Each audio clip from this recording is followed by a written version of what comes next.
Yeah, my mic was kind of low.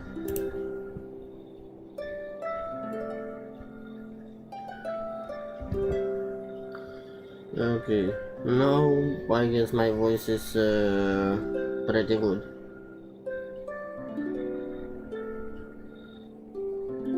But the music is a bit high. I'm gonna tweak it later. Anyway, let's start from the beginning. Welcome everyone, I'm Cosi1999 and tonight we're gonna play the latest update, latest release. We're finally gonna see Snezhnaya,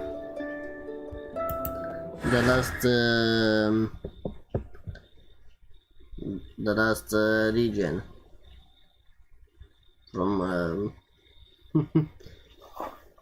from the original 7.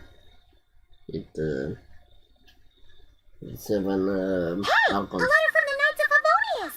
Sounds like Albero's back and he's waiting for us on Dragonspine. No time to waste! Let's get going!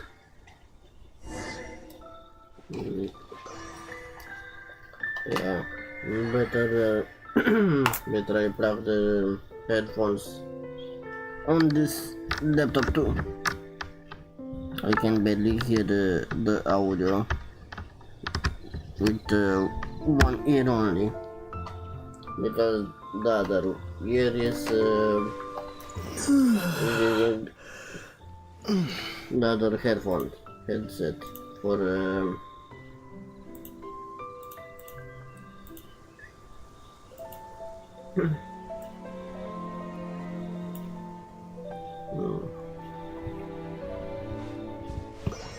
from the other laptop.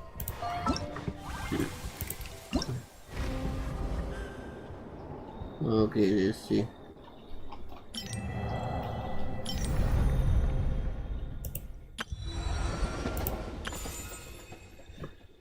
Oh, that's... Oh, Walikino. Okay.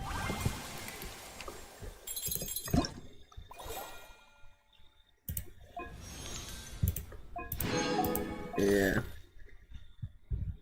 Again, same thing.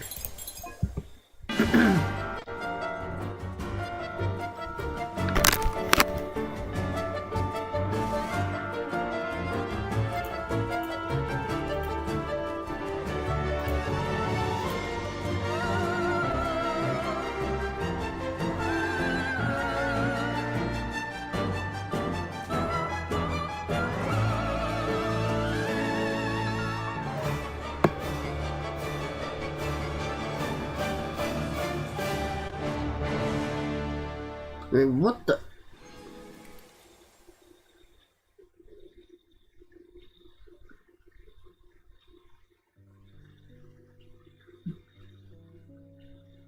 Do we have guns now in Genshin?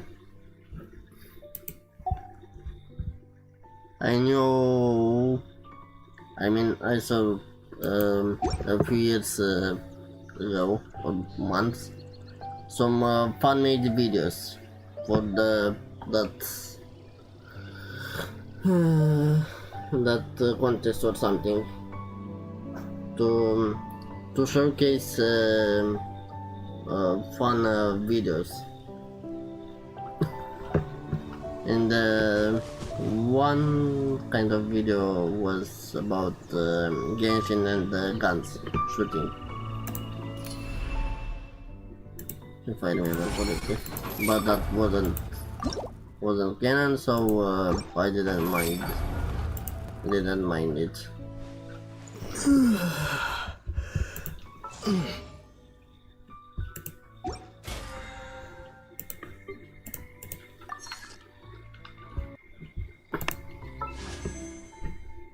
Okay, speed running this thing. Missions.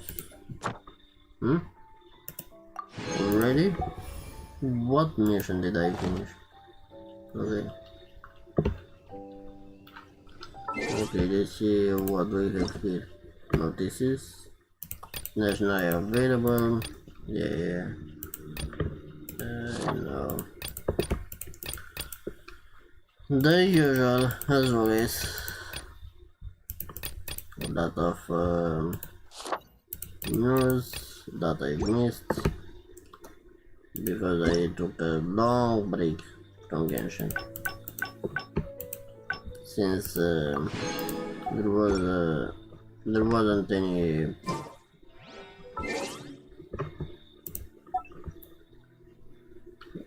conquest.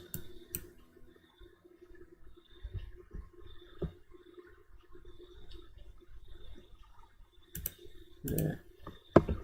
Okay. This one too. First.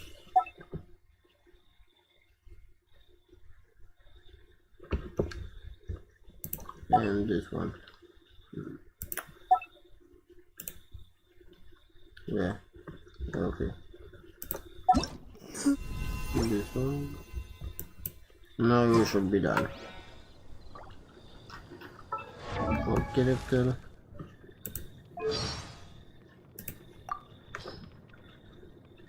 I've heard. Sure would be nice to spend a night at the Goth Grand Hotel. Paimon thinks so too. The rooms are sure to. Interesting. We've got buttons for everything, I suppose.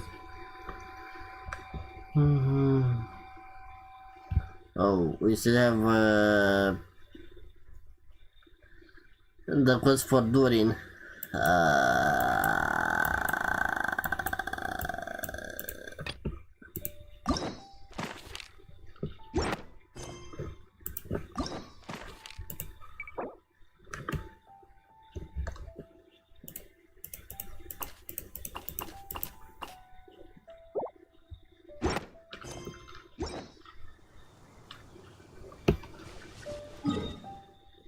Okay, so hopefully this time we're gonna finish this this story quest, which literally makes you wait a real life So this days, is the other Durin, huh? or real life days instead of in game like other quests. So, but as I said before, it's quite annoying for someone who streams, because you can only stream 30 minutes to 1 hour, then finish that live and start another one next day instead of speedrunning it, doing the whole story from start to finish. That's what I like to do. Once I start a story, I want to finish it as fast as possible to absorb every information I can until the next update, as they say. If this had been the dragon that ended up being revived in Mondstadt, there's no telling what kind of calamity that people would have had to endure.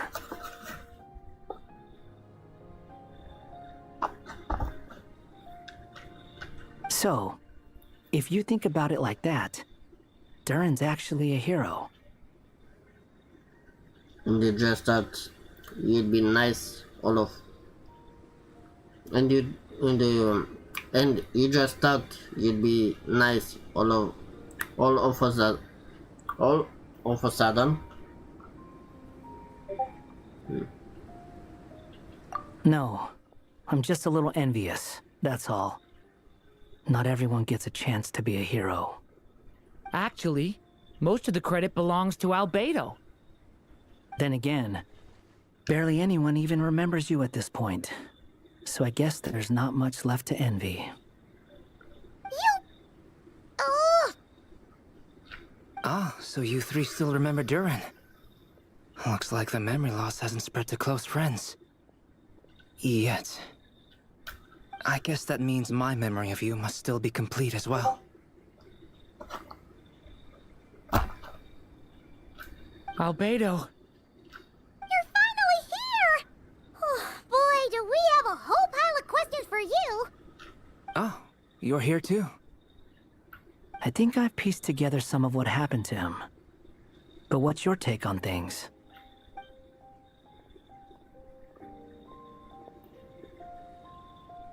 Master Jean filled me in on what happened, and I've got a few theories. But let's get on the same page first.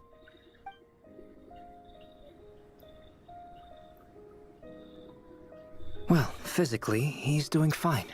His body is holding the abyssal power at bay. And there's nothing whatsoever to indicate any risk of collapse.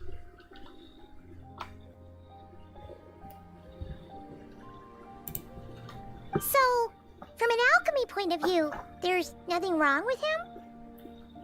The issue isn't so much that the abyssal power within him has gotten out of control. It's that the connection between his will and body is fading. If he ends up losing his conscious will, his body will fall back on its biological instincts. And that's when the abyssal power within it will take over. But, but if that happens, This book mentioned a witches' gathering. It seems like quite a few of these witches got themselves involved in Durin's case. Which brings me to my theory.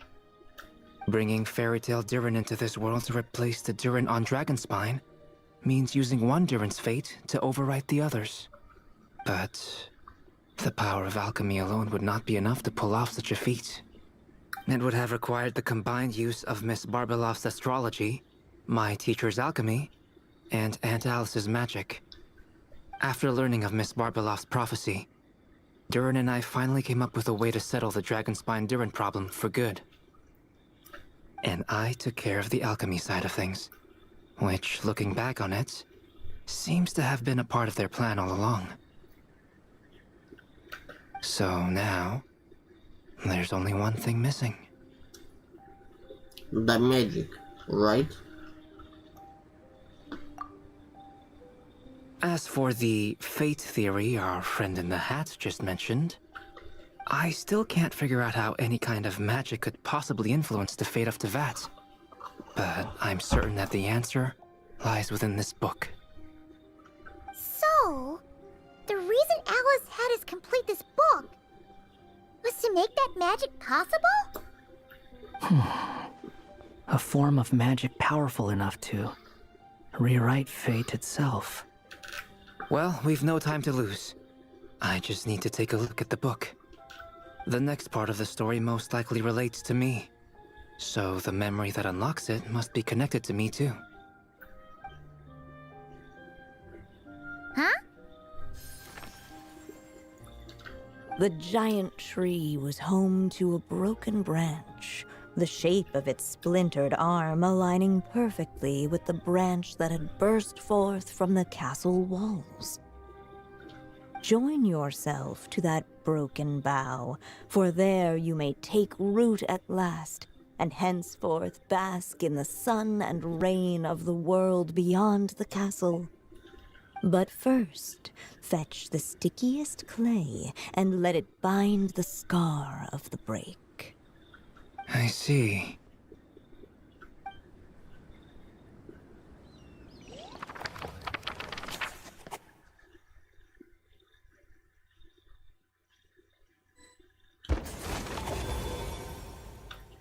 Guided by the breeze, the little dragon arrived at an alchemist's workshop.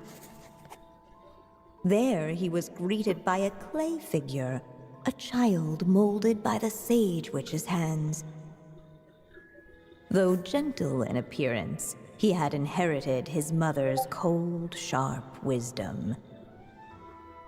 And he was determined to avert the calamity the evil dragon would bring, and so was his helper, none other than the little dragon himself.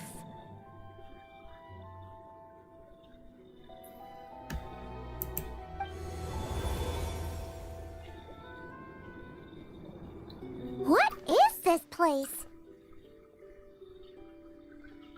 It looks like it's modeled after an alchemist's workshop. Or rather, a cliched stereotype of one. Albedo? Hold on. Why do I look like this? Oh, yeah! We forgot to tell you. Basically, the characters in the story are reflections of how Durin sees them. At least you're still human-shaped. Well, since Cat Guy has taken on a different appearance too, that must mean the two of us are both characters in the story. But you, Paimon, and Durin haven't changed at all. You must be special figures in some way. I'd like to know more about that too. But seeing as none of them can explain it, let's just concentrate on moving the plot forward. Let's take a look around.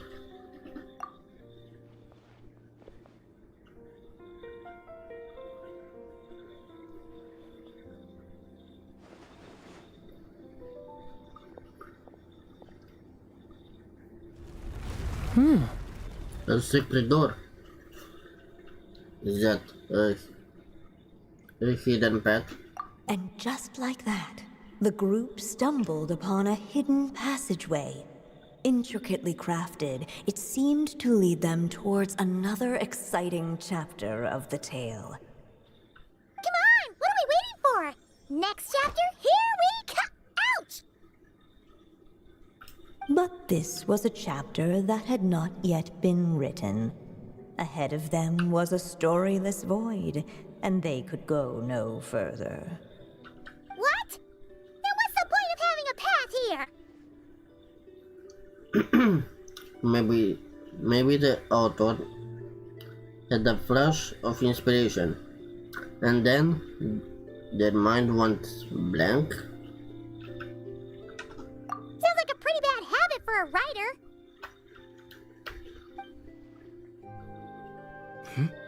Over here!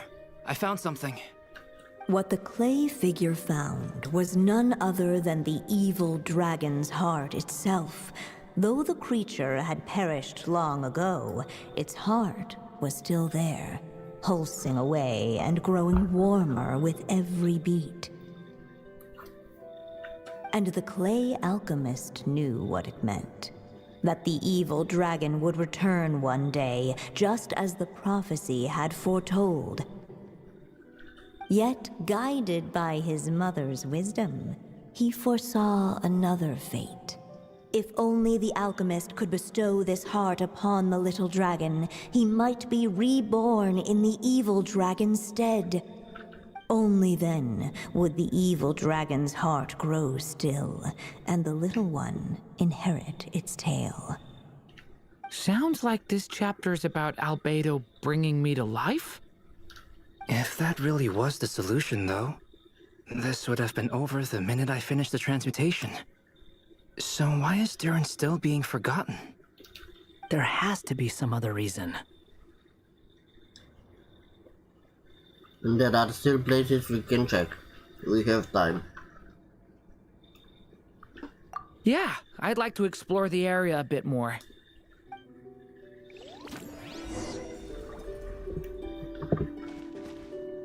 Unless the little dragon kept moving, eventually he would be forgotten.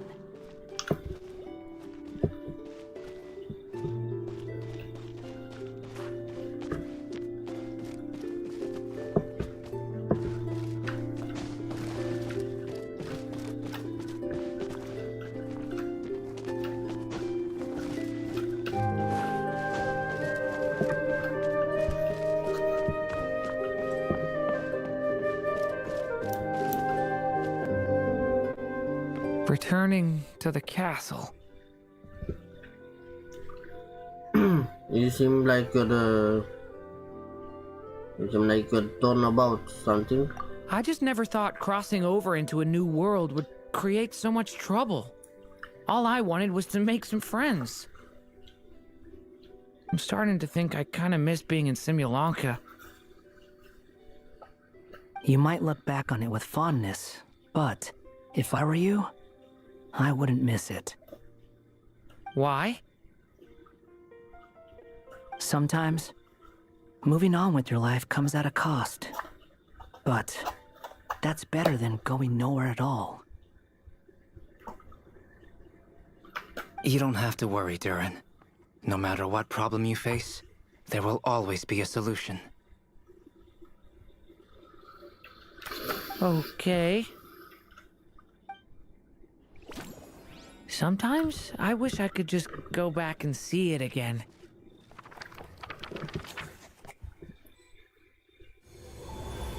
As the little dragon slipped back inside the castle's walls, the clamor of the outside world fell away. There was no danger here, no problems for the little dragon to resolve. As soon as his mother finished her story, it was time for the child to drift off into the world of dreams. And so the story ended, with the little dragon fast asleep in his castle, just like he had never even hatched. What's going on? I feel so weak. Hey, what's happening? Durin, wake up! We've reached an ending. But this can't be how it ends. Durin promised to bring back everyone's memories. There's no way he'd accept an ending like this.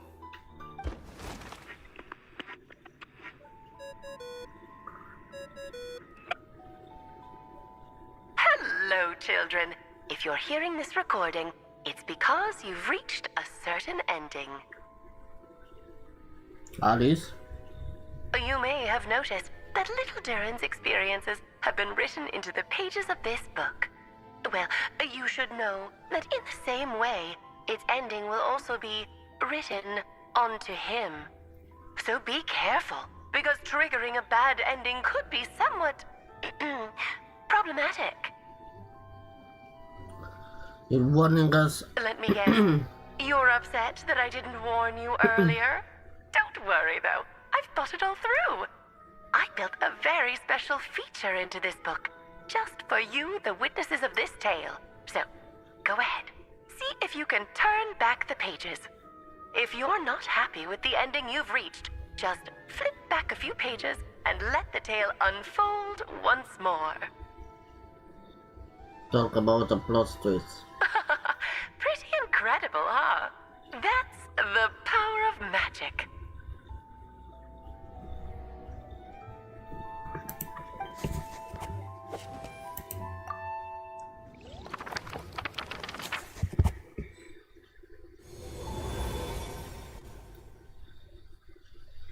Unless the little dragon kept moving, eventually he would be forgotten.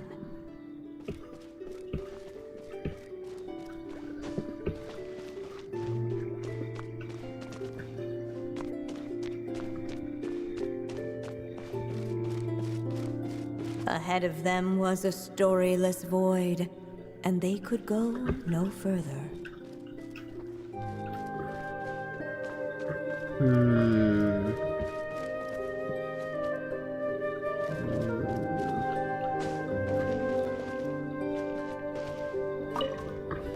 Let's go with Do this you one. think we could just destroy it? Why would you want to do that?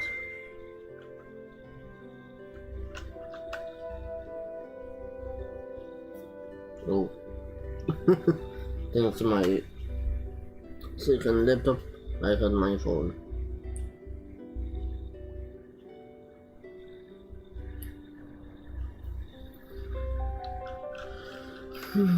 Be it the calamity headed for Mondstadt or my inability to leave behind a story of my own, doesn't it all come down to the fact that this heart never truly died?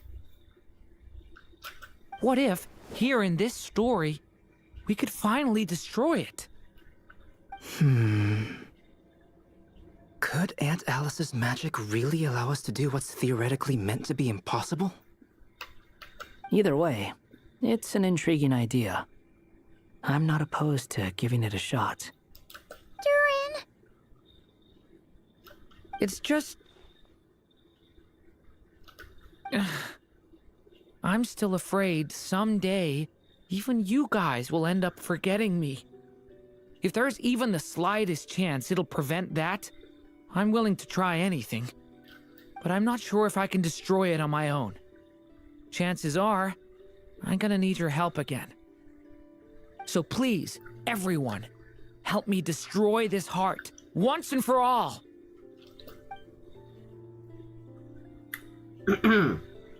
Ready when you are. Let's take another look around. Ready when you are.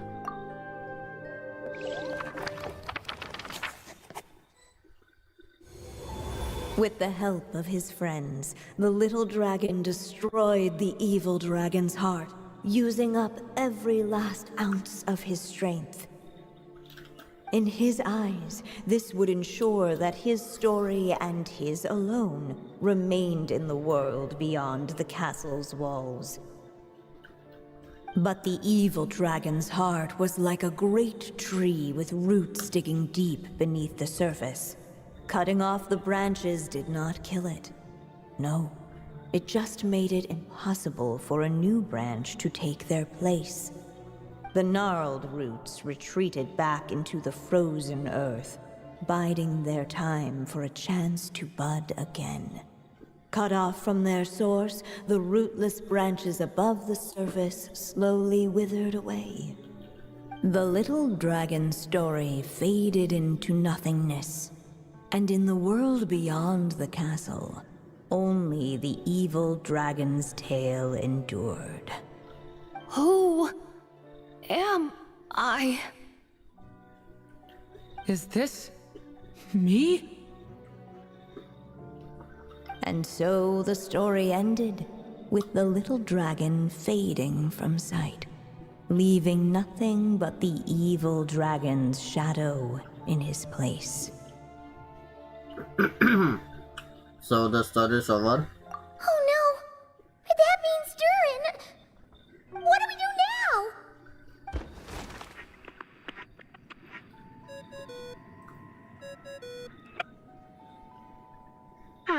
Looks like you've discovered another possible ending. Do not lose hope. You just need to keep searching, for there are possibilities that only you can bring to life.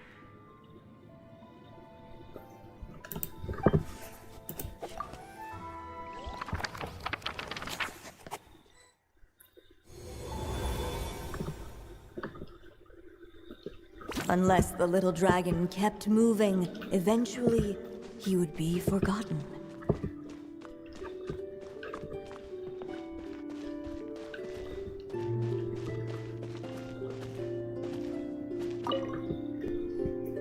The evil dragon's heart continued to beat, as if waiting for the little dragon to accept it as his own. Looks like we have no choice but to get this done. Whatever happens next, Durin is going to need all of our help. Is everyone ready? We're ready. Durin and I need to check out a few other spots. I guess we tried the other two options.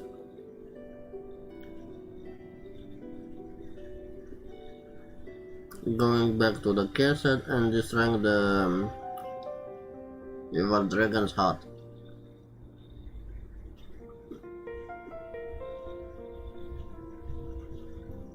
I don't think there is any other option. So we're going. We're marching ahead.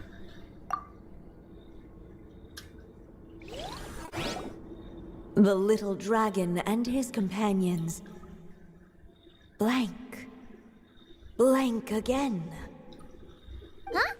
What's going on? Are we running out of ink?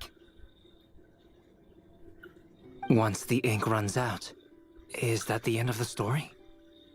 I had a feeling this would happen.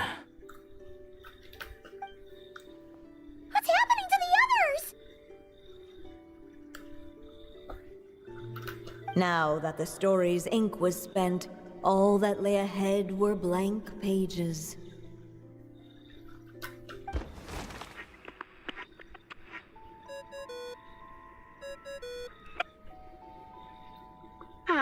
Looks like you've discovered another possible ending. Do not lose hope. You just need to keep searching, for there are possibilities that only you can bring to life.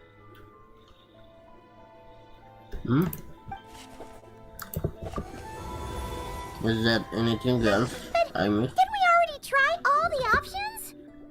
Ugh. We'll just have to see if there's something we missed.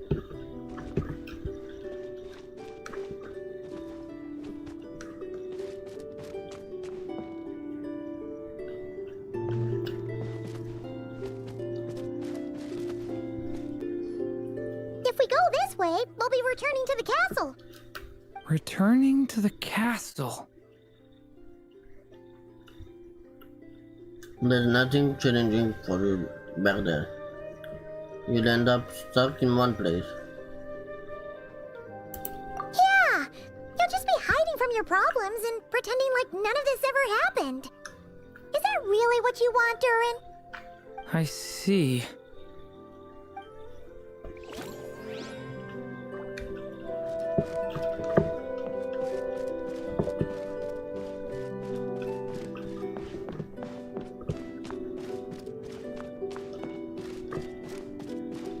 Ahead of them was a storyless void, and they could go no further.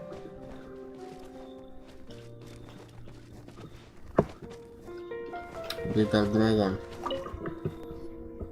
There you are. Oh, hello there. Hey, it's Minnie Durin again! What are you doing holed up in here? I was worried I'd scare everyone off, so I've been hiding out here all this time. Just like before. You must be really nervous, huh? I guess I am a little nervous, but I'm also excited. I'm gonna get to stop the evil dragon and even become a human. It's all thanks to that clay man. He's the one who talked me into it. And once I'm a human, I'll be able to make loads of friends and do tons of important things. You'll make lots of friends, that's for sure. And go on many unforgettable adventures. I'm so glad to hear it. The only thing is, the clay man said becoming human isn't gonna be easy. So I'm feeling a little anxious too. He's right about that.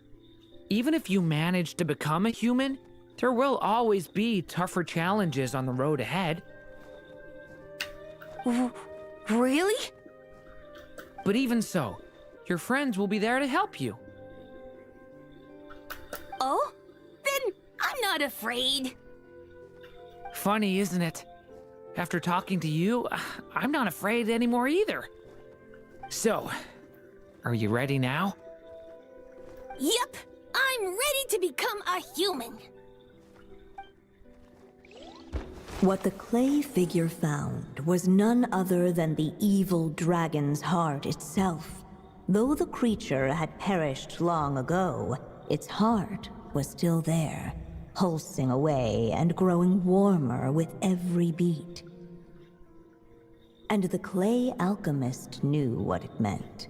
That the evil dragon would return one day, just as the prophecy had foretold. Yet, guided by his mother's wisdom, he foresaw another fate. If only the alchemist could bestow this heart upon the little dragon, he might be reborn in the evil dragon's stead. Only then would the evil dragon's heart grow still, and the little one inherit its tale. At last, the little dragon accepted the evil dragon's heart, and a new life came into being. The evil dragon's heart beat in his chest, and the little dragon's soul guided him forward. Thus did the prophecy hold true, even as fate had been rewritten. And so was the little dragon born anew.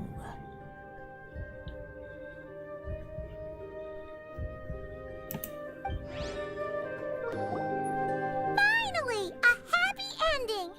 That must be the last step, right? Woohoo! We completed the story!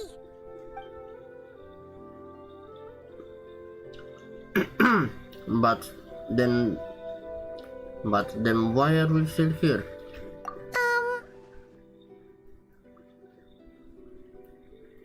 Born anew, the little dragon set off once more, his story far from over. Huh? So, that wasn't the end?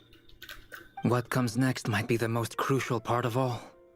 The real last step. If fate really is as devious as they say, then I say, show us what you've got. Wow! You're all so serious all of a sudden. Durin. Durin,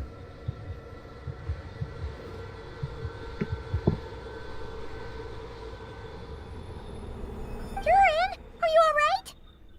The evil dragon's heart was now one with the little dragon, yet the dark power within it still lingered. Would the little dragon dare to hold this power back, or would he simply give in? Hey! What kind of question is that? Of course he's gonna control it! What choice does he have? Time is running out. So, will the little dragon dare to hold this power back? Or will he simply give in? What's up with the narrator?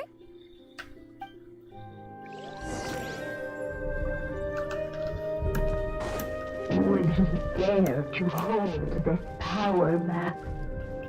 Or The little dragon and his companions blank. Blank again. Huh? What's going on? Are we running out of ink? Once the ink runs out, is that the end of the story? I had a feeling this would happen. What's happening to the others? Now that the story's ink was spent, all that lay ahead were blank pages.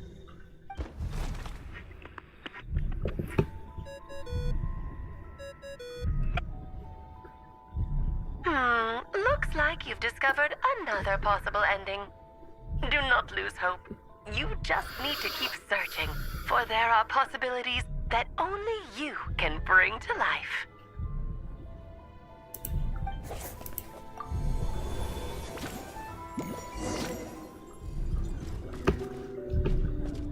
would he dare to hold this power back? Or would he simply give in? Ahead of them was a storyless void, and they could go no further.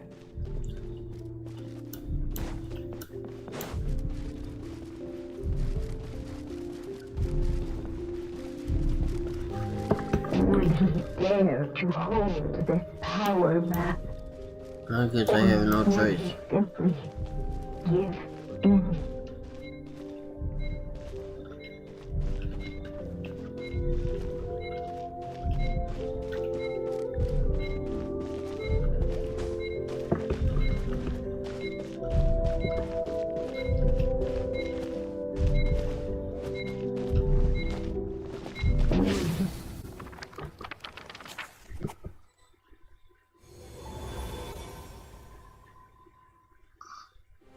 The little dragon was at an impasse, and the dark power within him surged like a tide. Unchecked, the darkness engulfed everything around it, including the little dragon's soul. The little dragon's story faded into nothingness, and in the world beyond the castle, only the evil dragon's tale endured. Is this me? And so the story ended, with the little dragon fading from sight, leaving nothing but the evil dragon's shadow in his place. So the story is over. Oh no! That means Durin... What do we do now?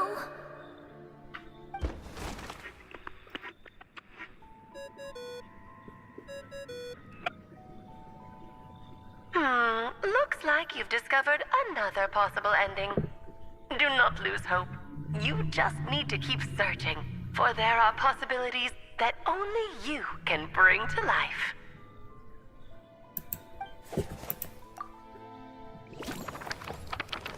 What now?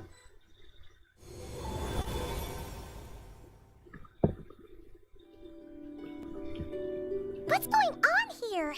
Why isn't the story letting Durin just suppress the abyssal power? It keeps getting stuck.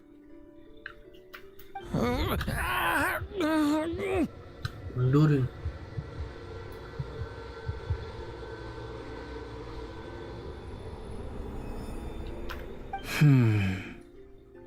It seems the act of suppressing the power counts as an event in the story. In other words, we would need ink to write it in. So, what now? Did we use too much earlier? How are we supposed to write a happy ending with only this much left? It's possible. There's not time for the story to end.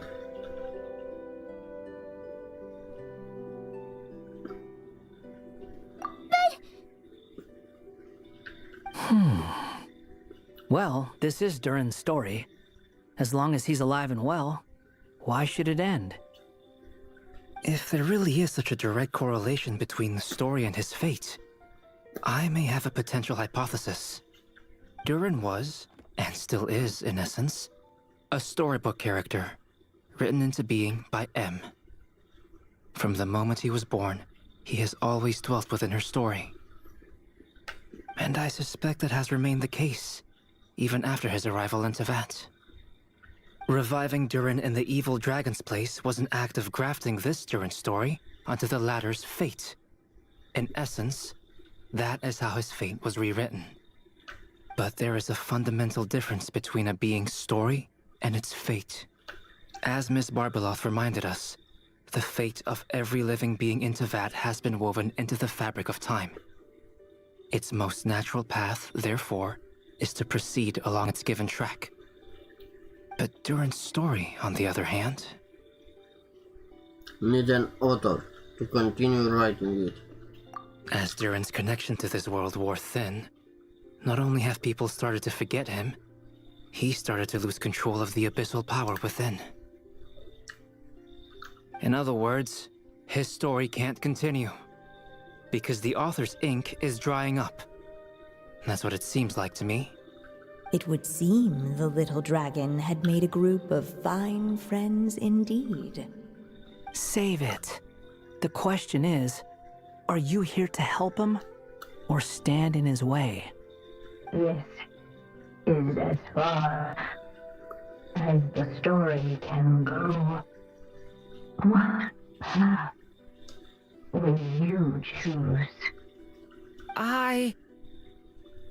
If the story ends now, Durin will just vanish. I suppose the final decision is up to me. It's hard to believe I never actually left my mother's story. If that's true, I'd like to go there and see for myself. By there, I take it you mean the blank pages of the unwritten chapter ahead? But we still don't even know how Alice's magic works. If Durin belongs inside the story, then going outside of it to some unwritten part, isn't that too risky? I'm not afraid. Then go for it. We'll be with you all the way. I second that. It would seem this is one answer you need to go seize for yourself. So be it. Whatever obstacles stand in your way, we'll tear them down together.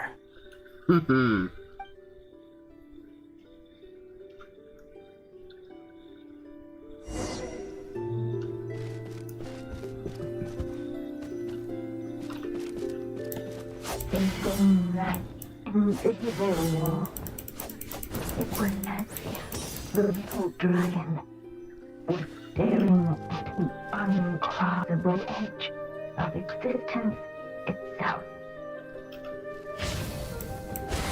And all of a sudden, it began to fracture, as if struck by some transcendent will.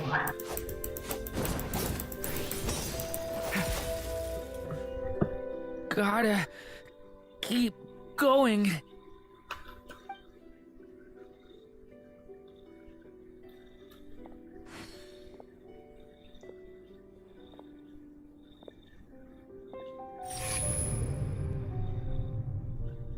Ahead lies only a stormless void. My consciousness is slipping away. Keep going, Durin. A pure soul is your essence, not an empty void. I feel so weak. Stand tall, Durin. You are not some amorphous idea. The body I made for you is flesh and bone. Am I truly alive? Yes, you are. Yes, Durin, but you must keep going. You're as alive and real as I am. I can't feel a connection. You're not alone in this world, Durin. At the very least, you have me. I can't remember anything. Who am I? Your name is Durin, and there are many who still remember it. My name is Durin. You're taking too long. Come on, Durin, run! In this world, fate waits for no one. Wait! Where am I meant to go? What am I supposed to do? Go. Make your wish come true, Durin. My wish?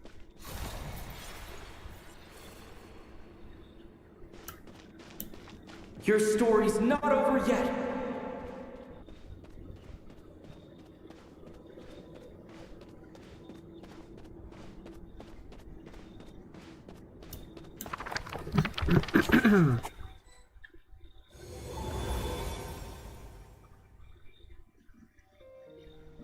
Silence, huh? Have you nothing to say about my proposal? Let me get this straight. You want to graft your story onto this unfinished thread of fate, and in doing so, not only rewrite that fate, but allow the story to live on. Quite the brilliant idea. Still, the story's survival depends entirely on whether the author keeps writing. Exactly. And the moment foretold by the prophecy is still centuries away. I see. I thought my own ignorance might be the problem. That I'd asked more of the noble science of alchemy than it could ever deliver. Or that I had failed to discern the heavenly signs and grasp the secret truth underlying the prophecy. Little did I imagine that time itself would prove to be the greatest hurdle of all. Well, my friend, this has been a most intriguing experiment. And from an academic perspective, at least, I don't think it was a bad proposal. Someday, the prophecy will come to pass.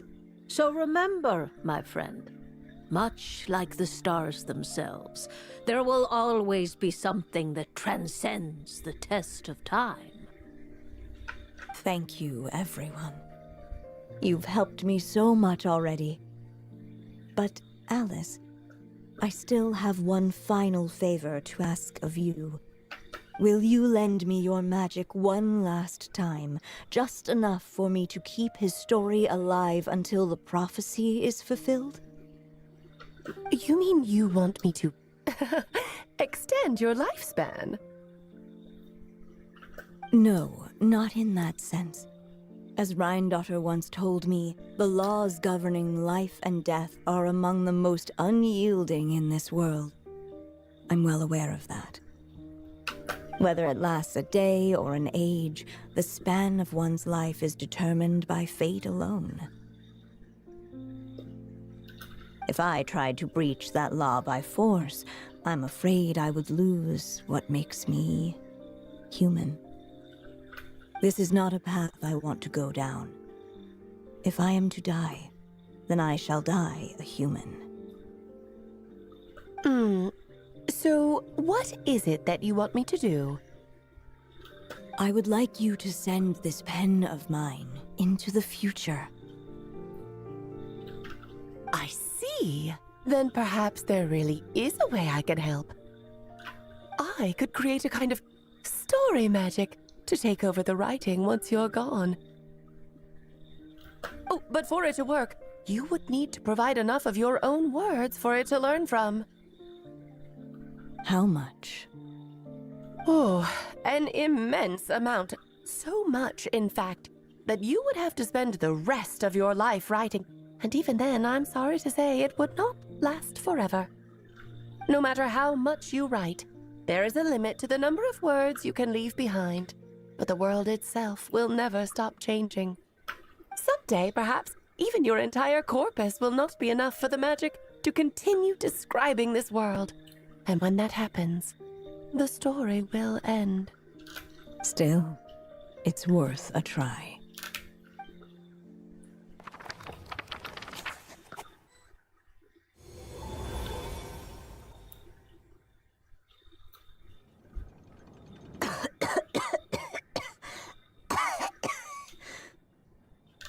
Oh, my dear Anya. Even after all this time, you're still... Look at you. You should be enjoying your old age in peace and quiet, especially now that things are finally returning to normal after that terrible calamity. Once he leaves Simulanka, things will only get more complicated.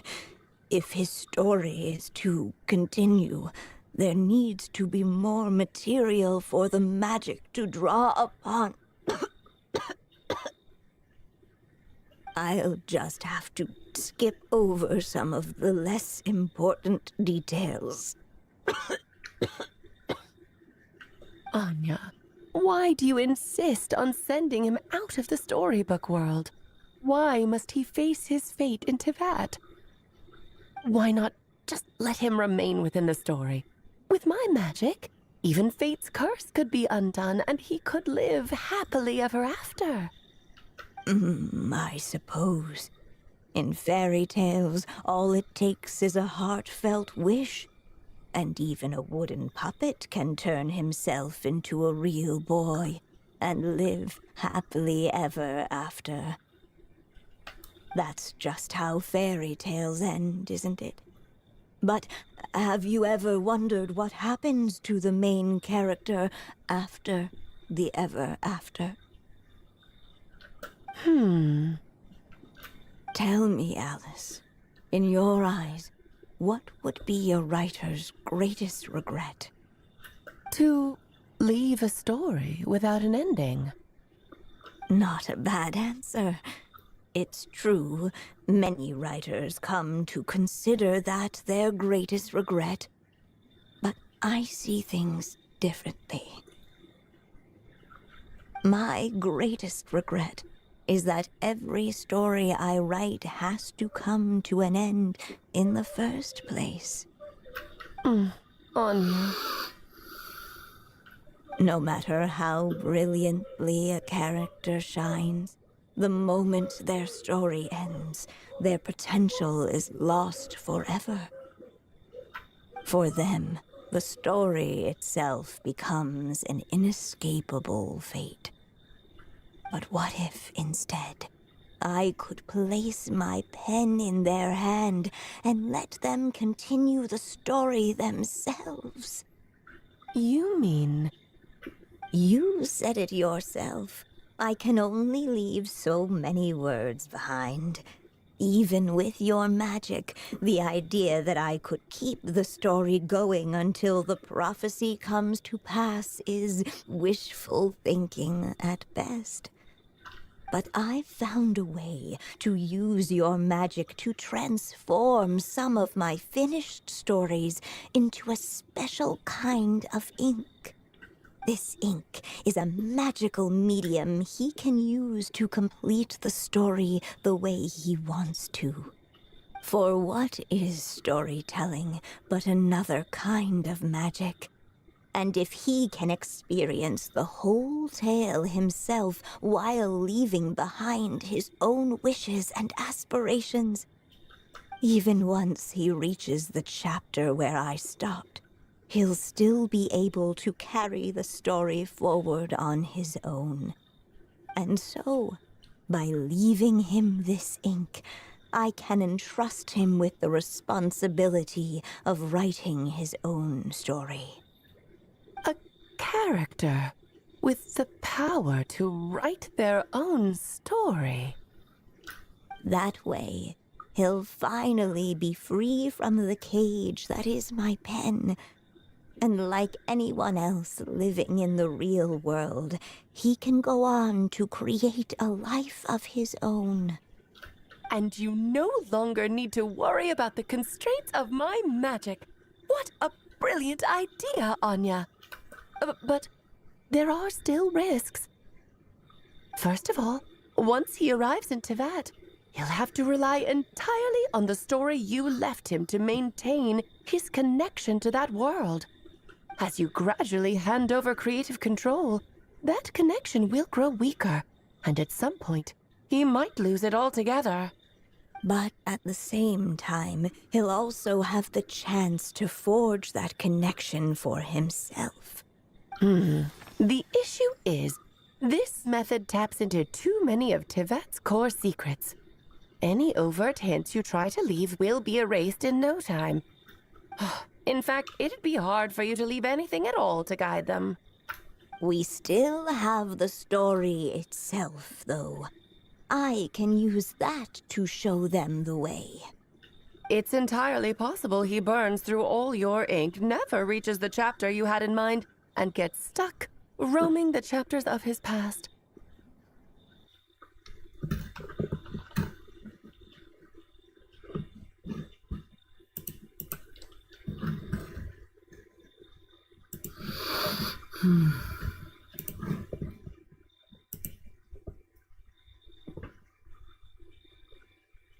I guess it's time for a small break.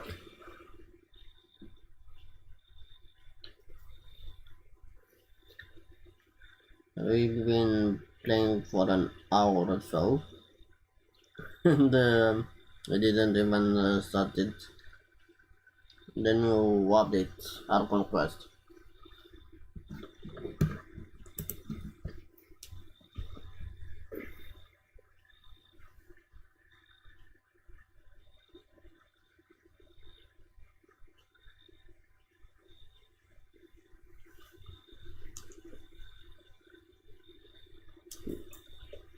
$5 minutes at most. It won't take us too much.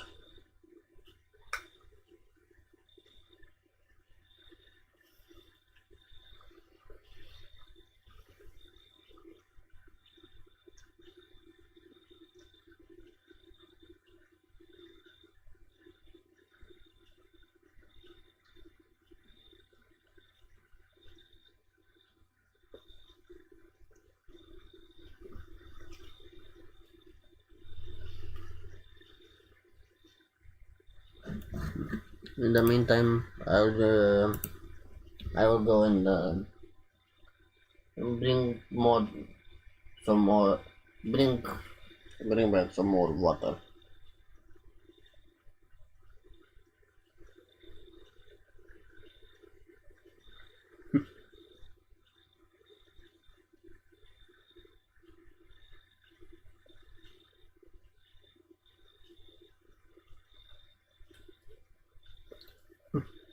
I'll barely can talk sometimes.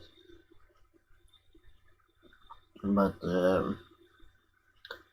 I guess it's logic since it's midnight right now, past midnight.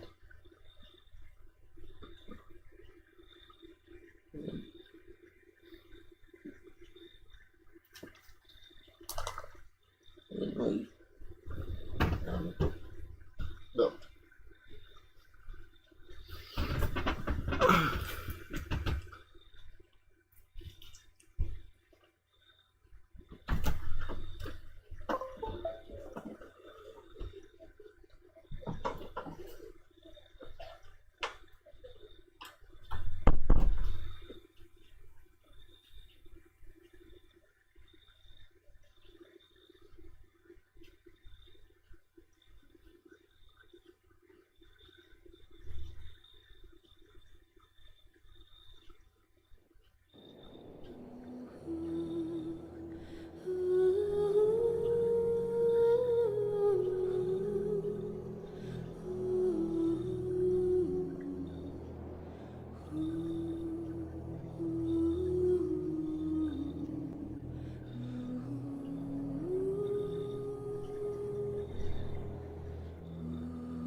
I am back with a full 2 liters oh, with back with 2 liters with a bottle of 2 liters of water. Yeah.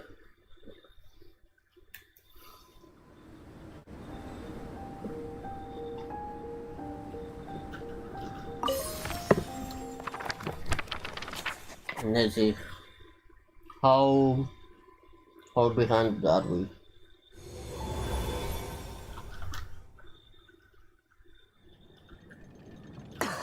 Oh, my dear Once he leaves, I'll just have to. Anya. Why not just let... I suppose that's just how fate. Tell me, Alice. to leave? Not a bad answer. My greatest. No matter how for them.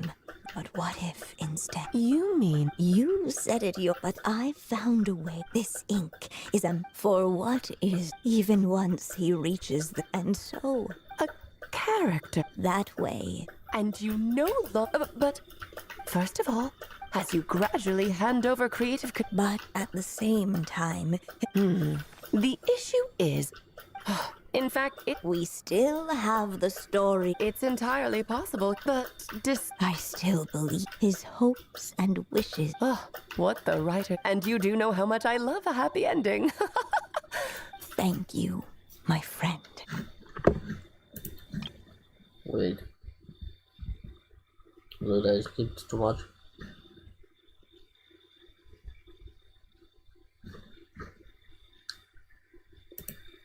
In fact, it'd be hard for you to leave anything at all to guide them.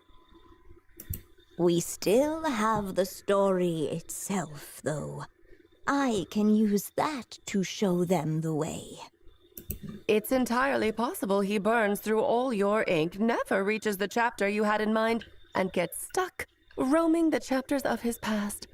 Okay, so this is where it ended our session. But despite all that, I still believe in what this child can become. His hopes and wishes can be his ink, so he won't be trapped by mine running dry. What the writer you are, Anya. Your imagination never ceases to amaze. And you do know how much I love a happy ending. You shall have my help, my dear. Thank you, my friend. Well then, my child, do you understand what you must do?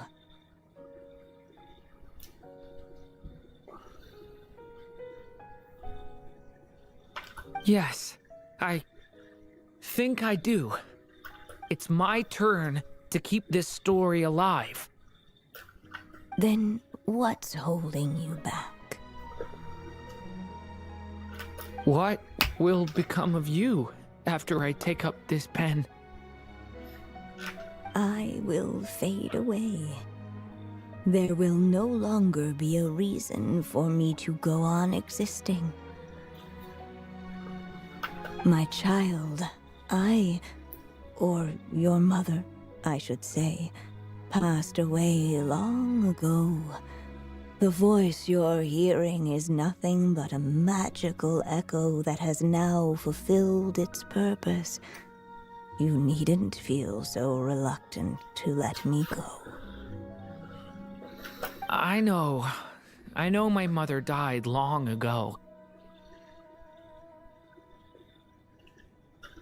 It's just, when you lose your mom too soon, it's hard to tear yourself away from the stories she used to read. I guess it's a silly way of pretending she's still here, by your side. Durin. But after coming to this world and traveling it with my friends, facing all kinds of enemies together, I suddenly realized I couldn't just sit around listening to my mother's stories because I'd found a new purpose in life. Maybe this is just what growing up feels like. With all my new friends waiting, it's time I finally set aside my mother's storybook. I'm ready to grow up now, Mom.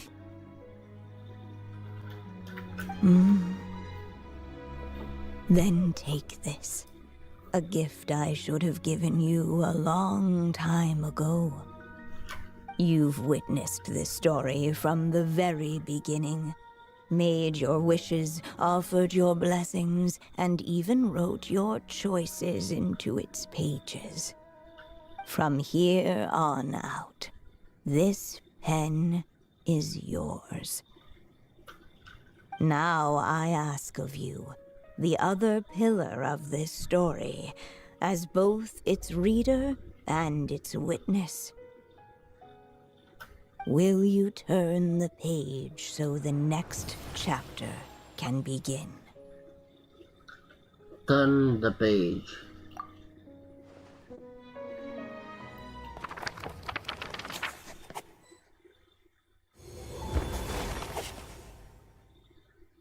Suddenly, and without warning, the powers of darkness struck. The question was, could the little dragon prevail? Alas, it was here that the story witch's tale had to end. But Durin's tale, on the other hand, had only just begun. Stepping into his mother's memories, he picked up her pen. And so the story that was ending began anew. He had made up his mind to challenge the fate that barred the way ahead.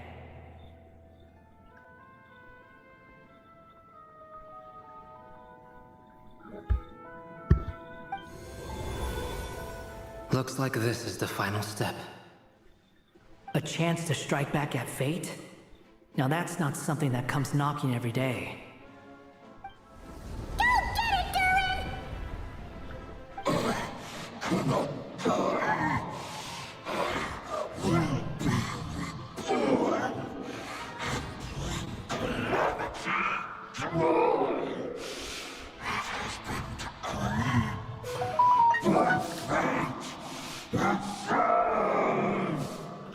No, that fate no longer defines me. In the end, only my story shall endure.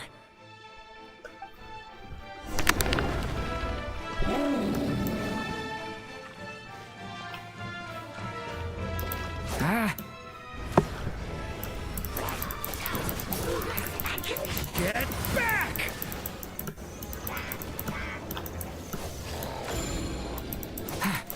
Observe!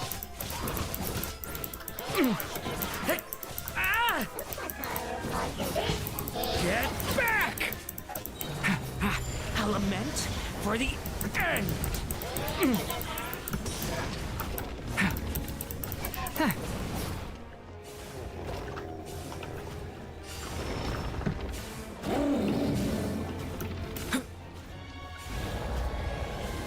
No dodging this one. Here, I'll help lift you up.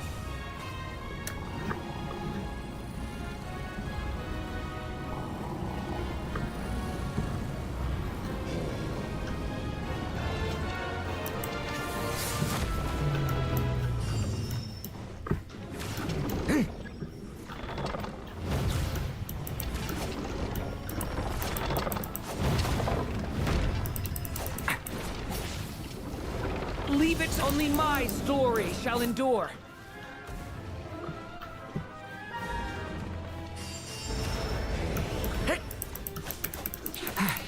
Watch out! Stop that!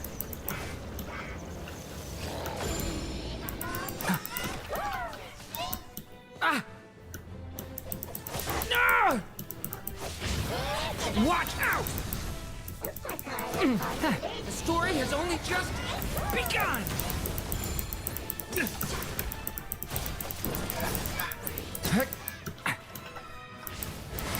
No! Not yet!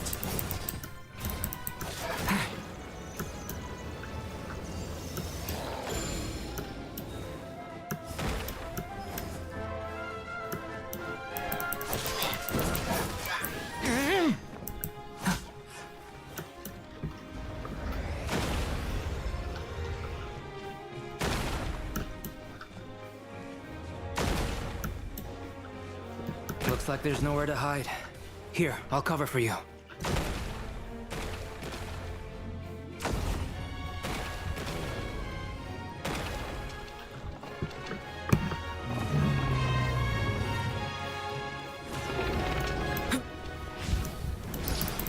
This time, the light prevails!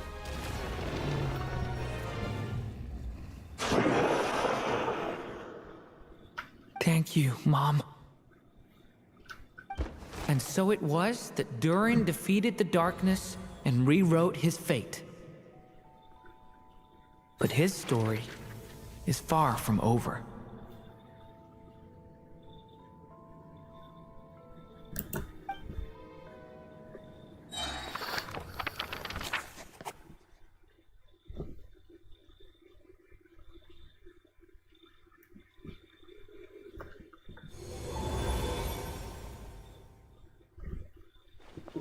Is everyone okay? We're fine, thanks. And hey, we all saw how you fought back there. That was awesome! Is that is that a new outfit? It looks a lot more free.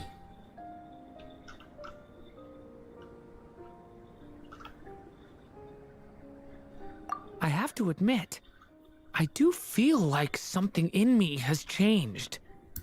I owe you all so much. Without your help, I don't know if I could have ever made it this far. Just a shame I could only help out from the sidelines. Like I said before, it's not every day that you get to put fate in its place. Well, I'm sure you'll hear it someday. Hear what? The chance to strike back at fate knocking at your door. Yeah, maybe someday. Allow me to just check one thing.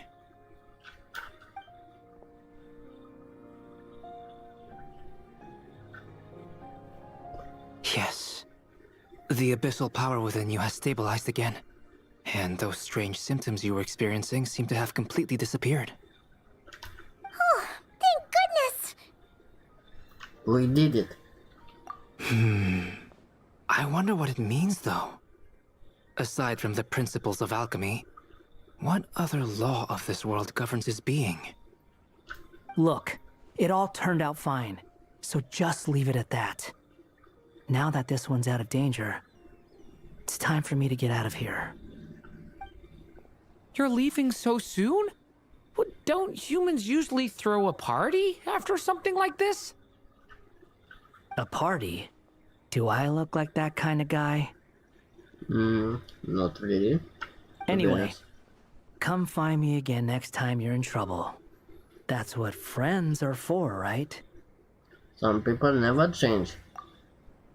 In a way, though, he is right. This is Durin's moment to celebrate, not the time for academic discussions. Hey, I don't blame you for asking. And honestly, I'd be perfectly happy to talk about it. It's just, I wouldn't even know where to start. It's all right. I'm sure we'll get a chance at some point. After all, your story's only just begun. All right then. Traveler and Paimon, we'll part ways here.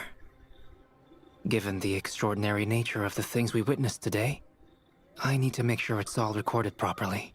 Okay, see ya! So, it's party time next, huh?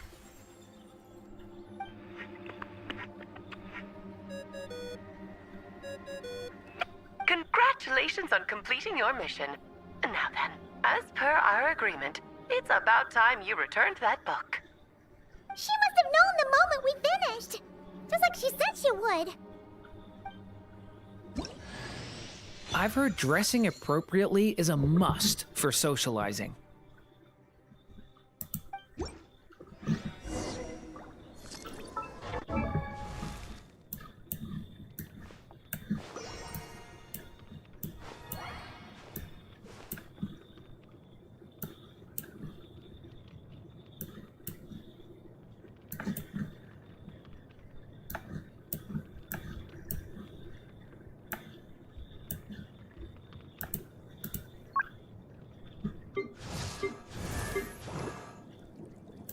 I wonder when I'll be as tall as my big sister.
all.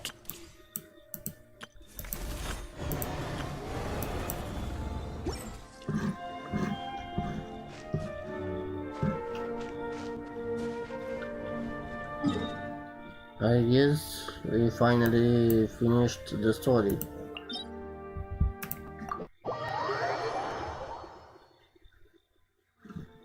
Once we bring back the book to Alice, we can start with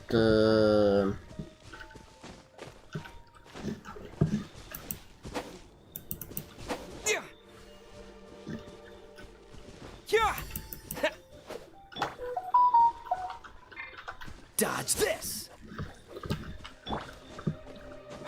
we can start with the parkour quest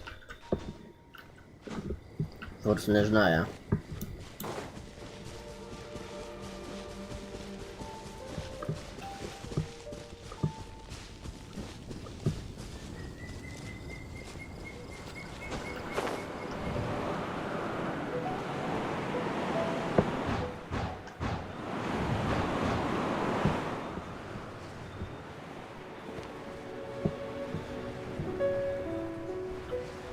We're meeting Alice in person, I guess.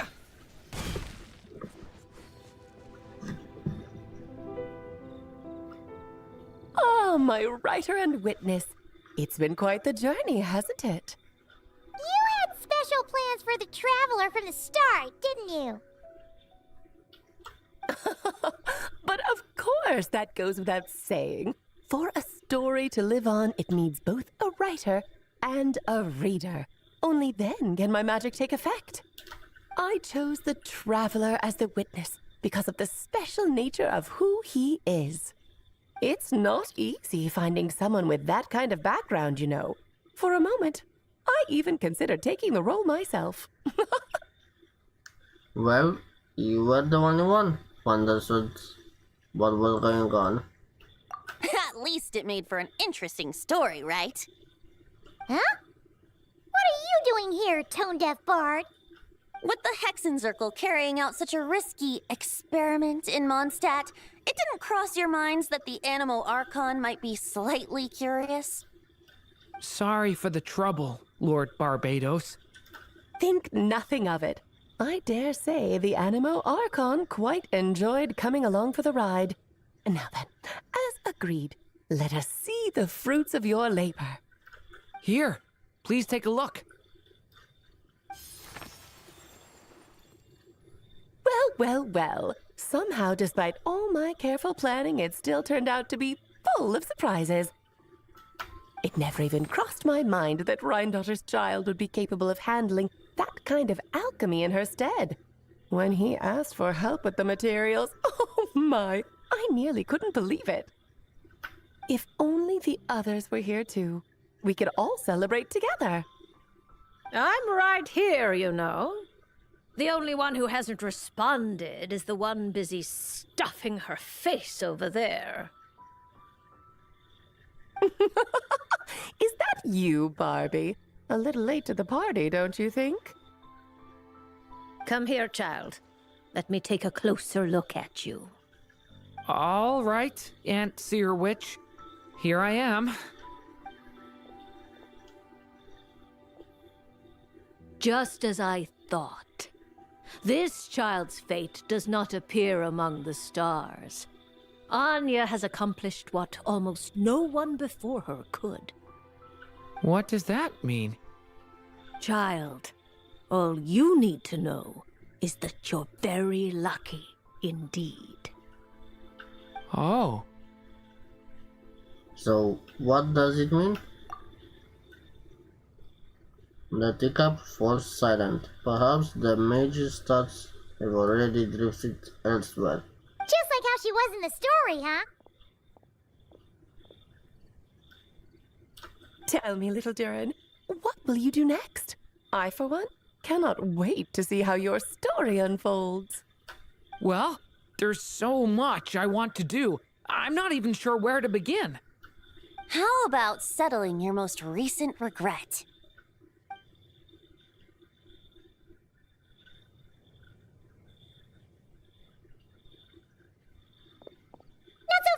tone-deaf bard. What exactly did you just tell Durin to do? To make a long overdue wish come true. Right. To meet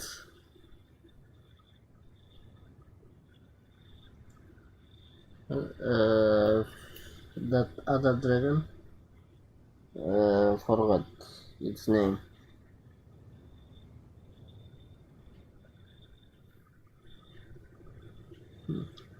Stone Terror or something. Thank you once again, Alice. How much time do you have left? I believe these should be my final moments. Just enough time to say goodbye to my dearest friend. This feels like having to say our final goodbyes all over again.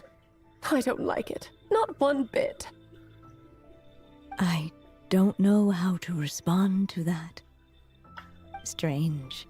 You were always such a cheerful figure in my stories. I even dubbed you the Merry Witch, you know. Oh, please. You know full well it was your stories that first taught me what true pain and sadness felt like. Oh.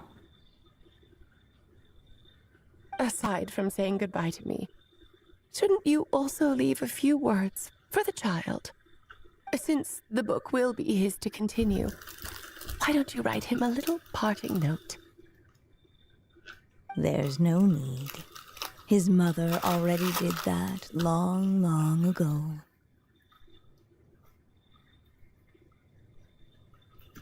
All that remains is for me to convey it on her behalf.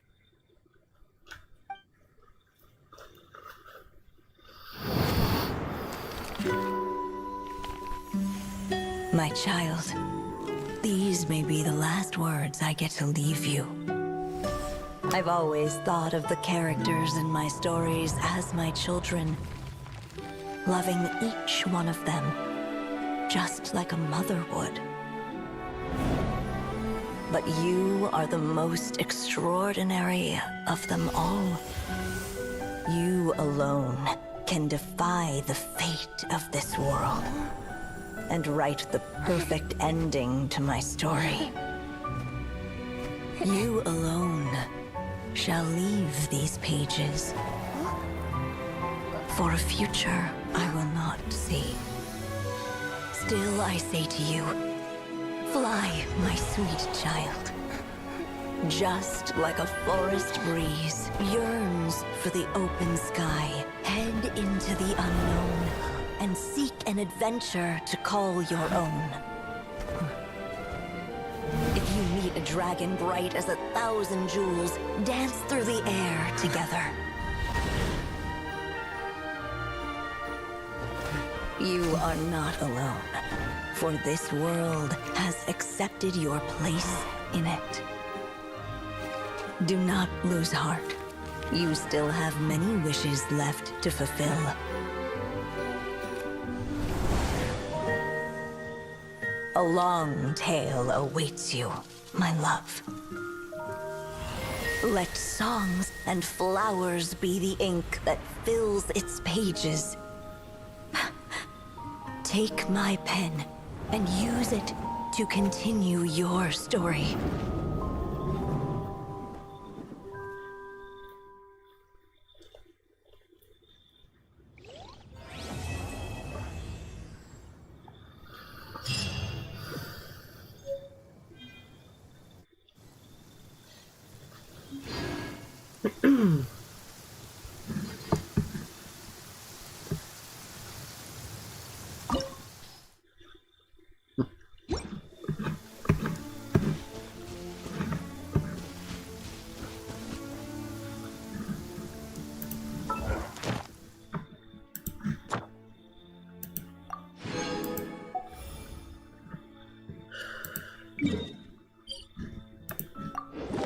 I guess we finally finished this story. To be honest, while watching the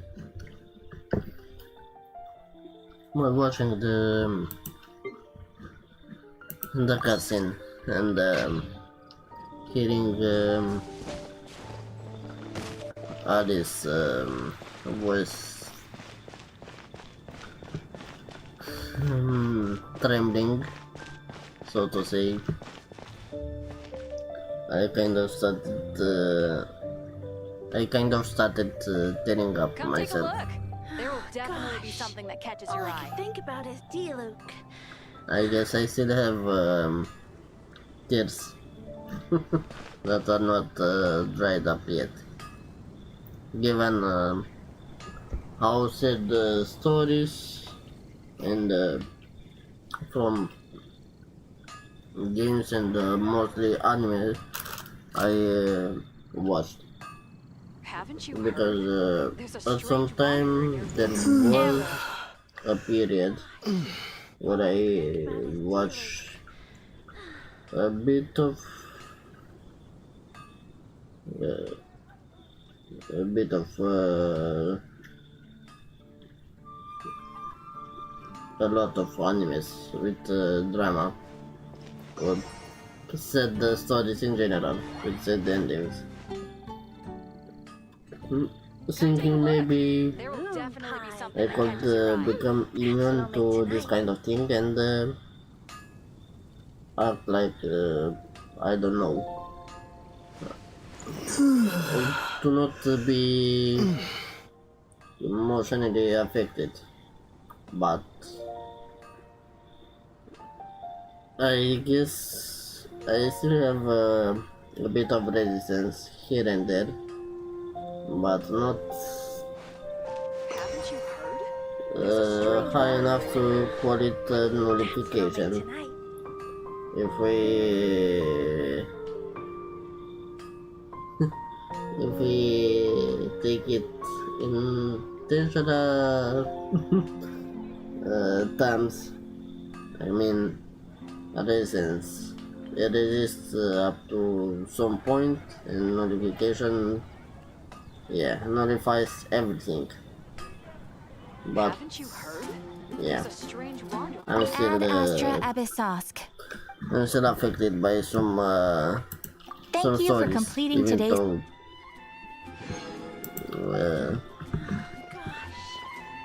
I feel like if I didn't watch this type of animes or games, whatever, I might have tried harder instead of just tearing a bit. Anyway,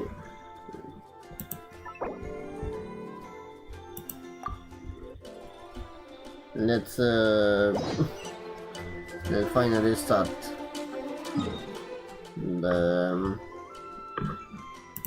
the main quest, so to say.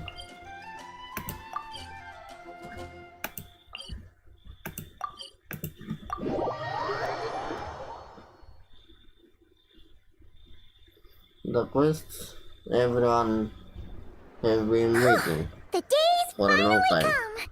We're off to meet the Tsaritsa of Snezhnaya. What is she planning? And why does she need the nosies? Soon, we'll have our answers. Yep. And I'm quite excited about that.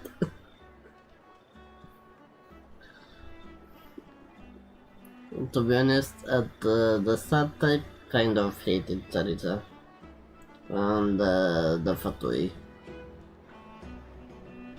including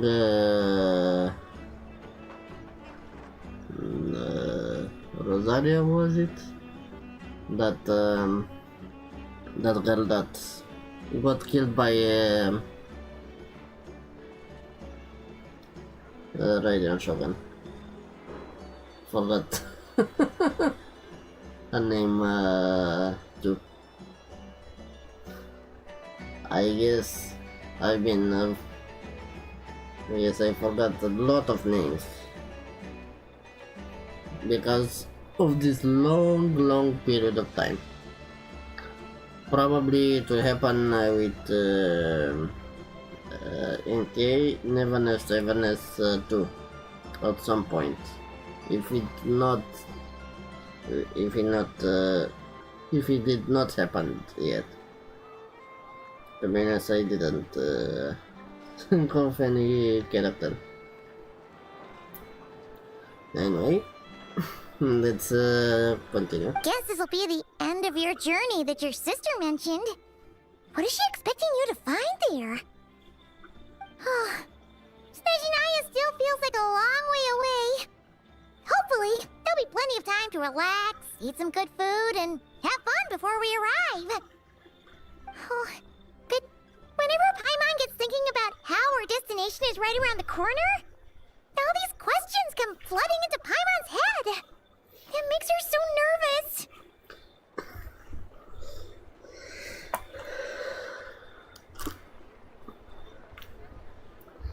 This is true. It should been a long time coming. I'm a little nervous too. Yeah. Anyway, enough about all that.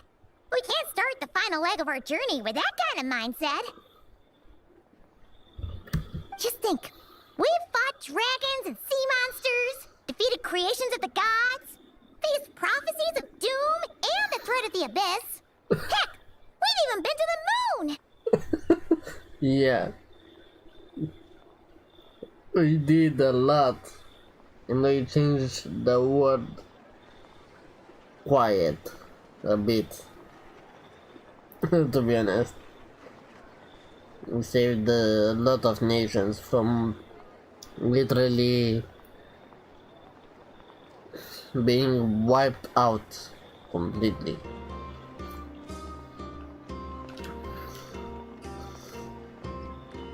With all that experience under our belts, how could we be any more prepared?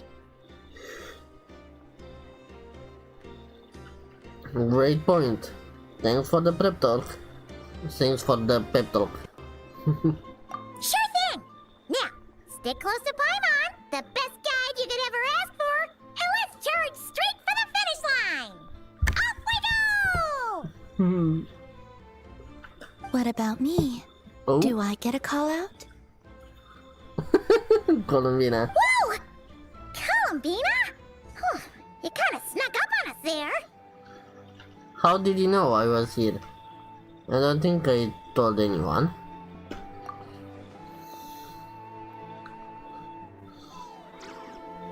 Don't look at Paimon! Paimon didn't sell you out this time! This time. Oh, no, not all. Oh, so it was you! Alright, guess there's no hiding it now. All your friends have gathered at the flagship to see you off.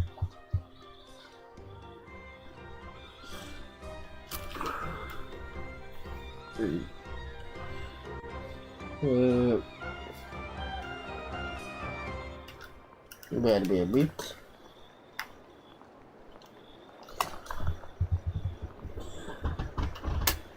Okay, where did I put it? Oh.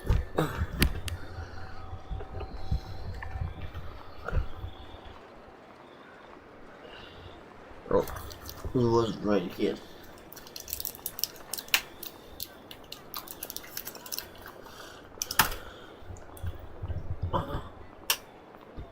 Okay. Back to getting comfy and combined with playing the game and string.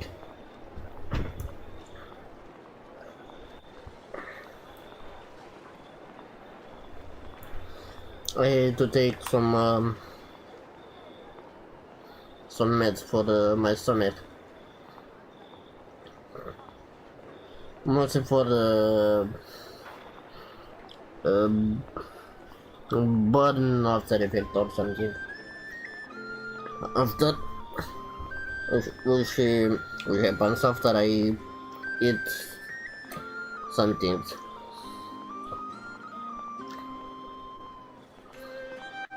And when it gets to hard to do anything else, I start to take that pillow for that. But I just have to keep it until it melts completely. But it also heals me slowly. So now, no worries. The problem was I couldn't find it. Anyway, let's continue. I always go for a bit of tangent here and there.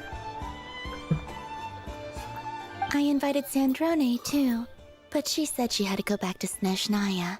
She must be busy. Wait. Sandrone is back? Did I miss something? I know that she was destroyed during the last Archon quest.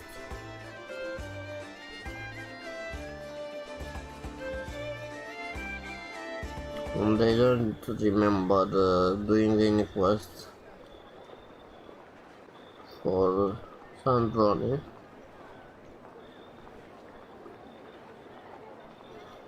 Interesting.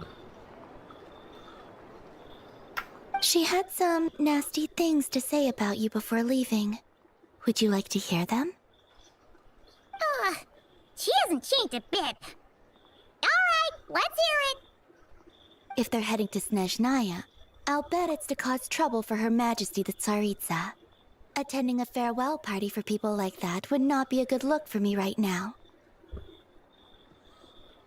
Also, please tell them not to count on getting help from a Fatui Harbinger in Snezhnaya.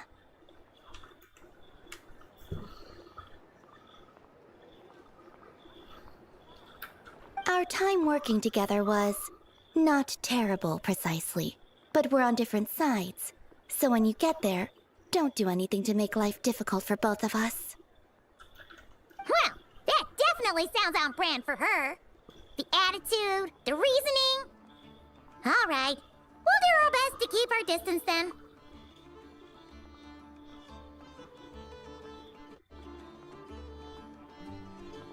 No, you've misunderstood.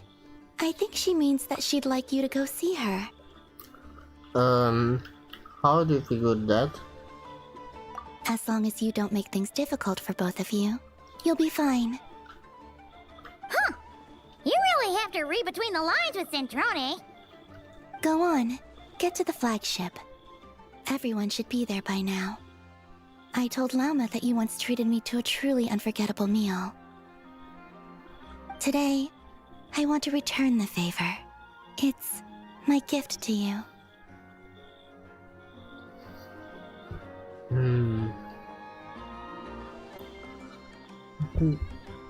Something that's still bothering me about Sandrone. I'm not sure if I did the quest or not.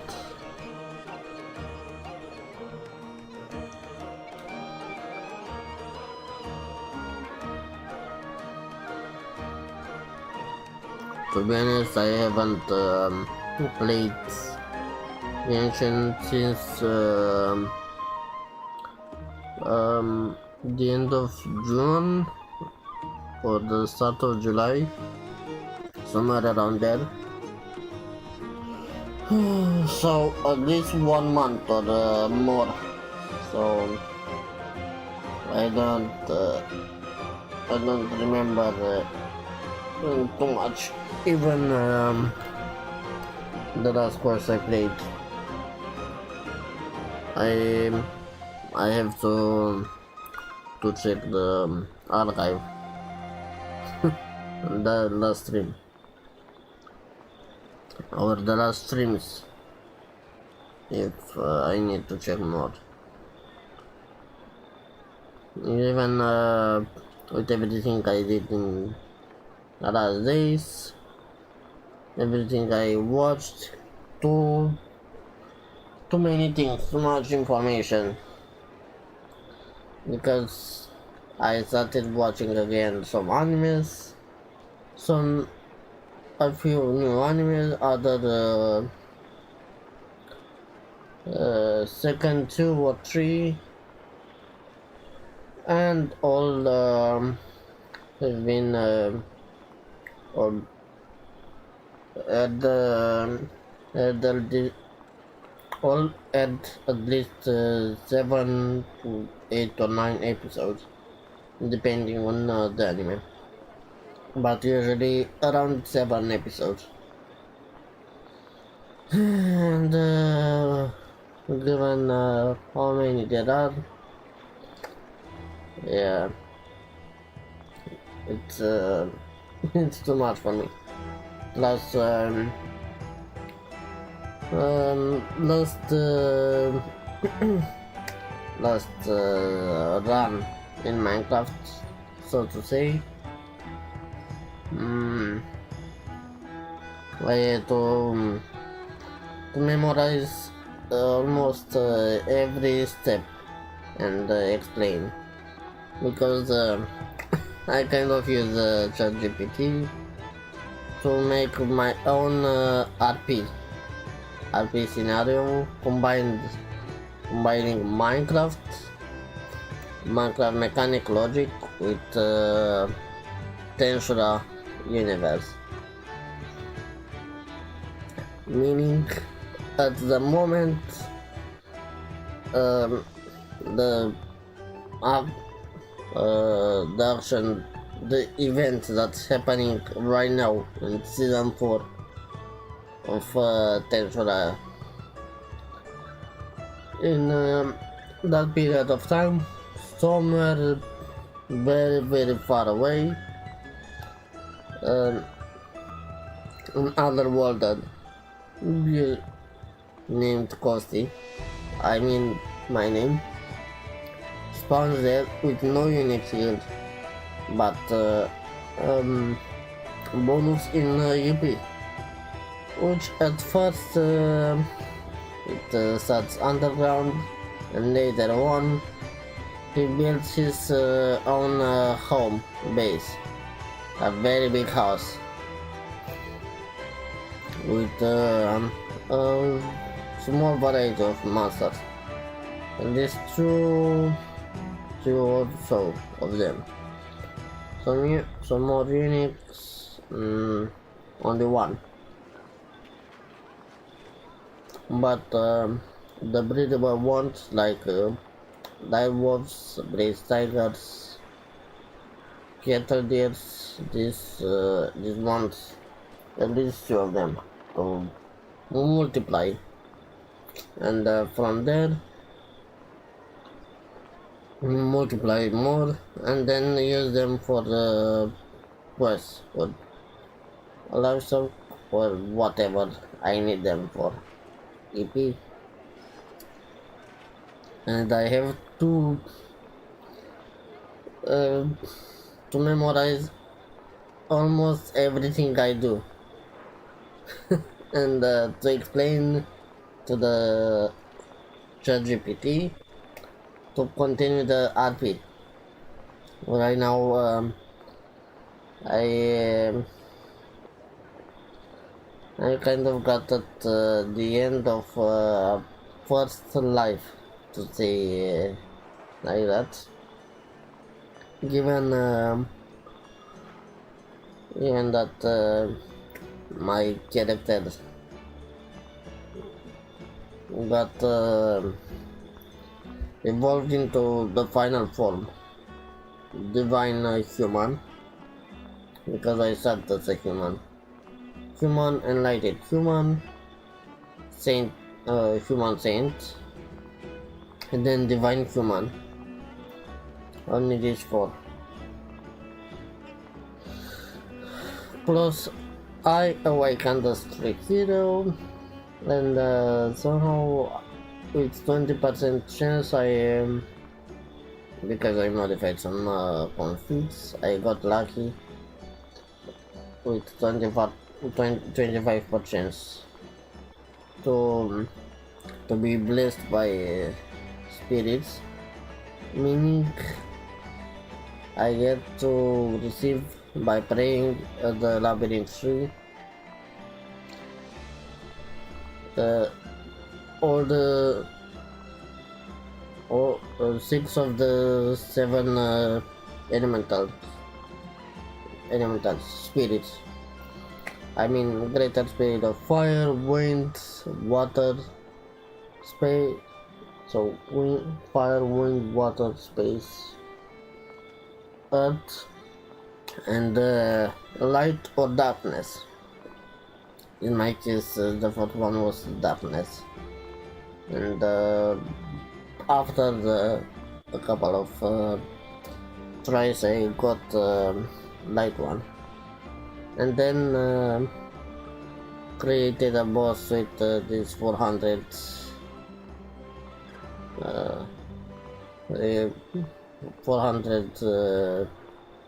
KP or 400,000 TP. Attacked it, and I regenerated my HP, and so on. Awakened, and with around 30k million or so, it got tripled. Around 107 million CP.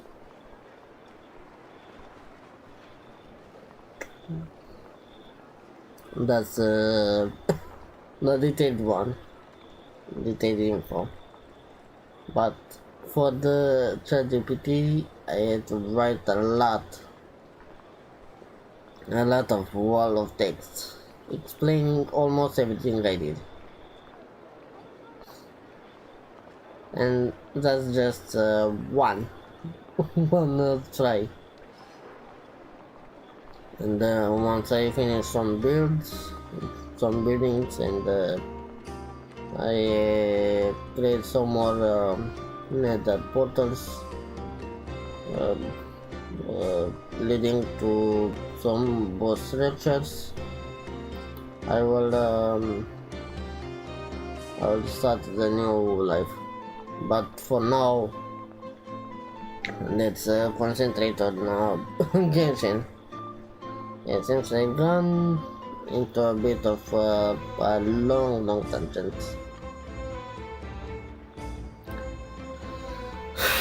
When I start to explain usually what I like to do, I kind of get excited and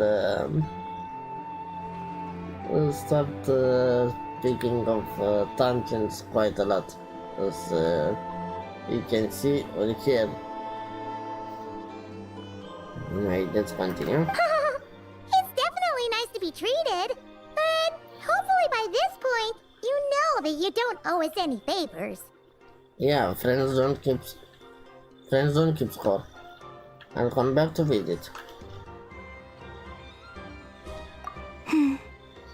The moon of Nodcry will always give you a warm welcome.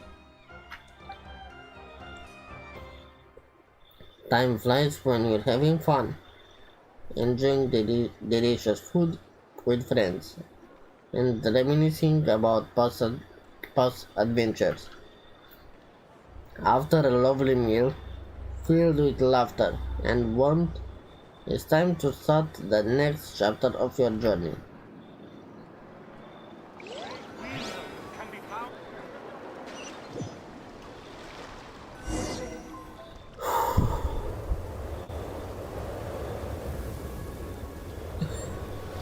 Wow! Pure white as far as the eye can see! It's so pretty! Come on, keep up! Snezhnaya. Ever winter without Batsy. Chapter 7, Act 1. We're finally meeting the final Archon. Ooh.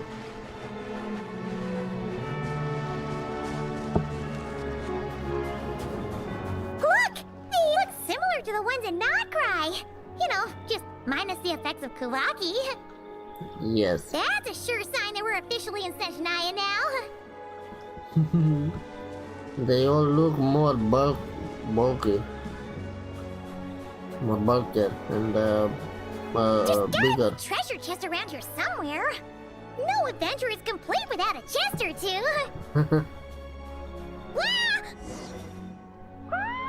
Huh? Paimon?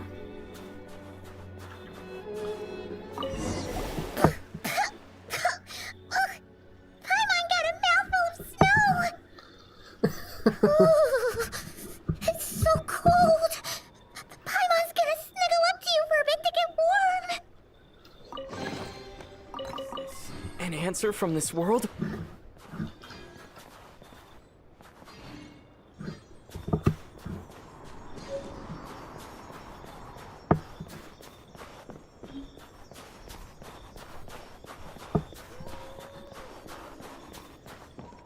Hey, check it out! Those are bears, right? Oh, look how big and fluffy they are! So cute! Quick, take a picture before the moment passes. Right here. If we get any closer, we might scare them away.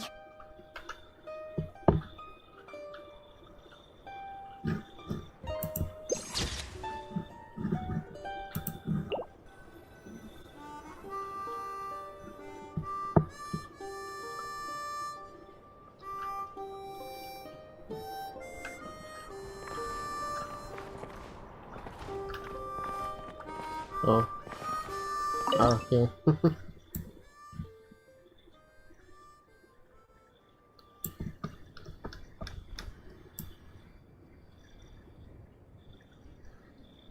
Okay.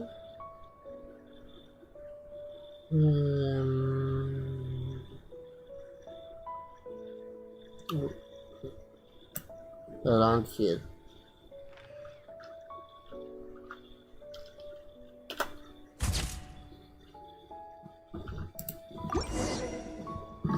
Let's see how your camera skills are these days. Whoa, wait a sec. Paimon sees something. What do you see? Come on, quick! It looks like a train carriage!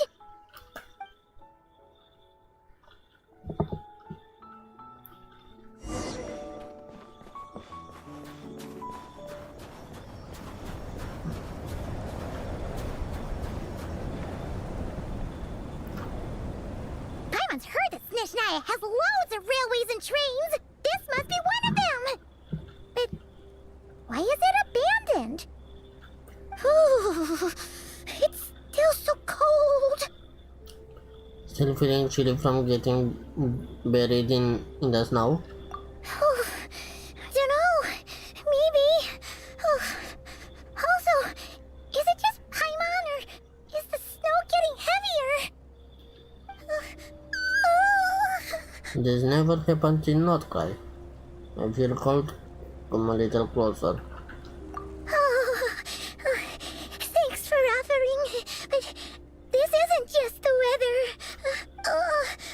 It's hard to describe, but Paimon feels so weird. She's never felt like this before.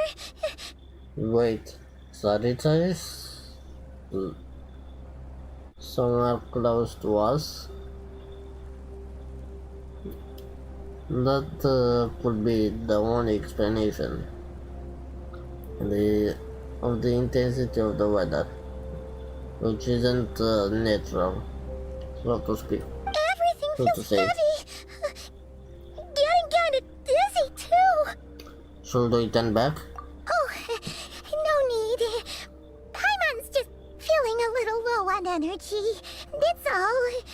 It's nothing serious. Not worth ruining our travel plans over. Well, don't push yourself, okay? If you start feeling worse, tell me right away. Yep, sure thing. Snezhnaya, here we come!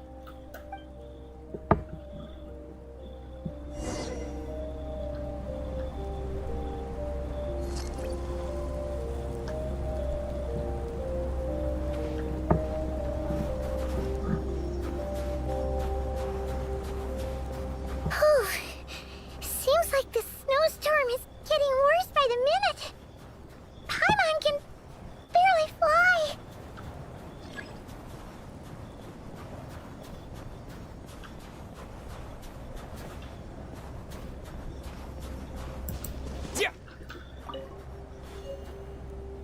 Hmm? Yeah. Okay. We're gonna explore a bit later. Snezhnaya.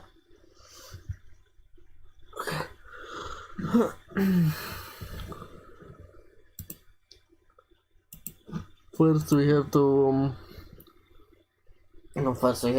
reopen the game because ingredient reforce, rebrand, a session, uh, session, can have a time limit of 1 hour. So when that hour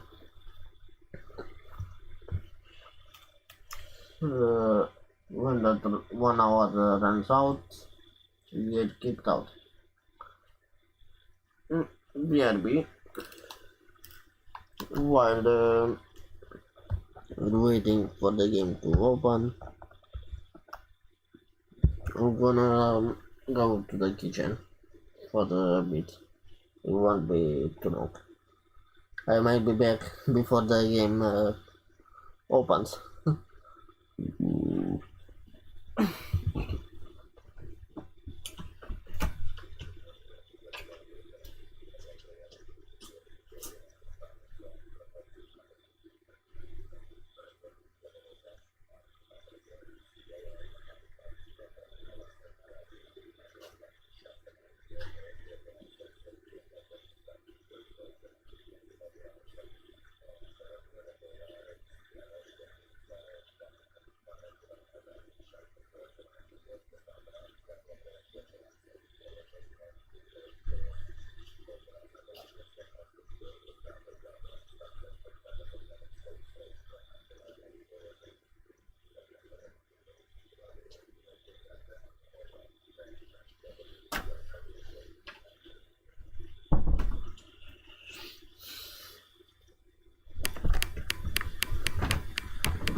I guess I was invested in the game, or the game might have waited for me.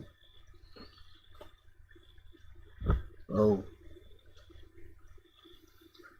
that was a big yawn right there.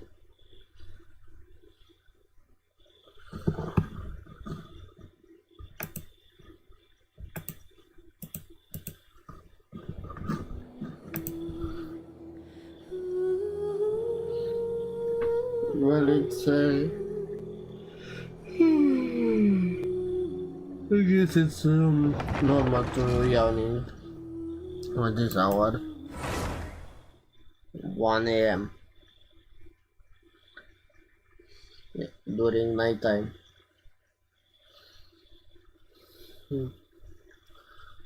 Originally, I planned to play. Seems like the snowstorm is getting worse by the minute. Paimon can barely fly. Originally, I had plans to play until I finish the Archon quest. But if I get sleepy so fast, Oh, look! There's a cabin over there. Phew. Let's get out of this storm.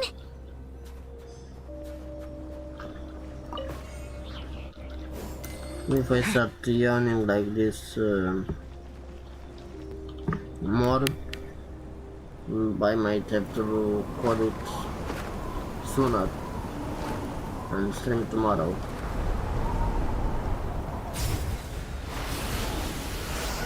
Oh shit. You're kidding me. We flew off the bridge. This isn't so good as What I is thought. this place? Where's Paimon? I need to find her fast.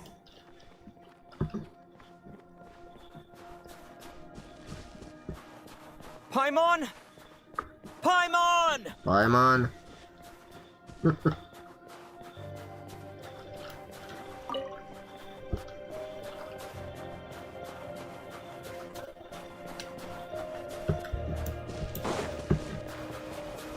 That's strange. Where could she be? I guess I'll try further ahead. Hang in there, Paimon.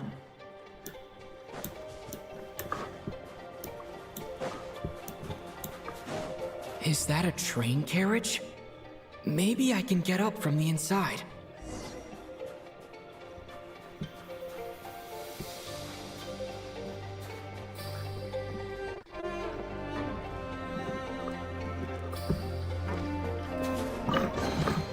Is this an answer from this world?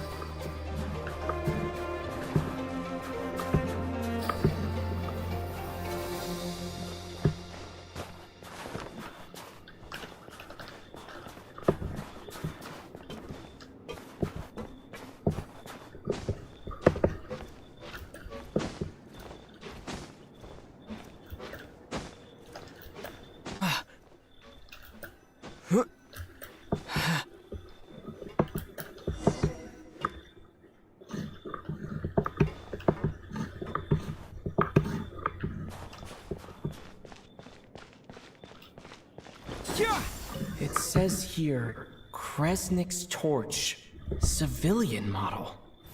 It's definitely getting a little warmer now it's turned on. I really hope Paimon's okay.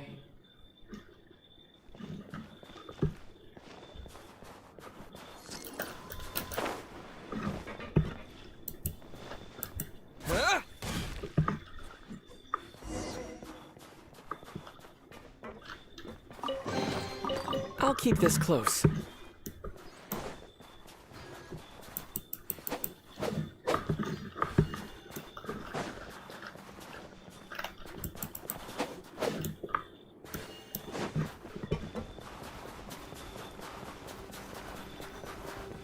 What was that strange sound? I can't tell if... Paimon? Paimon, is that you?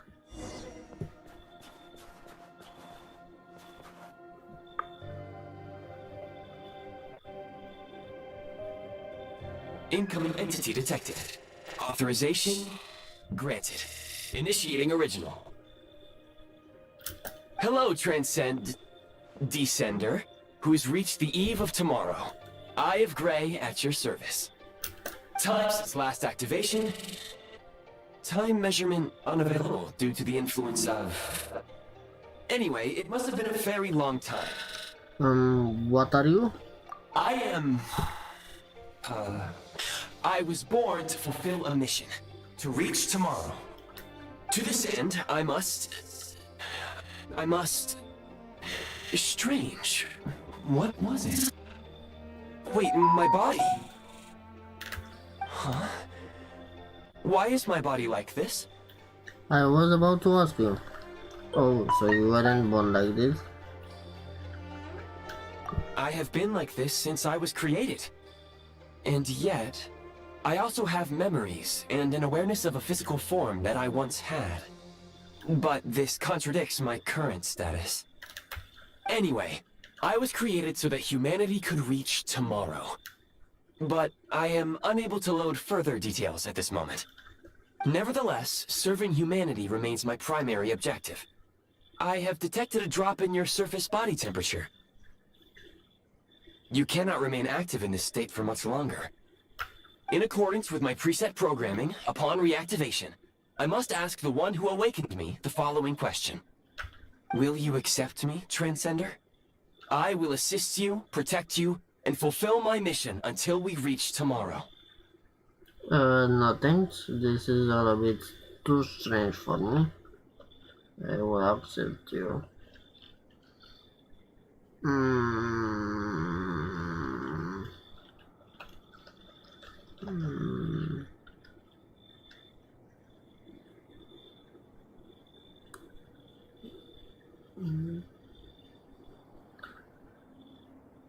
Not sure if it would have any effect, but I don't really trust this one. At least not for now. Hmm.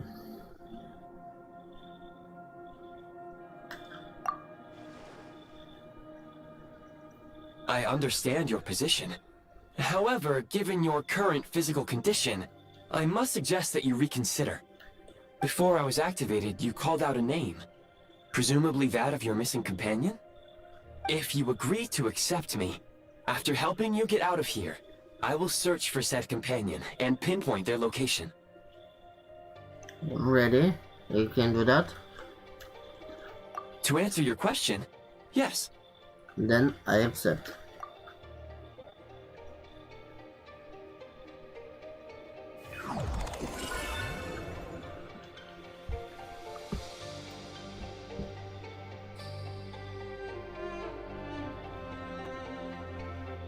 You have made a very wise decision. Now that we have reached an accord, you will be my new user. May I ask your name? Pussy 1919. Pussy 1999. Very well. I will remember this name until the mission is complete. What is your mission exactly? I need to recover my body, retrieve the power to unlock tomorrow, and help the suffering masses to reach the far shores where the empty ark floats. I can sense my power scattered across this ice-covered land. I even have a vague sense of where it might be found. But right now, that is not essential. The key right now is you. You must survive and reunite with your companion.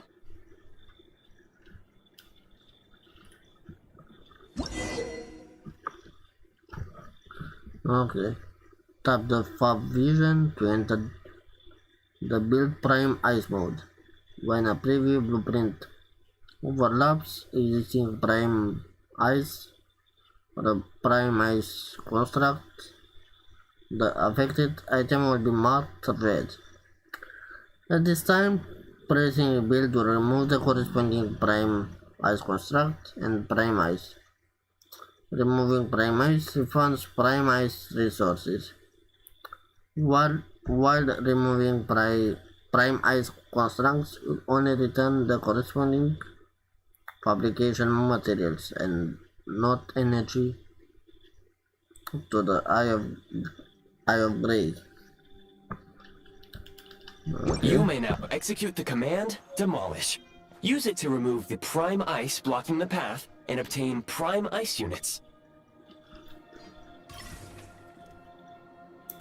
Prime ice unit count has been updated.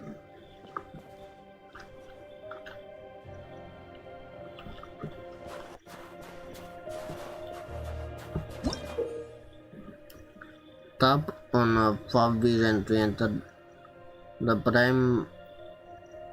the build prime ice mode to build a prime ice construct. First, place the preview blueprint at the desired location. The area is marked.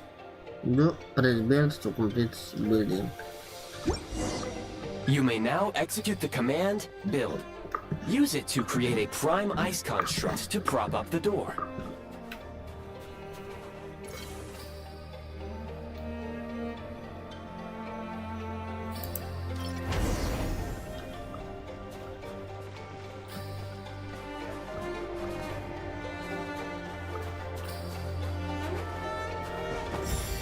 Wrong button. Is this an answer from this world?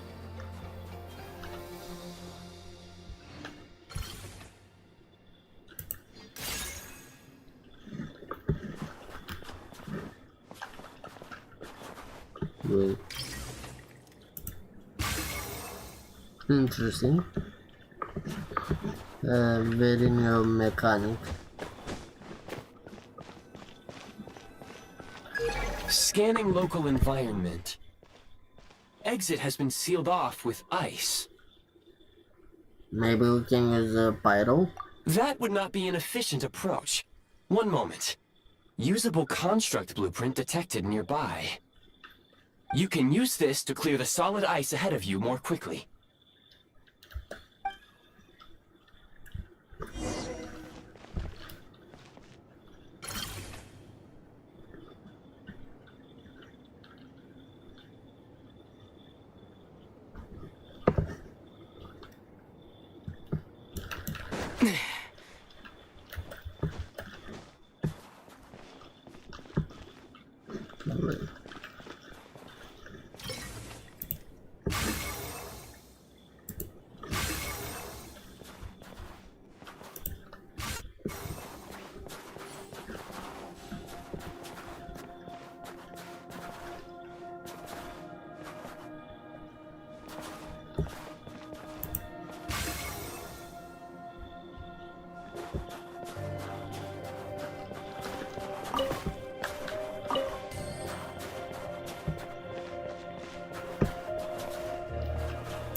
A reward on the road.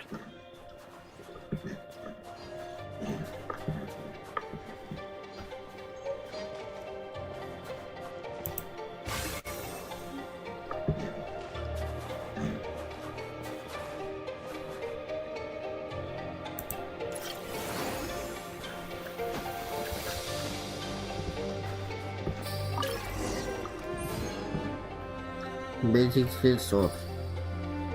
Basic source constructing character. Okay. Yeah. Okay. Construct blueprint added to records. You may now execute the command, build heat source. Generate a temporary heat source to rapidly melt the solid ice.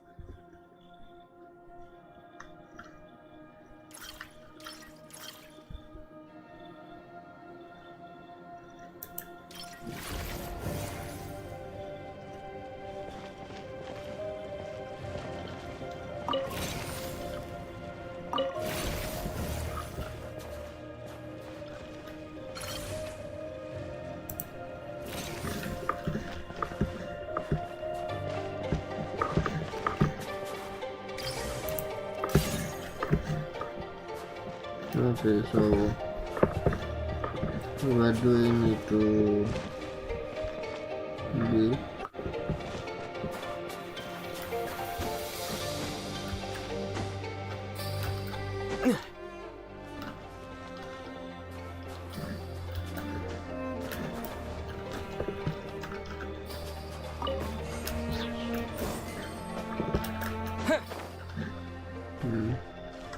Huh?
Interesting.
Is this an answer from this world?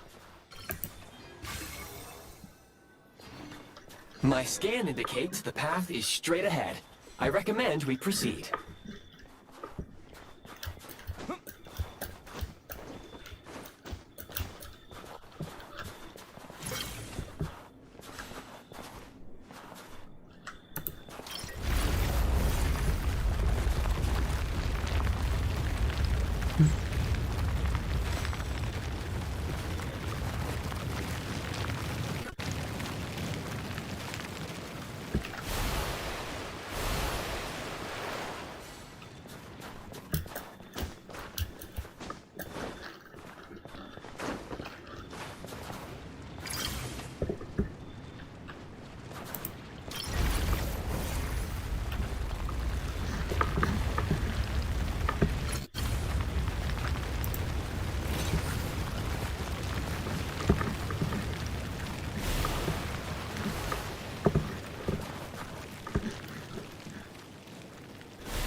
Scorch and burn!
Kresnik Crystal located. Please collect at your earliest convenience. The recent construct you built provides highly efficient heating by utilizing the unique properties of Kresnik Crystal. Unfortunately, prime ice constructs have a very short lifespan and cannot be stabilized during the development period. Hence, the authorization to use Kresnik Crystal was granted. That said, I have already forgotten what warmth feels like. Maybe when you get your body back. Yes. Perhaps then, we can warm ourselves by the fireside together. But for now, all you need to remember is this. If you collect Kresnik Crystal, I can extract the energy within and use it to maintain your body's surface temperature. The bitter cold of the land of ice and snow. When moving about in a low temperature location, the eye of gray will expend energy to keep your body warm. When the eye of gray energy is exhausted, your body temperature will drop rapidly depending on how cold the environment is. And you might even get hot. Okay. Increasing the eye of gray's Kresnik energy helps to withstand the cold. We can get Kresnik energy from various sources, such as Kresnik torches of various kinds, and Kresnik crystal ore. Okay. Low power. Please use Kresnik.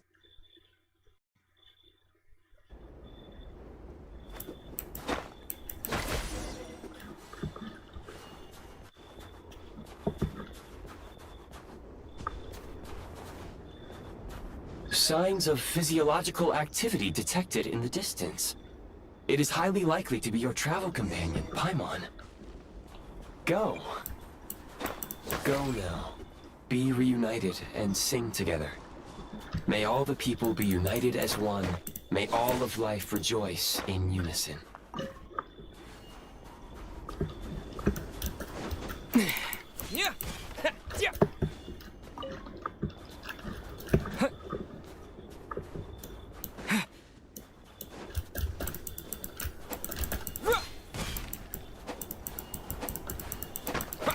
Yeah.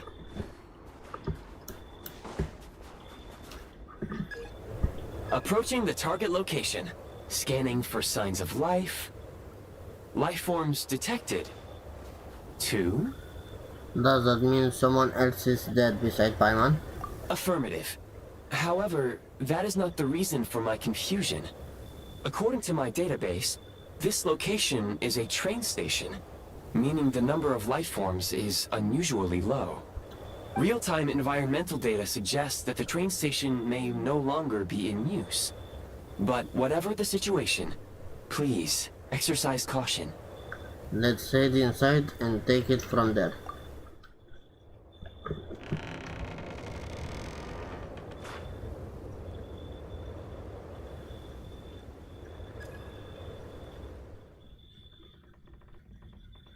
Paimon!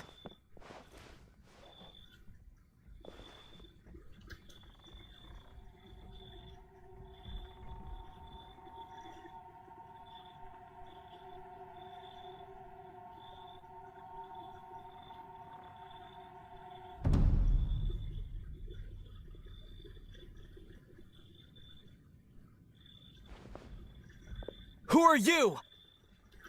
Don't worry. She's only sleeping. One of the harbingers.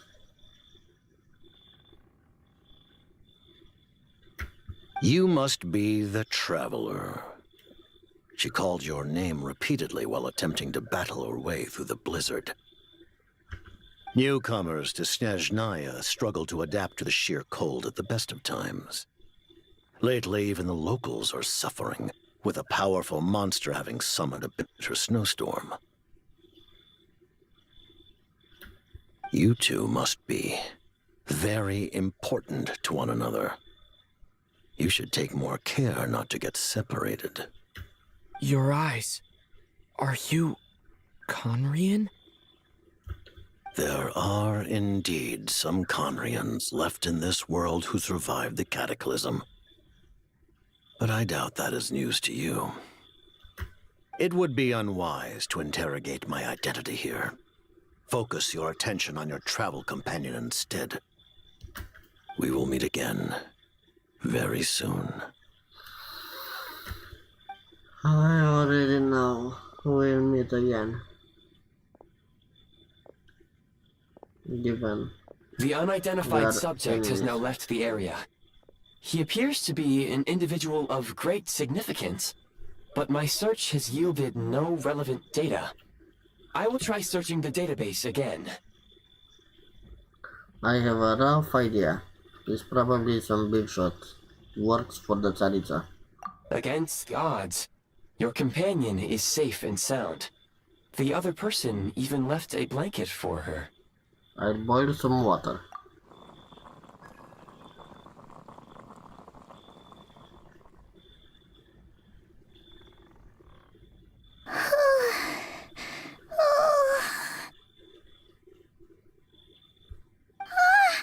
Traveler!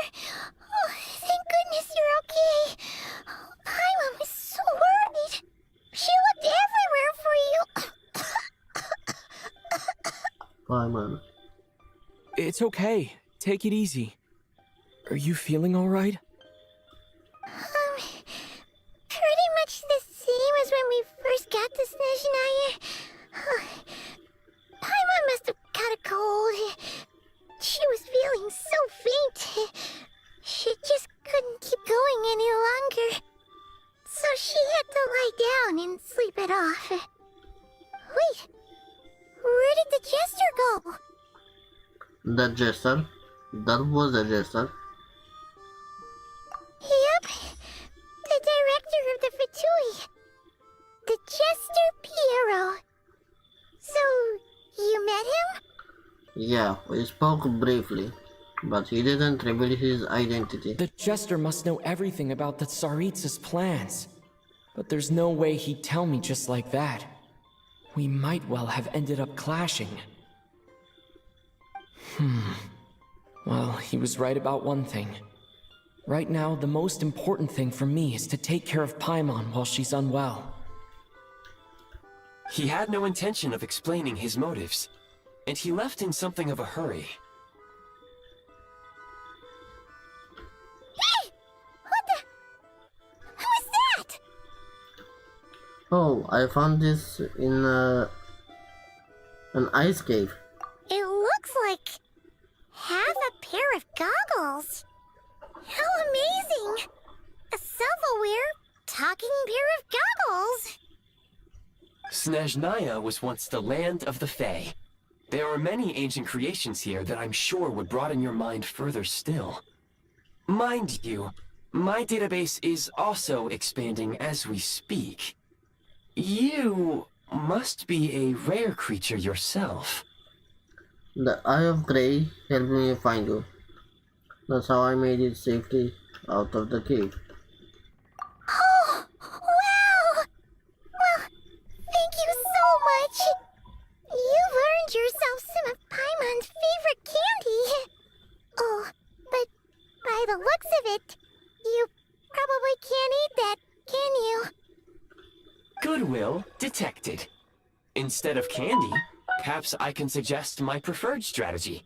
Please clean me regularly to keep me operating at peak efficiency. Oh, that makes sense. Every pair of goggles needs wiping clean once in a while. Sure thing, mister. Anyway, back to the Jester for a second. Paimon's still confused about something. When he first showed up, he already knew Paimon's name. And he acted like he expected Paimon to know who he was, too. Paimon could tell that he was Conrian from his eyes. And he definitely seemed like someone pretty important. But beyond that, Paimon didn't know anything about him. It was only later, after he rescued Paimon from the snow, that he properly introduced himself. That's the only reason Paimon knows he was the Jester. So he knows you. Is that why he was here? Came looking for you? Oh, seems unlikely. He ran into the snow following the sound of Paimon's voice, with a really anxious expression on his face. He didn't act like someone who knew she would be here in advance. And after bringing Paimon here, he just stared out at the snow. He didn't do anything to Paimon at all. In fact, he barely said anything. Wouldn't even answer any of Paimon's questions either.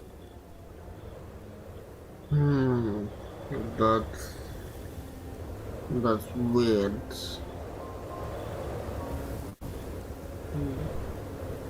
What are his actions?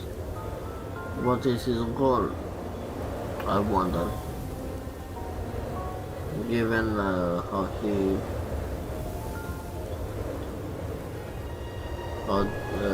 acted until now. Paimon didn't feel unsafe around him, and he didn't seem to have any ulterior motives. For all we know, he might have just ignored Paimon's questions so she'd give up and go to sleep. Please allow me to interrupt. Fatui and director are unfamiliar terms. May I ask for clarification? Wait, you've seriously never heard of the Fatui? Oh, they're like the Tsaritsa's inner circle. Really powerful people. And the director is their boss. Understood. Since they hold elite positions and serve their god directly, it stands to reason that they would conduct themselves with due decorum. I am inclined to agree with your assessment, Miss Paimon. I did not detect any ill will from the gentleman in question. I see what you mean. We'll remember to thank him next time we see him.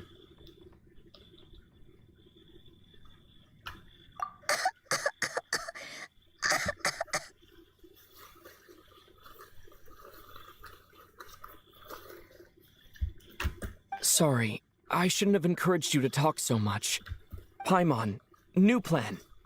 Let's get out of Snezhnaya for now. We can come back after the weather clears up and you're all better. The Jester mentioned that the snowstorm, being the work of a monster, is worse than most. Even if we made it to Snezhnagrad, we'd still have to wait out the storm before we could do any exploring. Oh, well, it's really nice of you to look out for Paimon, but she doesn't want to hold you back. We were really psyched up for this journey when we first set off. Just think of all the burning questions we have. If we turn back now, who knows how long it'll take before we finally get answers. Further information is required regarding the monster situation. But objectively speaking, there is another more pressing issue at hand. Which is? At this point, we have traveled a significant distance into the blizzard. Were we to turn back now, the road would be extremely treacherous, especially since we would need to travel on foot. If, however, we continue onward, there may be a better solution. Do you remember what I said as we neared this location? I told you that this is a train station. While it has evidently fallen into disuse for unknown reasons, the tracks remain intact. We can break through the blizzard and forge ahead by driving a train. That is the Snezhnayan way. Huh?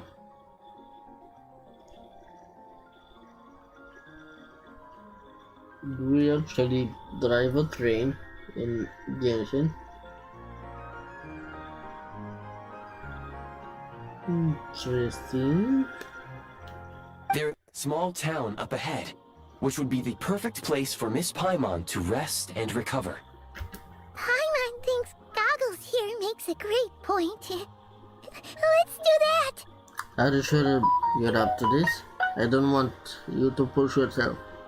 Oh, come on. Don't worry. Think of all the traveling we've done so far. When has Paimon ever gotten sick before? Practically never. 'Cause she's in great shape. Sure, she's a little tired right now, but it's sure to clear up on its own. Fair enough. We'll stay the night in the town, then take it from there. Affirmative. Should you ever need my assistance during your future adventures, please call for the Eye of Grey whenever you wish. Otherwise, I will remain silent to avoid causing any unnecessary distraction. Now, please follow me to the train tracks.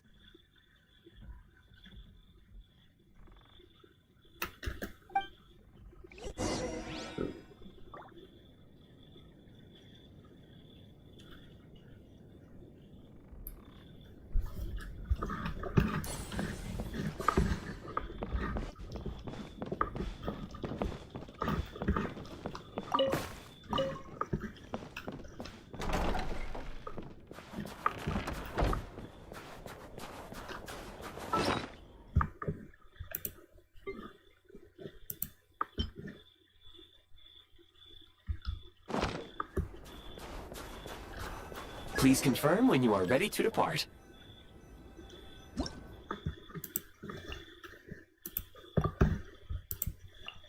Call the train.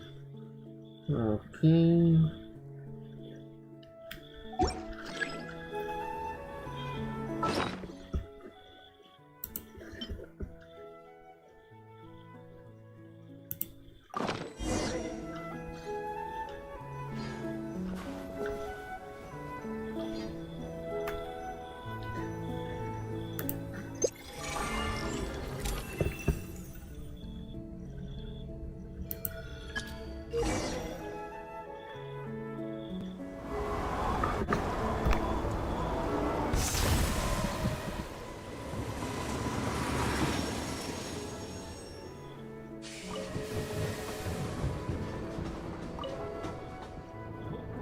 heading north from here, we will soon arrive at...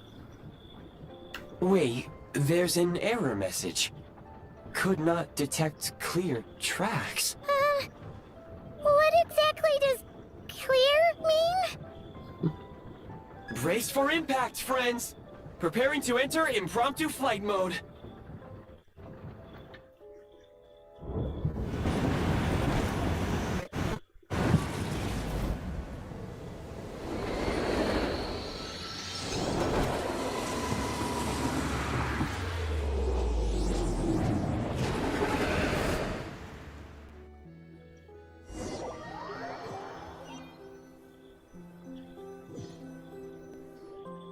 How strange. Not only was the station's status different from my records, but even the railroads and the terrain itself have changed substantially. Paimon, are you okay? Yeah. Thanks to your quick reflexes. My sincere apologies for putting you in danger. I'm afraid I'm as confused by all this as you are. You need to find a way to update your database. Shame about the train. Agreed. This is likely a consequence of outdated railroad data. The discrepancies between the old data and present reality are far greater than I anticipated.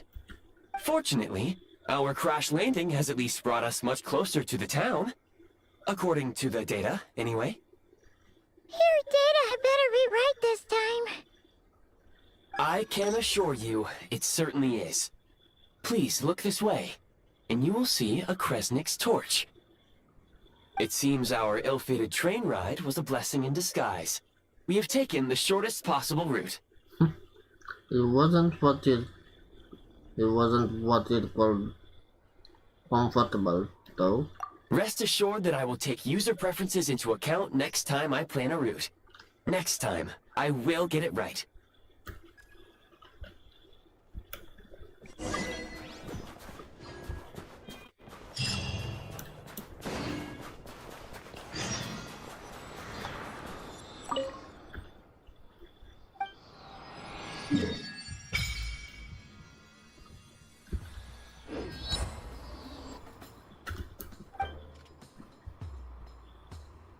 Wait, resonate with cryo?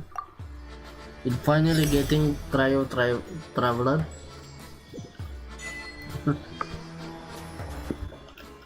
And Kate!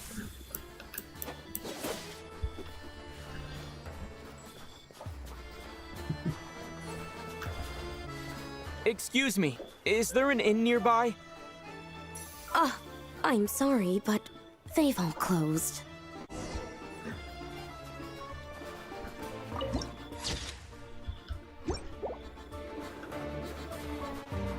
Sorry to interrupt. We're looking for a place to stay. I can't even afford to warm my own house, let alone run a business.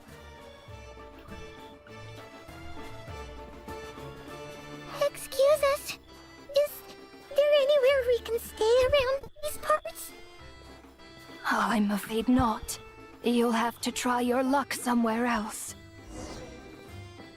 All we can do is wait for the next shipment of Kresnik Crystal to get here.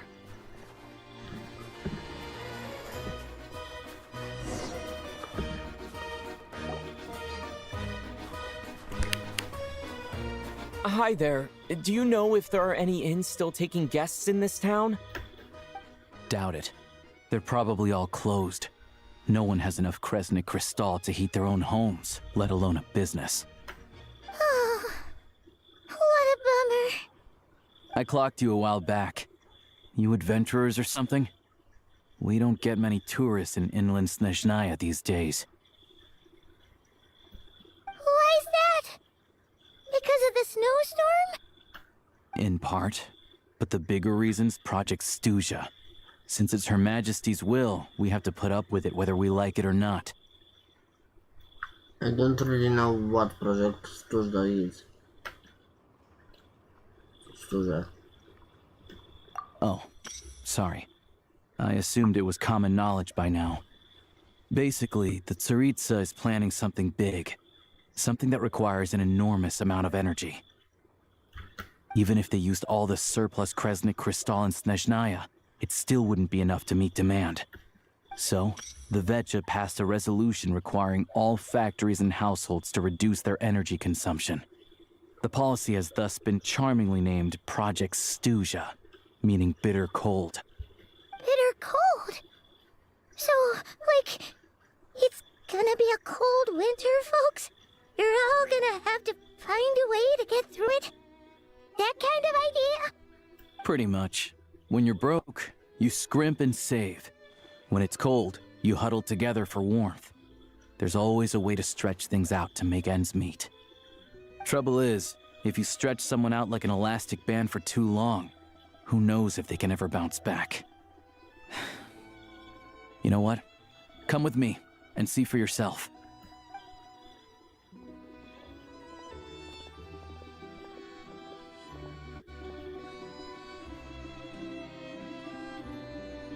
Can you please explain to me why the price of Kresnik Crystal has gone up by 1/3 again? Even as our purchase quota has gone down. You only come here twice a month. This won't even last us a week. The supply and pricing of Kresnik Crystal are based on current production volumes and price data. We Fatui are only responsible for delivery and security. I'm not in a position to explain to you how the figures are calculated, but I assure you, they are as fair and reasonable as possible. Oh, so our lives mean nothing to you? How can you expect anyone to survive a single night in this weather without heating? Since you insist on making me repeat myself every single visit, I will remind you again. There is no monopoly on the trade of Kresnik Crystal. You are free to purchase the shortfall from elsewhere on the market. What market? Nobody else is selling! And when they do, they charge 8 times the normal rate! It's robbery is what it is! Which is why the Snezhnagrad Veche passed a resolution to support border communities, without which you wouldn't even be able to buy crystal from us to begin with. So if you're here just to argue, move aside and let the next person in line come forward. Everyone's feeling the cold here. You... All right, everyone, let's calm down for a second. A few words, if I may. We're all subjects of Her Majesty the Tsaritsa, and I'm sure every one of us is dedicated to her great cause. We all know how cold it is. And the more it snows, the harder life gets. Everyone's struggling already. Let's not make things even more difficult for each other. But Liaison Shishkin, there's clearly something wrong with this quota. I have a family in Marepasak who tell me they can buy at least double our crystal allotment.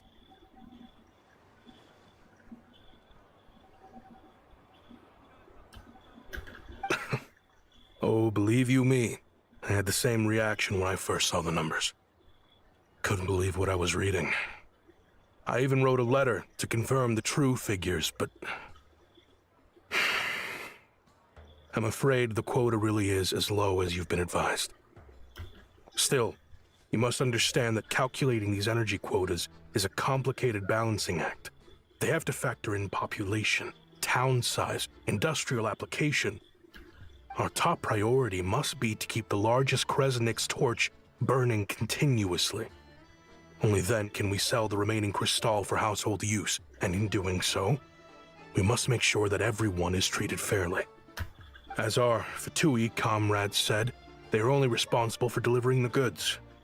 They need to keep accurate records, and they do not have any authority to modify the rates or quotas. That's right.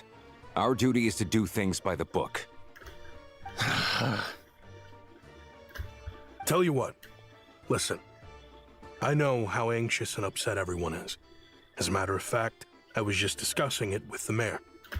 What we can do is open the lower combustion chamber of the Kresnik's torch to the public. You can come to me directly to register, and I will allocate time slots accordingly. I can't guarantee there'll be ample energy for household use. We can at least make sure you'll be able to boil water and cook food each day. Let's hang in there and make this work together, all right? Fine. I don't see any alternative. So, this is Project Stuzha in action, huh?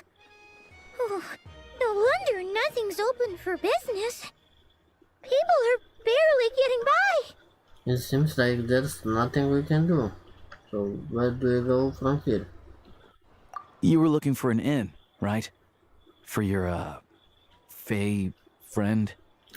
Oh, Paimon's not a fae. Just Paimon.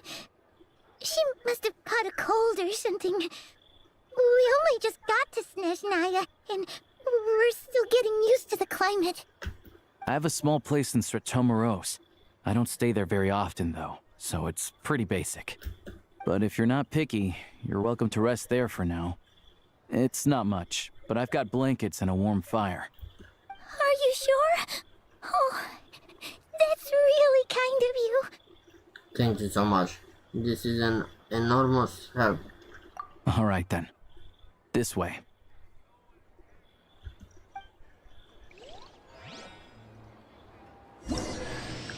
Hello, I'm Alosha. I'm a hunter. Though, if you've talked to any highwaymen, you might have heard a different side to my story. But anyway, let's keep that between us for now.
All geared up.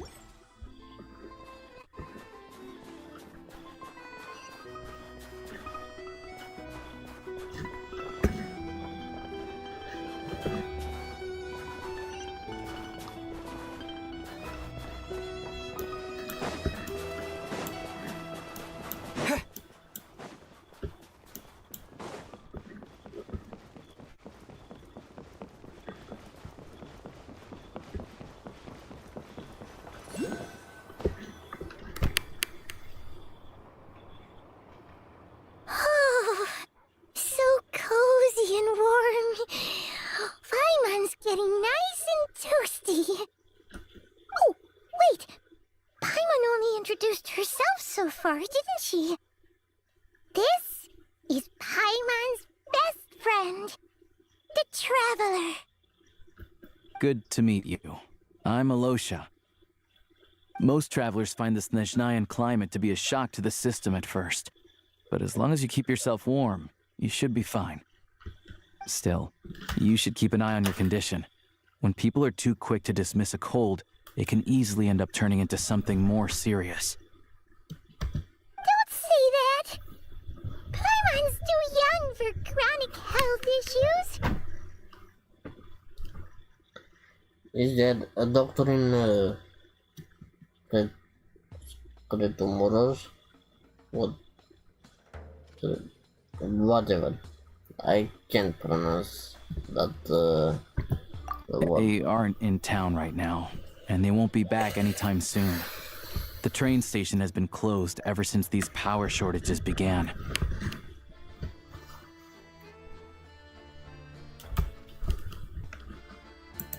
I do a lot of hunting, so I spend most of my time exposed to the elements.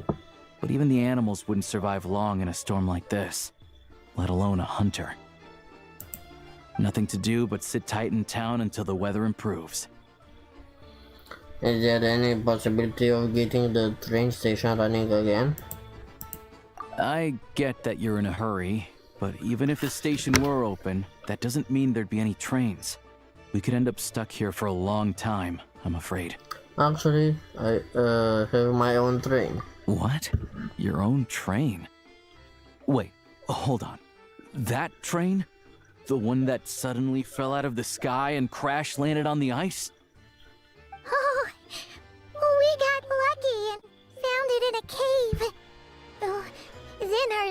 ink ran out and we had a little accident. I'd really like to get to Snezhnaya and find a doctor. Pretty crazy for a random find in the mountains. Well, as long as your train's good to roll, you might get to Snezhnaya after all. I've been doing some digging recently. Turns out, the real reason for the current energy crisis in Stratomeros is that some of the supply is being seized for a private stockpile.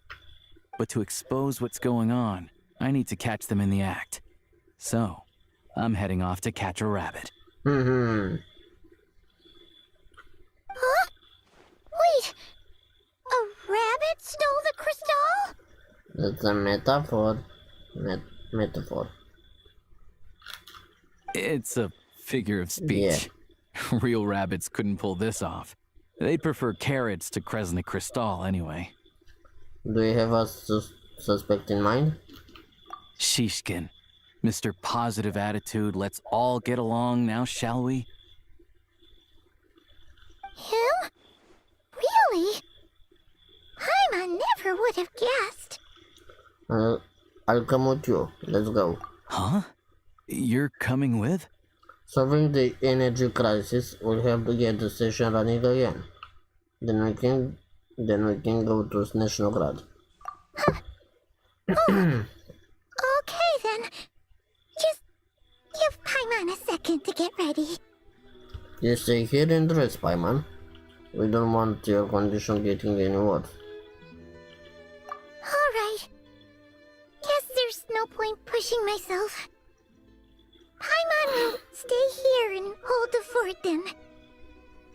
Be careful, you two. Oh yeah, there's one more introduction to do. Tagarin, get in here. Oh, a doggy.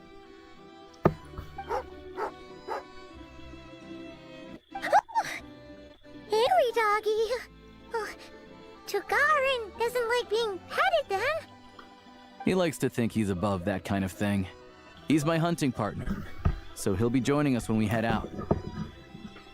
Carrots aside, we'll need to stay completely undetected. We can't risk spooking our rabbit, or there's no telling which burrow he'll scurry back into. First, we need to find a way into the train station and see if we can find any real freight data. Shishkin's figures can't be trusted. Then, we get Tugarin to catch a scent and find out which way the crystal went. What are you eating? Oh, check it out! When you're all out of carrots, try jerky! Good doggy! Good doggy! A fellow dog lover, huh? Yup! And rabbit lover! Carrots are great too, you know.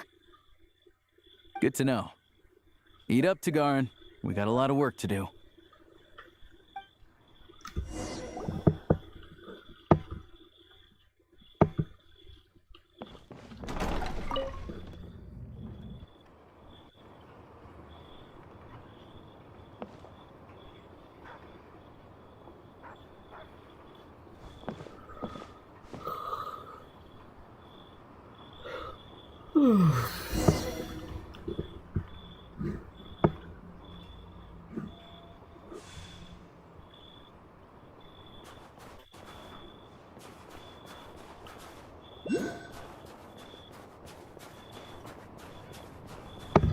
Wait.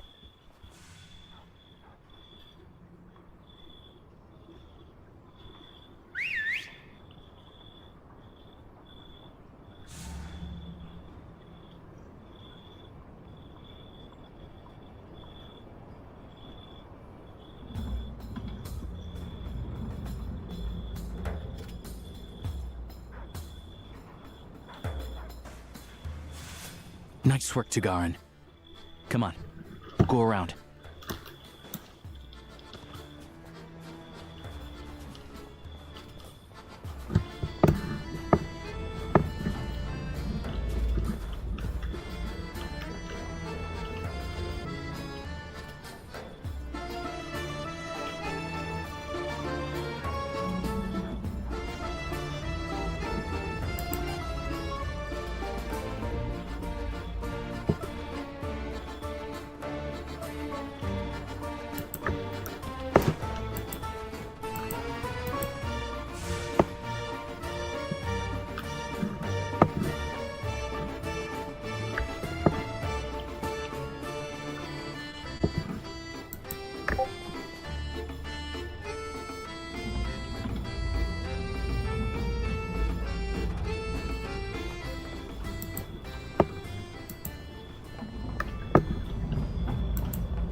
This way.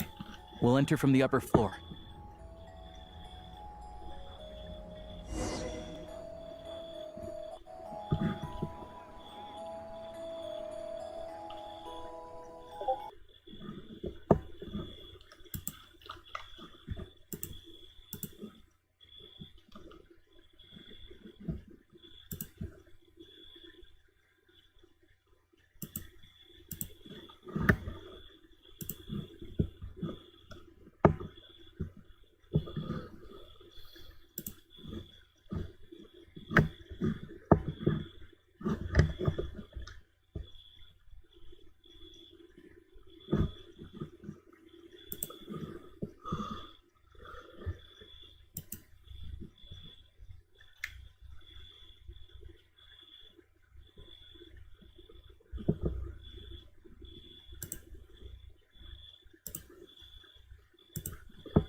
I guess roughly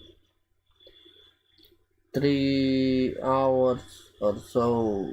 I will have to end the stream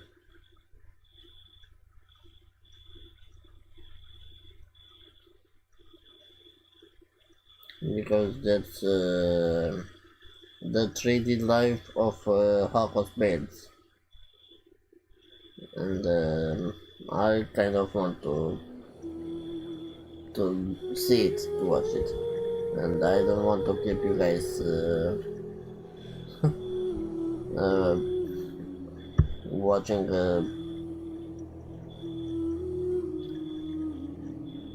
a frozen screen or something.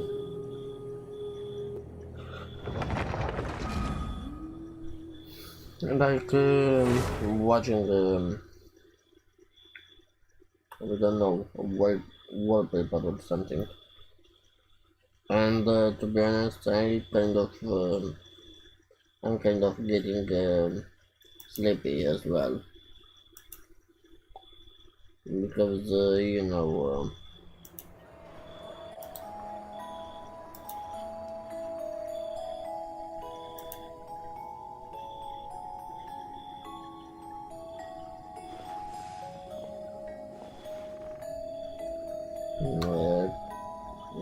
3 a.m. There we go. A freight list. Straight from the Fatui. So Shishkin won't have had the chance to doctor the figures. Looks as new as the day it was printed. I guess no one bothers reading these unless they have ulterior motives. If they did, there'd be no loophole for him to exploit. Yeah, this is all we need. Come on, let's get out of here. Then go track down the crystal.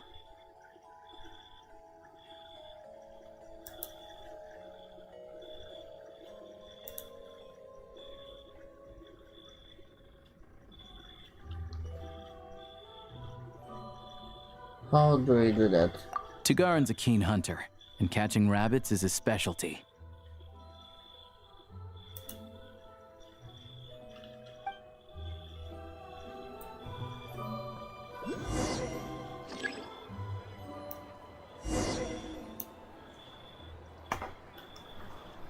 Okay.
Anywhere there's a stove, there'll be the scent of crystal.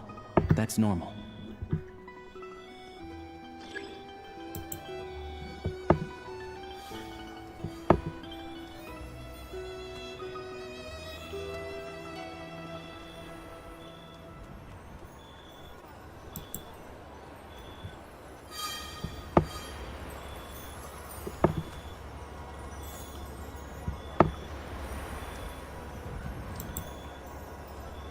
But if he picks up the scent of crystal somewhere and there's no stove around, that's how we know something's up.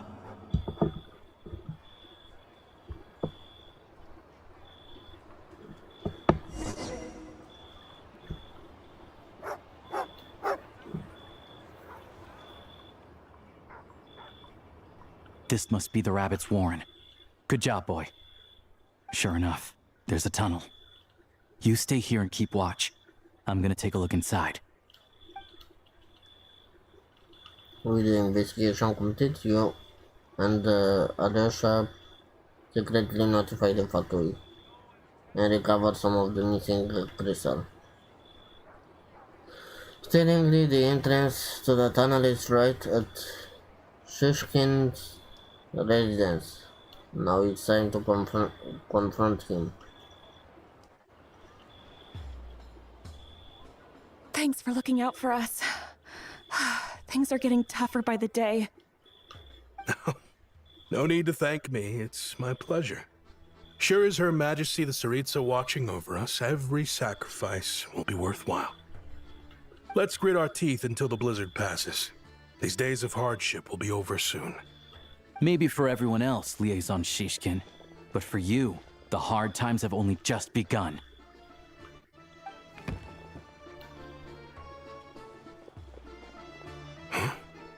Who are you? What's the matter?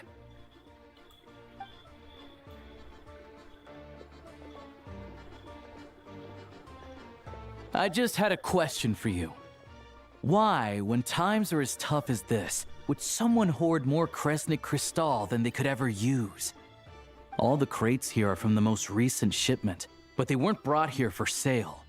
Instead, they were secretly stashed away. Would you be able to shed any light on the situation, Mr. Shishkin? Me? Why, I have no idea. But look at how much there is. It's quite a godsend. Now there will be plenty to go around. This godsend was found in a cellar adjacent to your residence following a tip from Mr. Alosha. And this is only a fraction of what we found down there.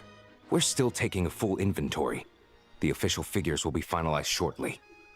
I've always been grateful for your efforts to mediate between us and the townspeople of Sretomaros. But now, Mr. Shishkin, it appears you were the source of the conflict all along. How could you do this to us? We trusted you to have our backs. You've been lying to us this whole time? Hey, The jig's up. Time to come clean. I owe you all an apology. I'm sorry. I'm so this isn't who I am. Please believe me, this was a one-time mistake that I will never repeat. Who would in their right mind believe him anymore? No one. We all know how difficult life has been. Project Stuja came into force. Energy is an increasingly scarce resource. People everywhere are getting desperate. But some places have been hit harder than others. I grew up in Alatir, a small village with no train station. Deliveries of Kresnik Crystal have ceased there entirely. If nothing is done, they're all going to freeze to death. You know as well as I do how downright impossible it is to buy Crystal these days. The thought of my poor mother and father, with no one to help them, I felt so afraid. I watched as energy grew scarcer by the week, all the while knowing that their lives were at risk. Then one day, I looked at the Crystal shipment in front of me, and a terrible, selfish thought entered my mind. Looks like I'm just not cut out to be a criminal. I'm so sorry. Once the Fatui have finished their count, you'll see that the numbers match their waybill.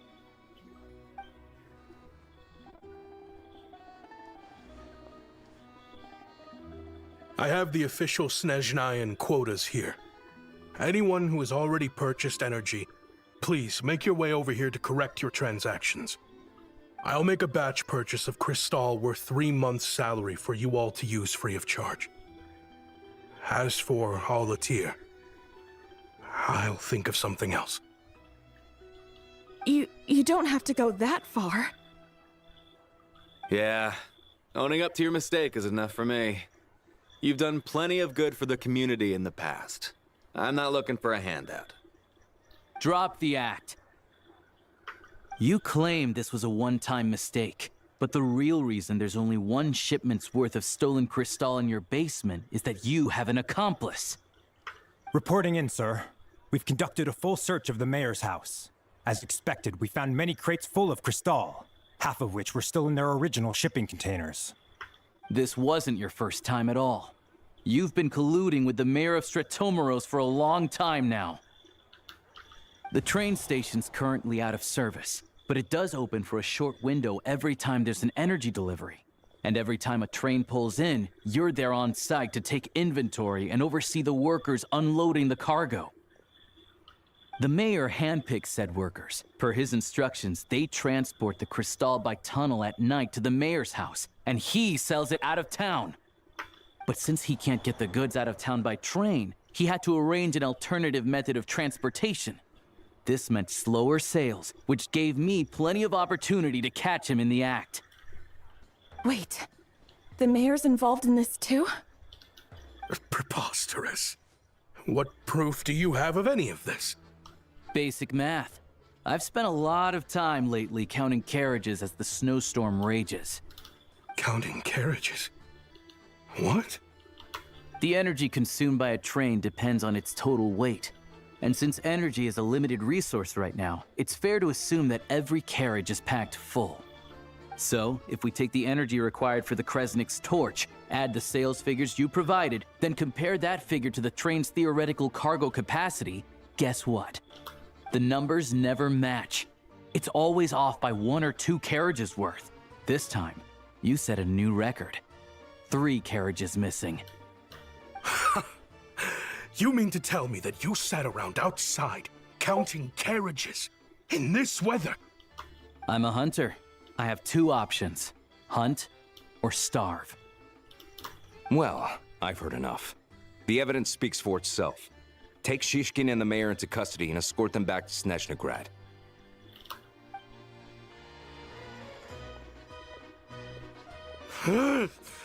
You cocky little brat! Ruining my business! Just you wait.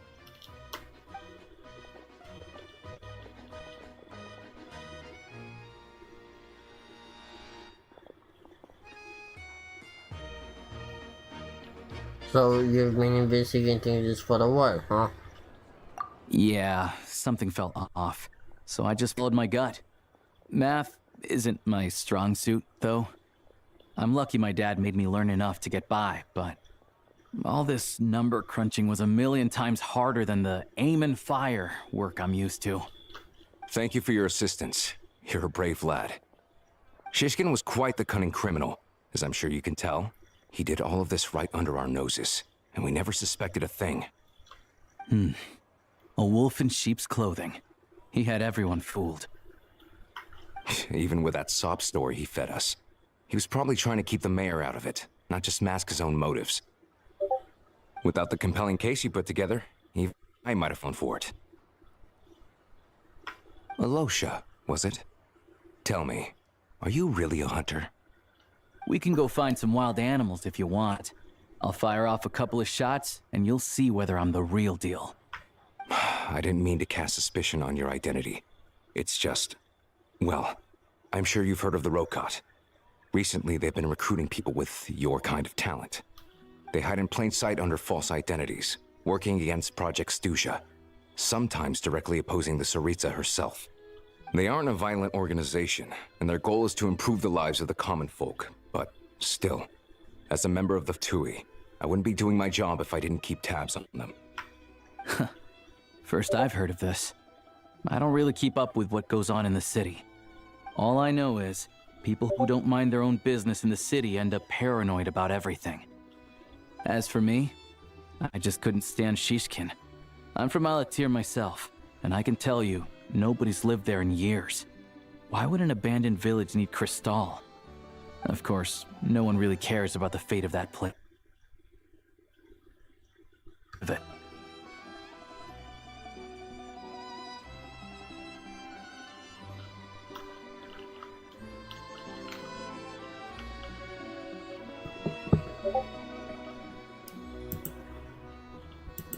I see. It does sound quite tragic. Really. Well, thanks again for your assistance, and your friend here too. I will report the incident to Snezhnaya. The Fatui will take over energy distribution until new officials are appointed. We'll also ensure that the train station resumes normal service as soon as possible. Looks like it's my turn to brush up on math now. I never liked it as a kid either.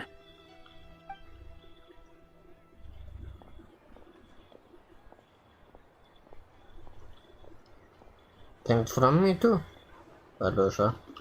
Don't mention it. Isn't the soldier overseeing the delivery supposed to verify the quantity of the goods? Was he just careless? Or was he being paid off too? Who knows? Excuse me. I'll take a share of Kresnik Crystal too. Thanks. I need to take a detour before we head back. There's someone I have to deliver this crystal to.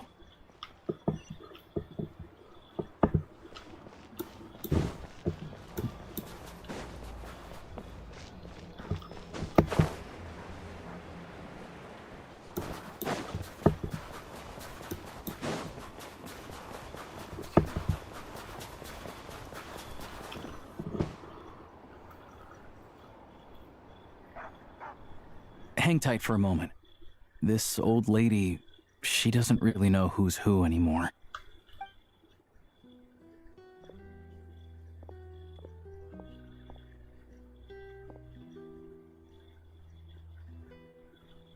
Oh, grandson. It's so cold today. You must be freezing. Ma'am, it's me, Alosha. Alosha? Alosha who? You know me. I came by earlier today. Cleaned the ashes out of your stove, gave you some warmer bedding, and washed your back. I'm sorry, I don't remember. Now, how often do I get to see my grandson? Hmm? Come on, take a seat and relax while I fix you something to eat. It's okay. You just rest. I'm fine. Oh, you.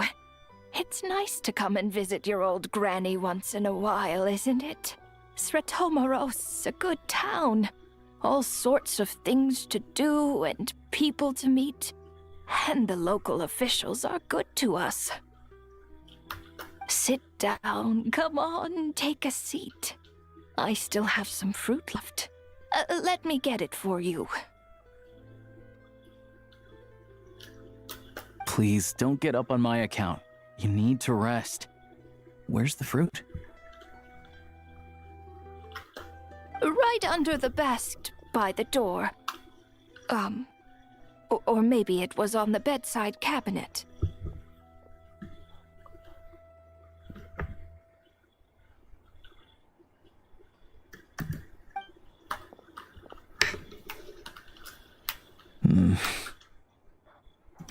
Well, grandson, dear, do you like it?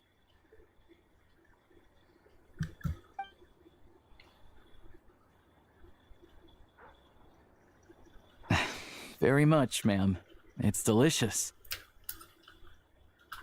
Good, good. Wonderful. You don't need to save any more for me next time, all right? Fresh fruit is hard to come by at the moment. You should eat it as soon as you get it. Oh, I don't need it. I'm fine. But if you like it, come back for some more soon.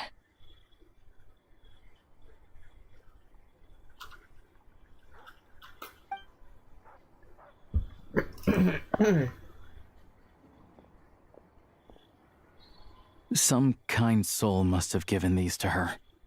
But she always saves the nicer things for special occasions. How do you know her?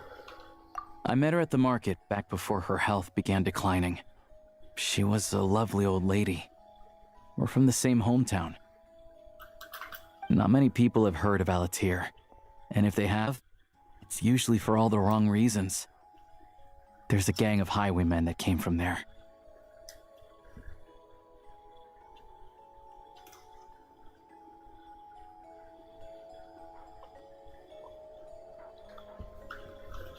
Now that it's an abandoned village, it's rare to find anyone who shares fond memories of our hometown. So after we got talking and realized we were from the same place, we decided to keep in touch by letter. I first learned of Sretomaros' energy supply problems from a passing comment in one of her letters. Then, after her health went downhill, I started visiting more often. Town's been in decline for a while now, but because of her memory problems, she thinks of it as the bustling, prosperous Sretomaros still in its heyday.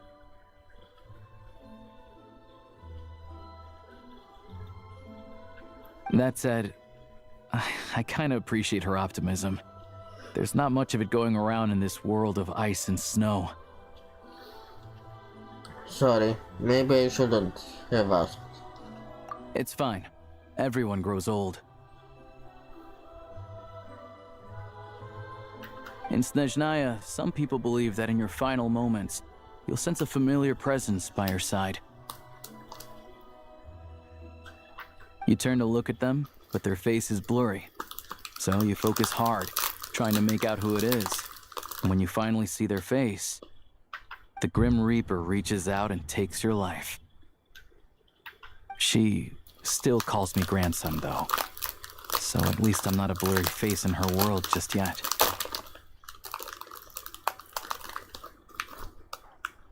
Come on, Let's get back and see how Paimon's doing.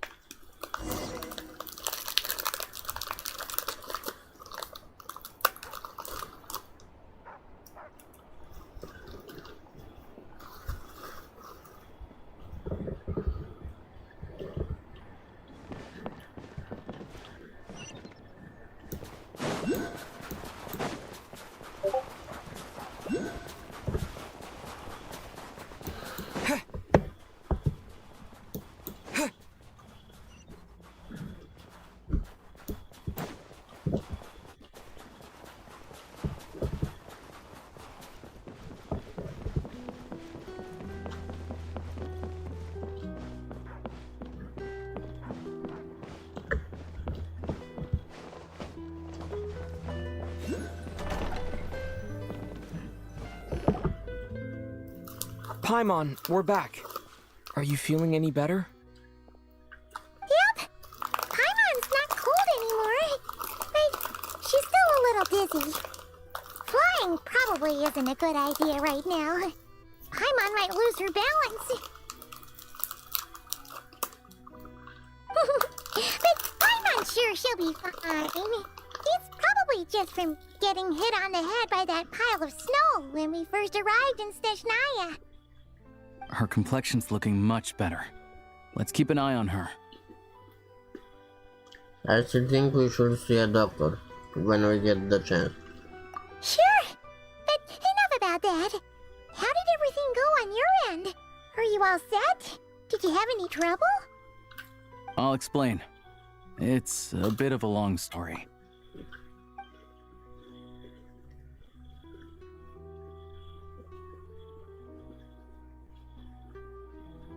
Jeez, you guys got pretty busy. Sounds like the liaison officer and the mayor were running quite an operation. Good riddance to both of them. It's a good thing you managed to catch them. So, you said the train station will open again soon, right? And everyone has enough crystal now?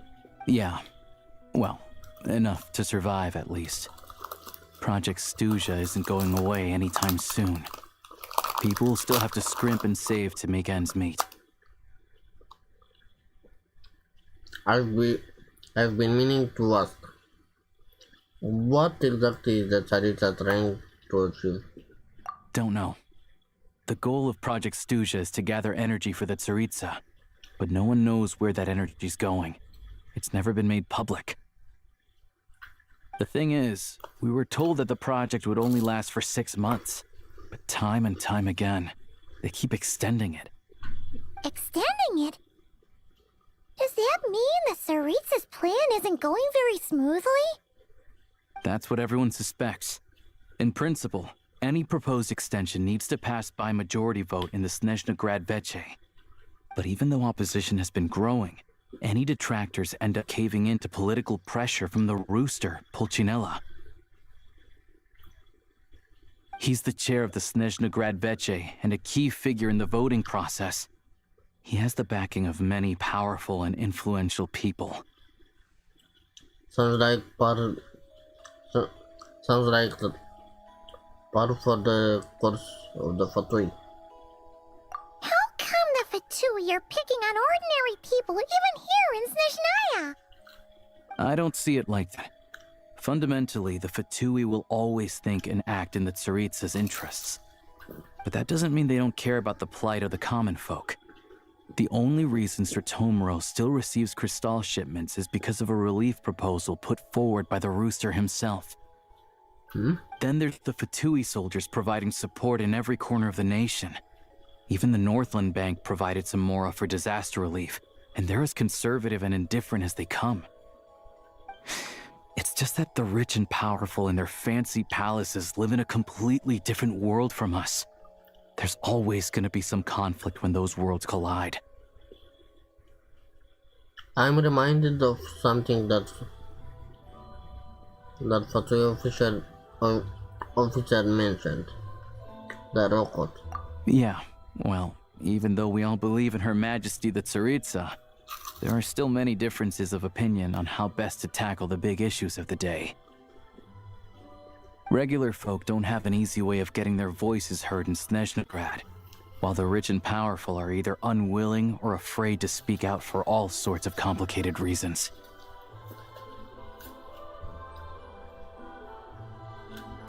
The Rokot provides the disaffected with false identities and an outlet to vent their frustrations.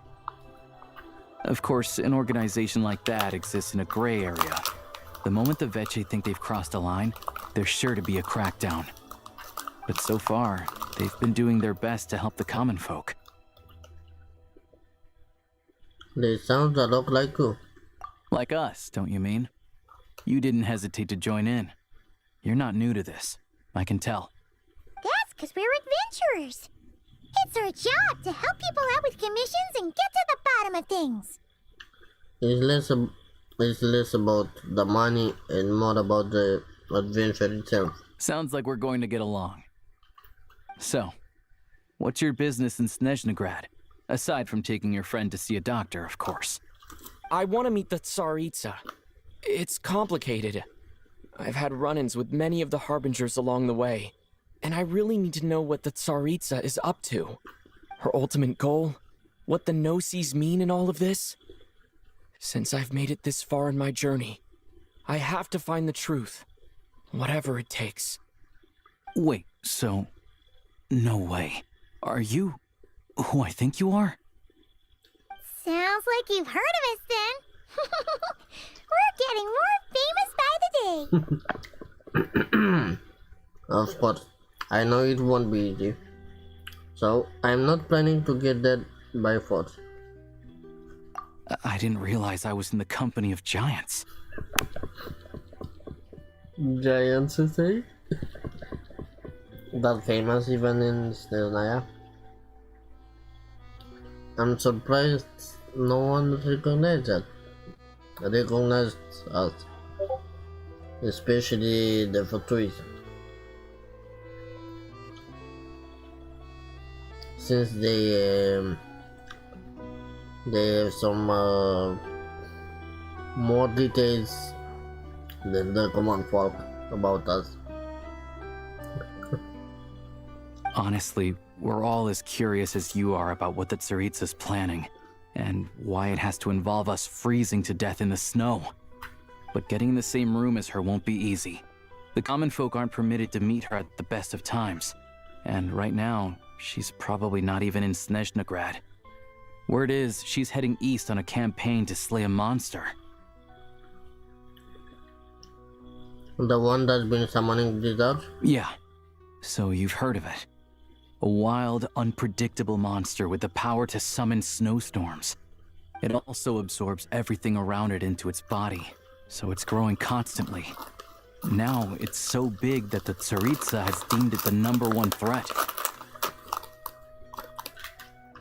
Luckily, as it grew, it became increasingly less mobile, so it doesn't pose an immediate threat to this town or to Snezhnaya.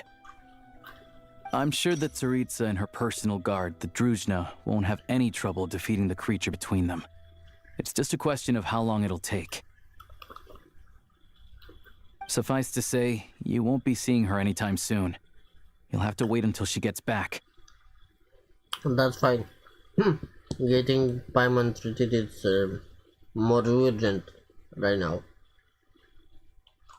If it comes to it, I'll just have to go to her. Fair. Well, the Fatui will be taking over management of the train station for the time being. Things should be up and running by tomorrow. Once it's open, we can see about getting your train towed to the station. Whoa! That's gotta take a lot of manpower. Are you sure we can talk them into it? The Fatui aren't exactly spotless in this whole mess. Plus, we helped them out. Should be easy enough to negotiate. I'm more concerned about what paperwork I need to drive the train. As far as I know, all the paperwork is dealt with upon manufacture. I've never seen anyone check it, so I wouldn't worry. Having a train makes everything much easier. We'll reach Snezhnaya in no time. I need to head there myself anyway. Got some game to trade for Mora. I know a good doctor in the city. I'll introduce you when we get there. Oh, thanks so much. Let's get a good night's sleep ahead of our big trip tomorrow.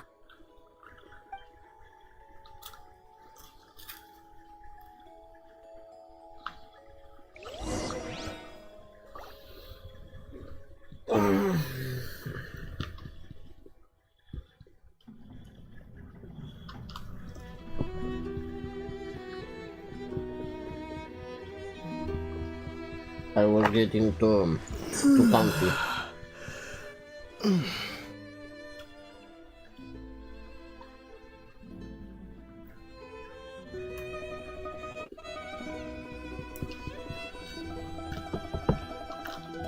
Munching while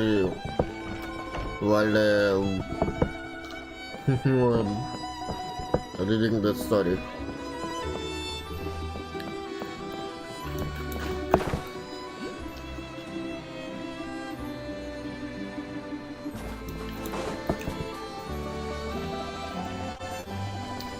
This isn't that different from watching anime and eating something.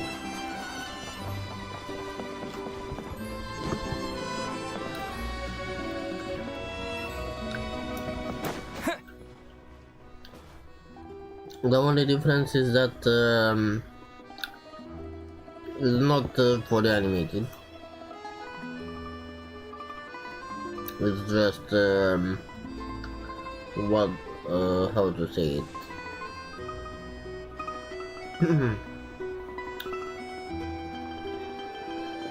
Just a few characters in 3D speaking in the chat text box down.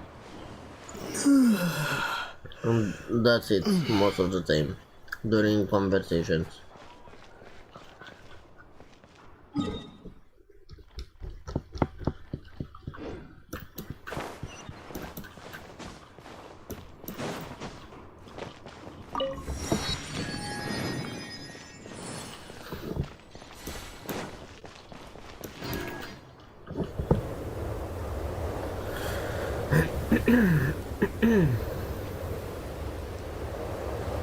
Drive carefully, all right? You don't want to end up in this situation again. Also, I don't think I've seen a train like this before. Is it a new model or something? Yeah, I guess. Not a fan of small talk, are you? Anyway, take this. It's an up-to-date map of the Snezhnaya rail network. All the track switching is automated. So, as long as the train's moving, you don't need to worry about collisions or anything. We'll leave you to examine the train's conditions yourselves. Fingers crossed nothing's broken. I doubt Sir Tomoros has any engineers with experience working on this model. Shouldn't be a problem. Thanks for everything. All right then. Have a safe journey. And make sure to check everything's working before you set off.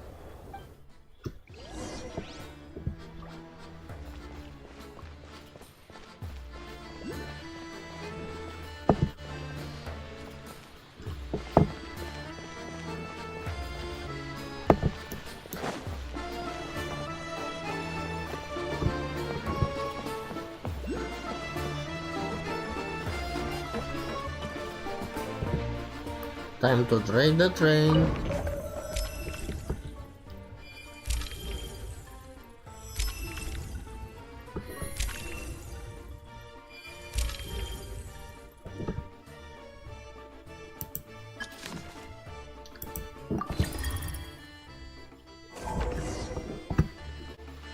Alright. Looks like our destination settings have been applied.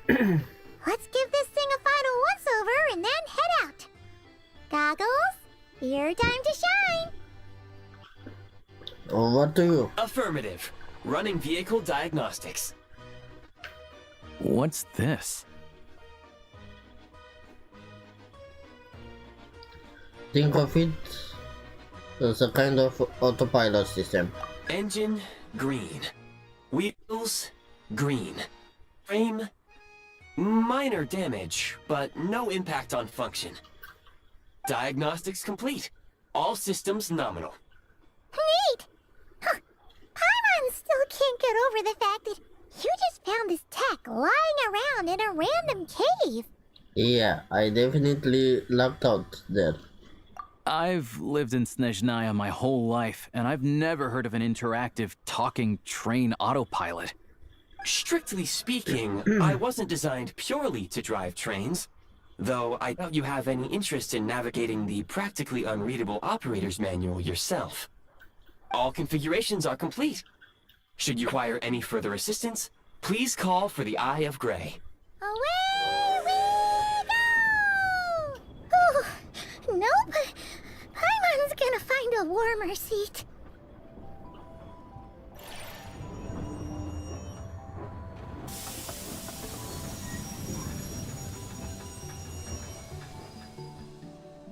Huh? What's going on?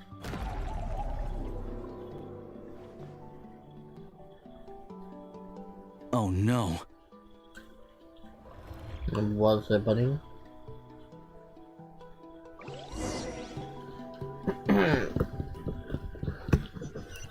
I guess we want relax. What is this place? Traveler, are you okay? Well, I'm alright. You okay, Paimon? Paimon's still airborne, but it feels like swimming through thick, gloopy water. It's horrible. Just our luck. Of all the things that could have gone wrong. Halosha, you're Snezhnayan, right? Any idea what the heck this place is? It's called the Shadow Realm. A place where no wind blows, no light shines, and no elemental energy flows. Even time itself doesn't exist here. It's a world where everything seems to come to a standstill. I've only seen it a few times before, and this is my first time inside. It's a dangerous place. Most people who get sucked into the Shadow Realm are never seen again. And the few who do make it back, they're never quite the same. Huh? Then what the heck do we do now? Oh, maybe Goggles knows something. Goggles? I don't see it anywhere. Great! Now we're done for! Hold it together. Let's not get ahead of ourselves. I heard a story once about the world of shadows. If it's true, there's a way to escape. We just need to find the exit. Come on, let's explore.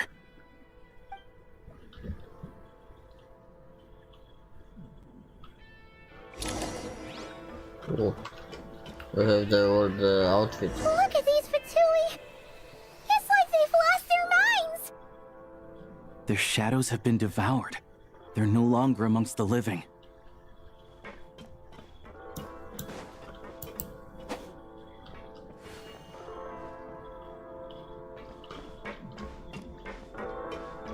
Ready to drop. I can't channel elemental energy here, but I have a few gadgets that still work.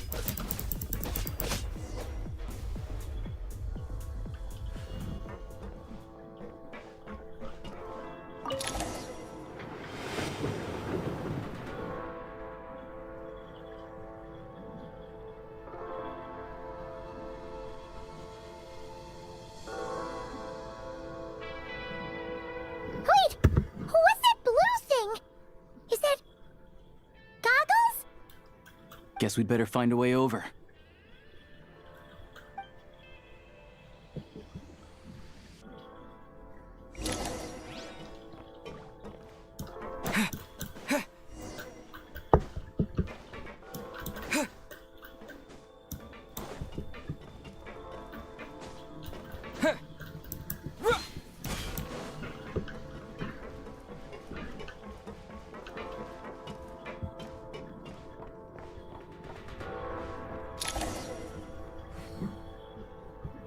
Goggles!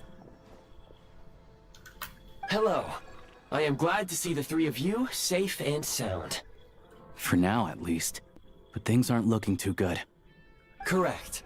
We are now inside what is known as the Shadow Realm, the darkest space in the shell. where even the Most High is loath to cast its gaze. Time and space hold no meaning here. It intersects with the world of the light realm only rarely, like an air bubble that rises to the water's surface. We must leave this place before it sinks back down into the depths once more. Sounds like you have a plan. Yes. In fact, the very purpose of my creation was likely to... from the Shadow Realm. It appears that key data is currently inaccessible, but now is not the time to resolve that problem. I have marked the exit to the Shadow Realm for your convenience. In addition, I have prepared some equipment to aid you as you traverse the Shadow Realm, traveler. There is specialist equipment for this? How do we have that ready?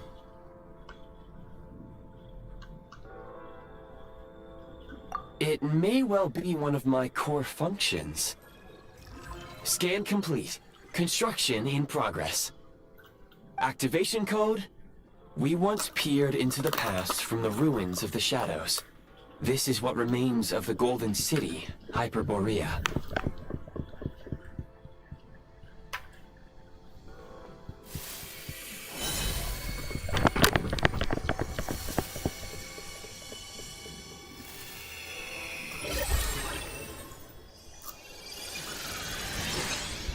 Okay. So that's where the gun comes from. From the new outfit.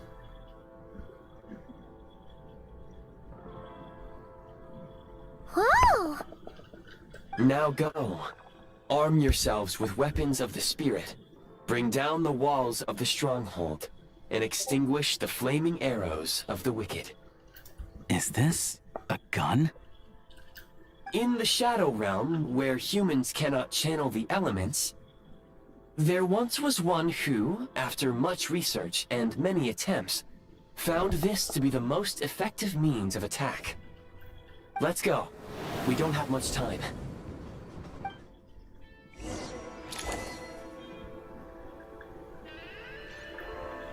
Select control preset.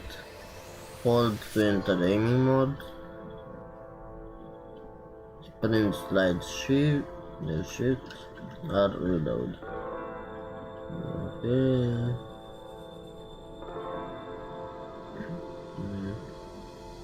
Based on classic shooter view controls.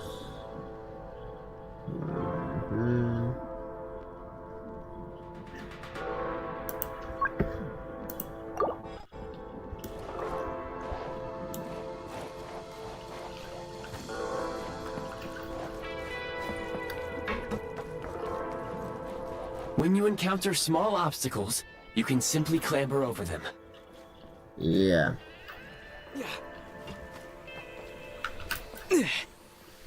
You can slide to navigate through low, narrow tunnels. Whoa.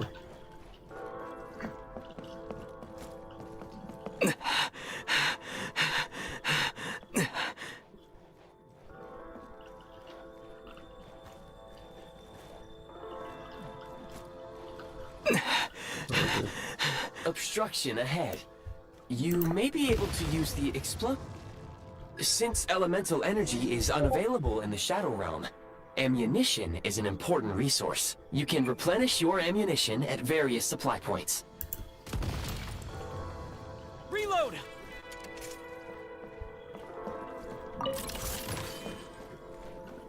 Oh, that's a lot of ammo. For long-range targets, try using the scope to line up your shot.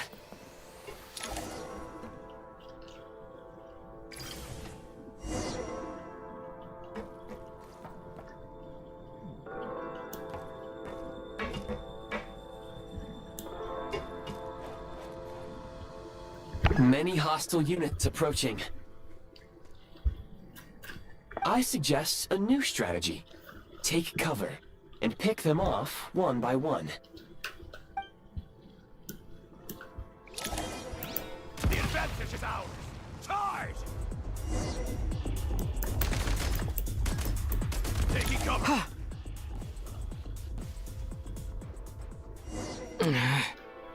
Need a refill.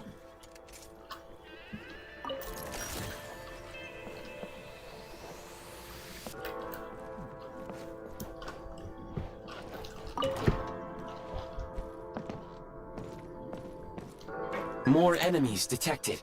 Try attacking with the newly unlocked Assault. Okay. Simulated the elemental skill.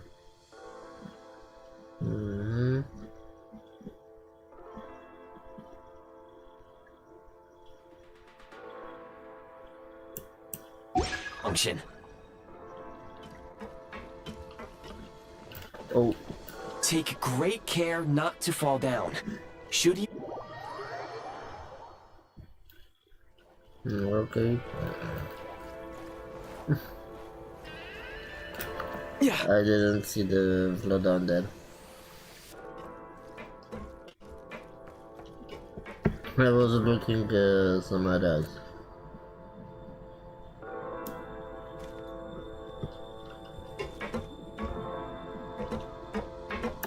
Light him up!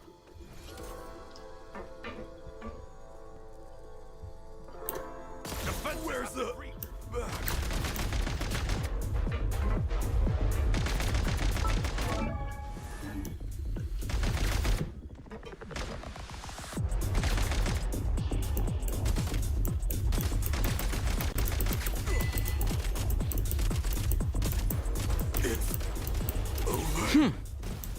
Oh.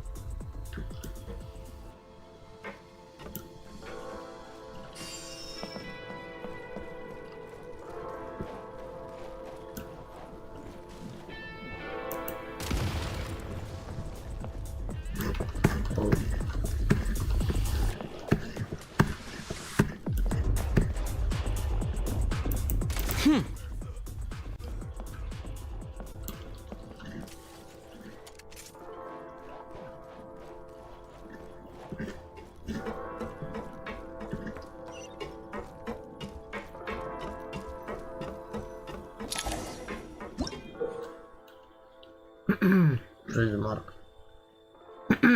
A sigil that hovers in midair and when fired at the sigil. You will be able to use the power of the freeze mark to move quickly around the shadowing. Okay. Aim at the freeze mark and pull the trigger to move using the rope. Oh, interesting.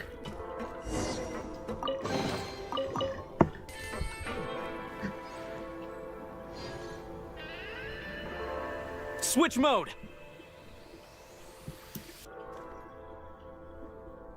Mind the rhythm!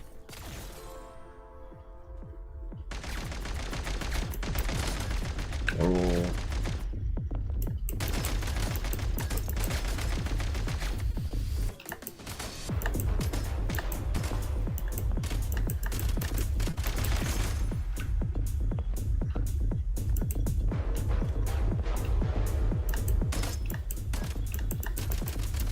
Some supply points can restore a small amount of stamina. Press on.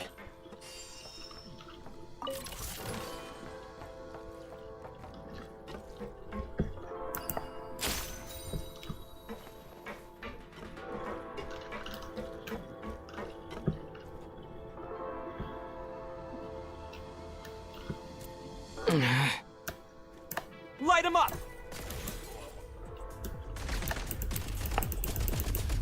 Taking cover.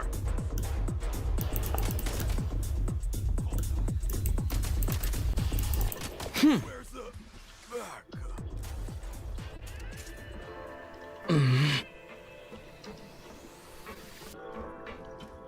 Time to catch my breath. Yeah.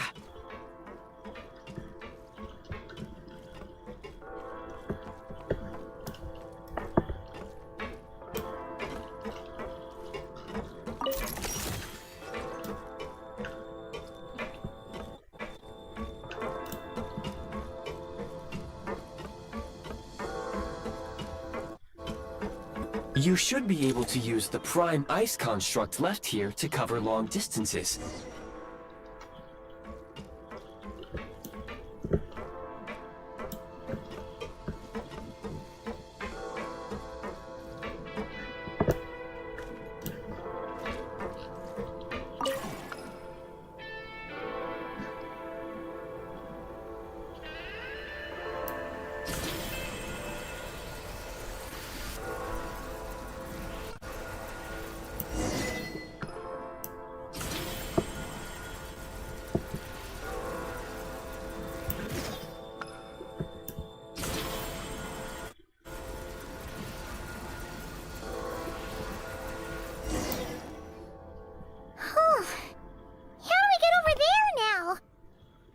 I recommend using this grappling gun.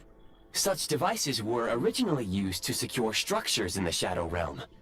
If you detach the connected hook, the grappling gun will automatically fire a rope to another nearby hook. Okay. So, we just remove this hook, right?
The advantage is out! Time! It's over.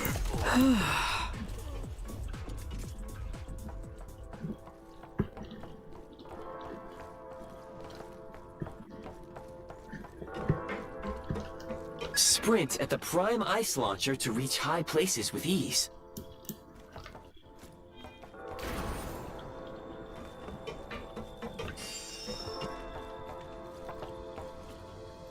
Change of tactics.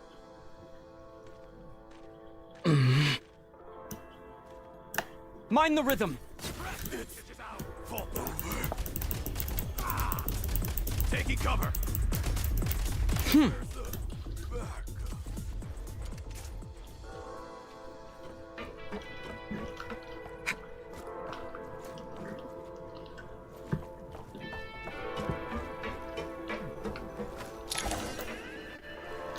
Usable munitions detected.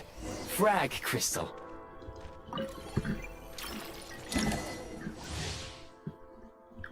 Frag crystal. When thrown, creates a special electro field that deals all area of effect electro damage to opponents inside the field periodically. The field will also slowly move forward along the crystal's line of travel, and slow down further when it comes in contact with other opponents, with an opponent or object.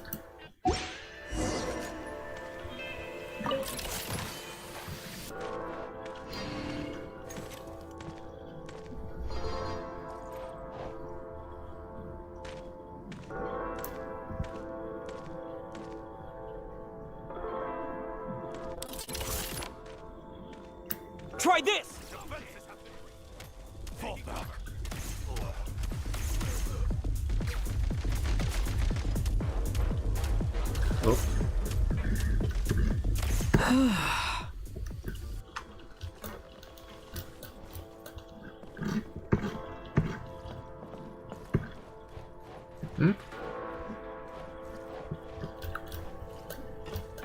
Everything is gone. With that one grenade.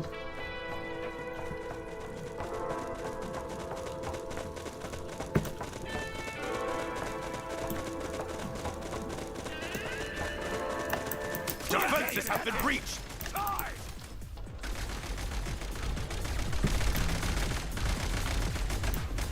Reloading. Try this!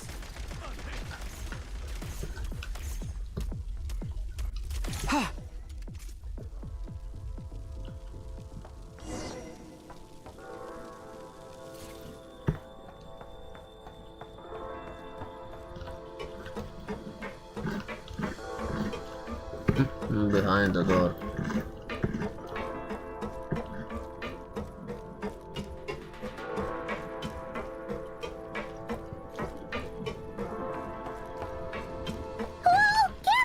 Shift your center of gravity and slide down.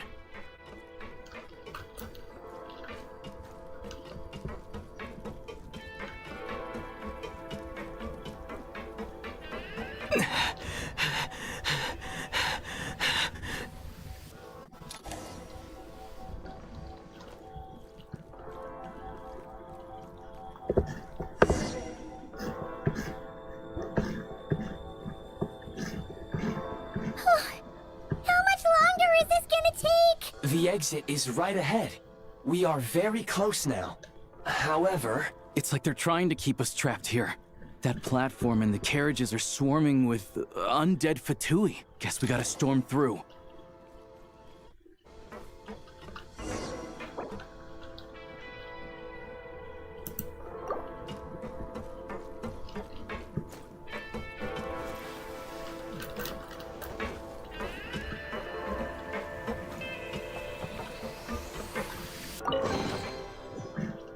Nice.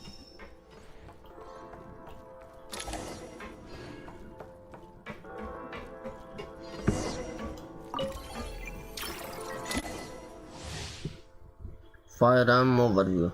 Grenade launcher. Balsam Sunwheel. Semi-automatic grenade launcher. Okay.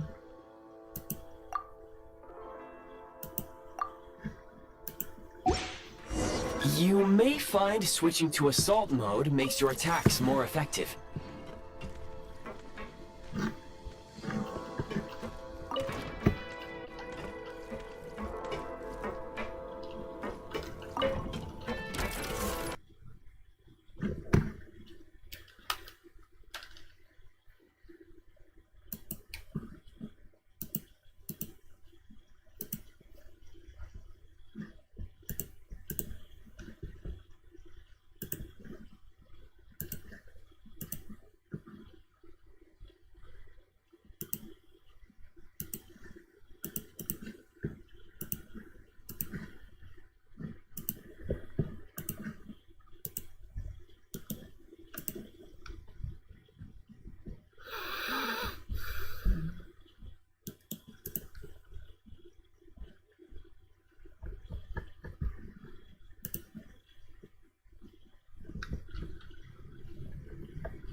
Time to reopen the game. And let's hope we don't have to do everything from the start. with the shadow then. Because that would be very, very annoying. Yeah. What a bit.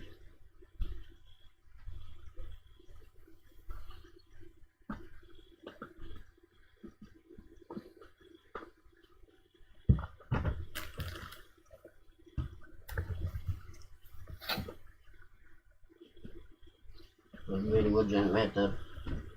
Not the toilet.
Vreau să închid ușa. Dar dărul sunt pisică. Vreau chiar aici.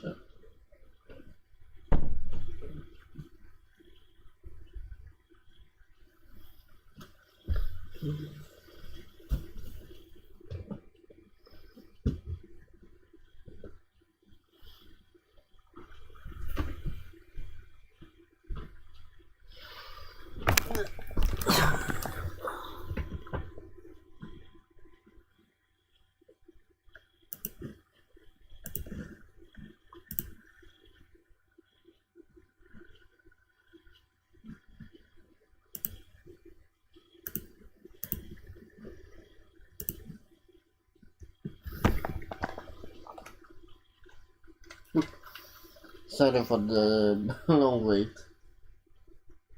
I had some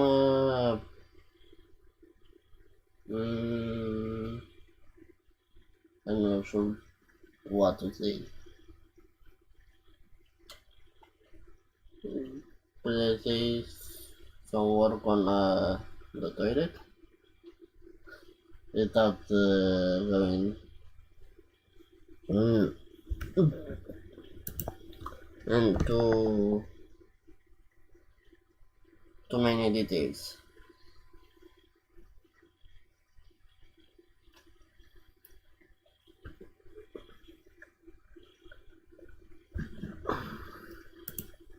And while we wait, because it's gonna take around 5 minutes or so.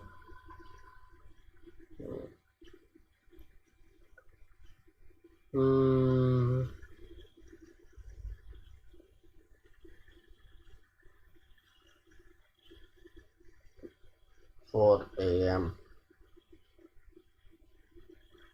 1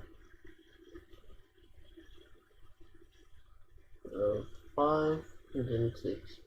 Okay, so 2 more hours and I'm gonna end the stream. And in roughly 10 minutes or so, I'm gonna watch on another laptop, on the laptop to say the last episode of the animated comic by Fury.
You could barely hear something, but it wasn't so loud.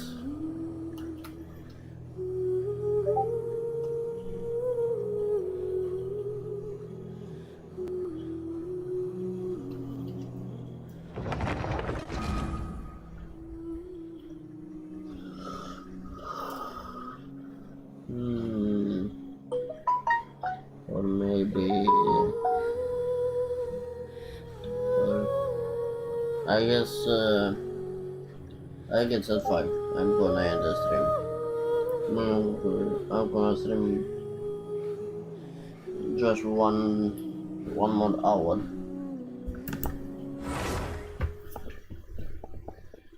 Since I kind of want to prepare something.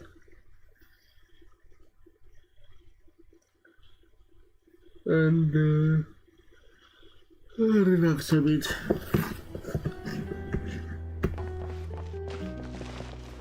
Back to Fury.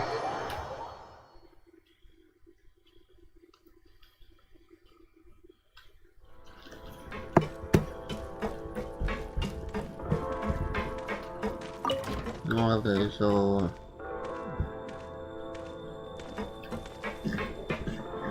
okay.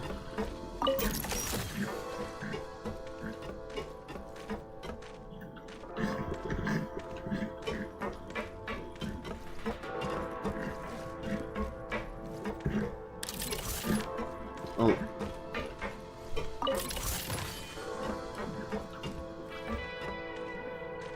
Reload!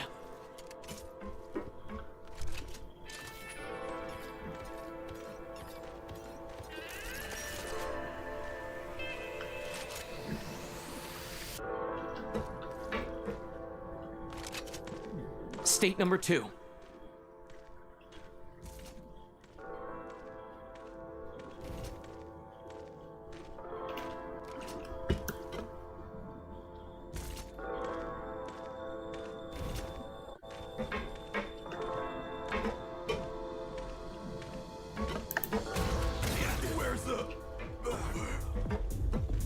State number 2.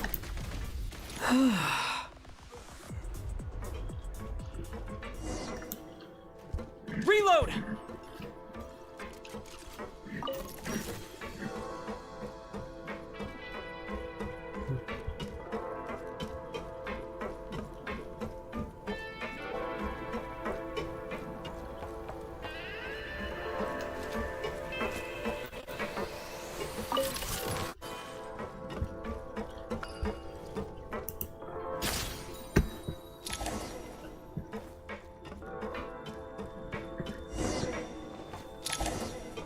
Oh, was better.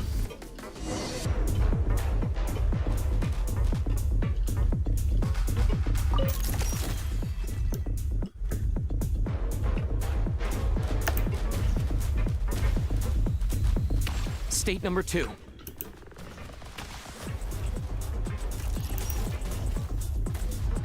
State number 2.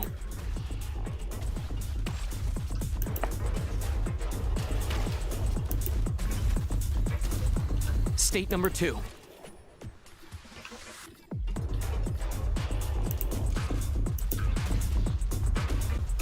Change of tactics. Come on! We're almost there! That was surprisingly easy.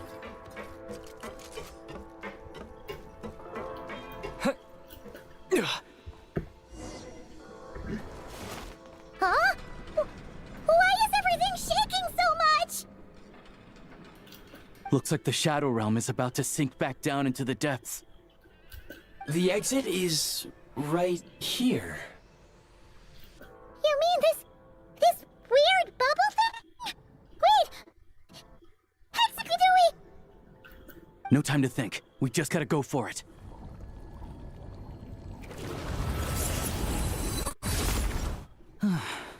Looks like I was right.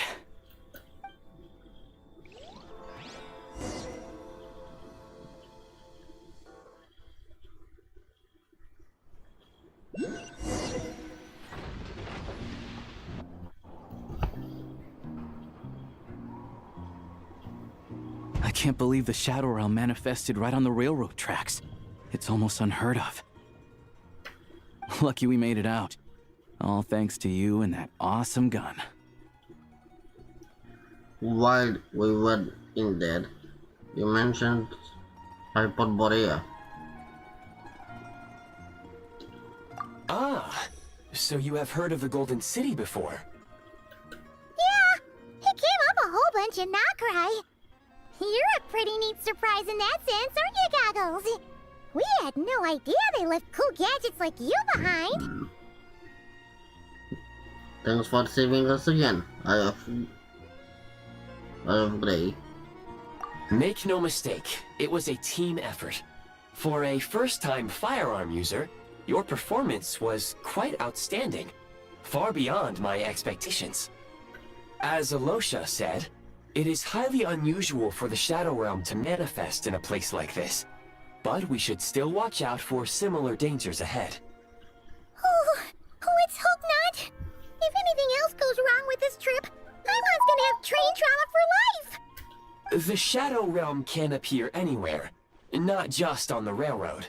I am simply advising that we take sensible precautions. Now, if you wish to further calibrate and upgrade your firearm, you may do so over there, provided you have the necessary components. Please take a moment to catch your breath while I repair the body of the train. Amongst other things, this will ensure Paimon is a little warmer while on board. Oh, thanks, Goggles. You're a trusty train conductor.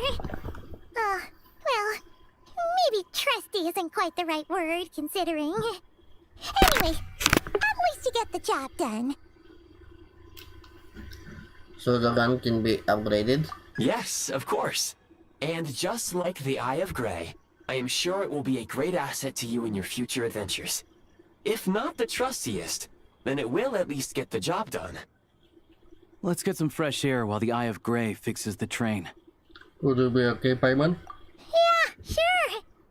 Paimon wants to forget about the Shadow Realm. It was so creepy in there. Stretching our legs might help take our mind off things.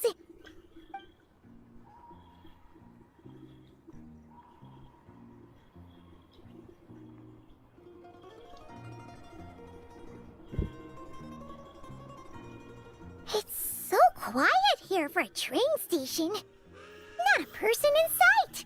Just abandoned houses.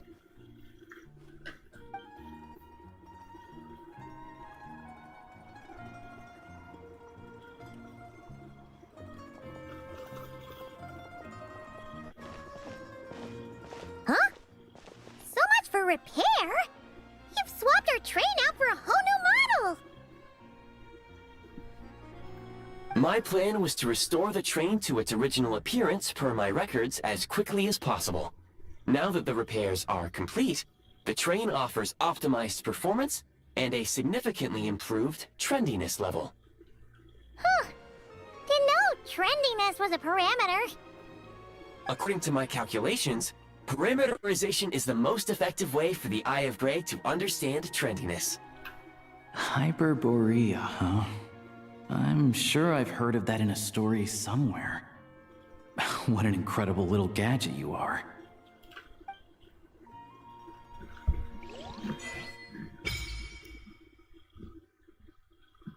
Snezhnaya adventure.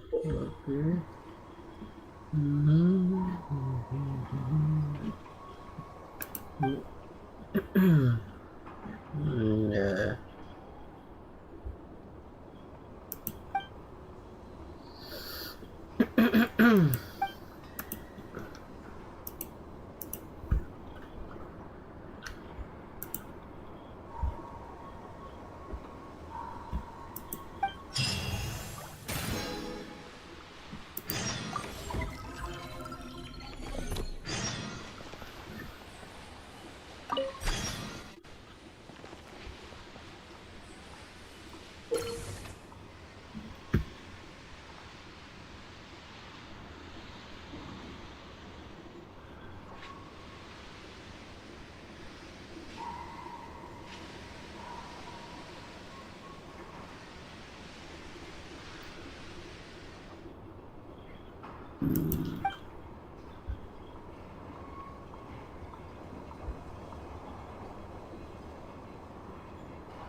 You might want to avoid looking down if you're afraid of heights. No, it's not that.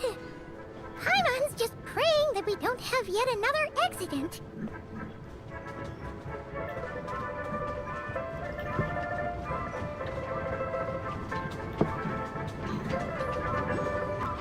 That mountain is breathtaking. Reminds Paimon of Dragonspine. They say this mountain's the domain of a Snegovic lord. A lot of the Snegovic retreated there to live in seclusion, so a pretty mysterious place. You hear all kinds of stories. Even the residents of the nearby town of Svietlo-Lidovka steer clear of the summit, and they make a living off of harvesting prime ice.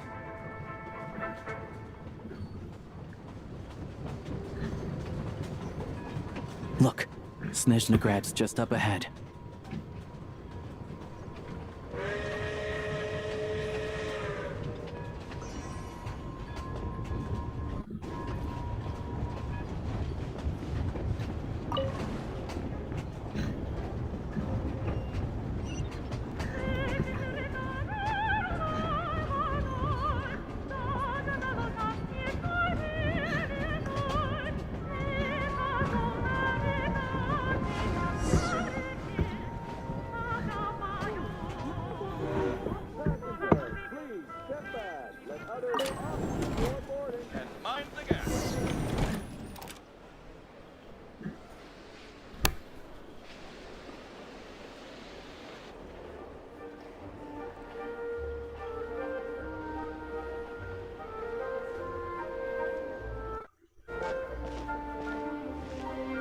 Here we are. Welcome to Snezhnagrad train station, the biggest transport hub in the nation. Wow! It's so majestic! Just flying from one side to the other would probably leave Paimon out of breath! It's built for maximum efficiency, but yes, transferring trains here can be a little tiring. In the future, you can use this train station to travel anywhere you want in Snezhnaya. For now, though, come with me. Let's get Paimon checked out. This way. There's a lift car that goes straight to Sapoliarni.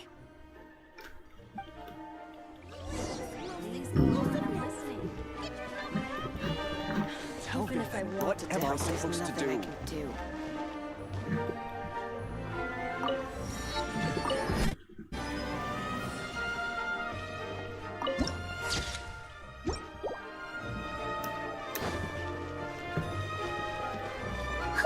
Look!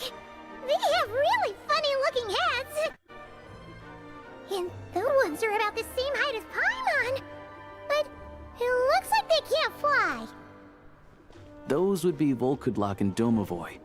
You'll also see the winged Vila and the snowborn Snegovic amongst others. No wonder! We'd heard that Snezhnaya used to be the realm of the Fae. Paimon can really see it now.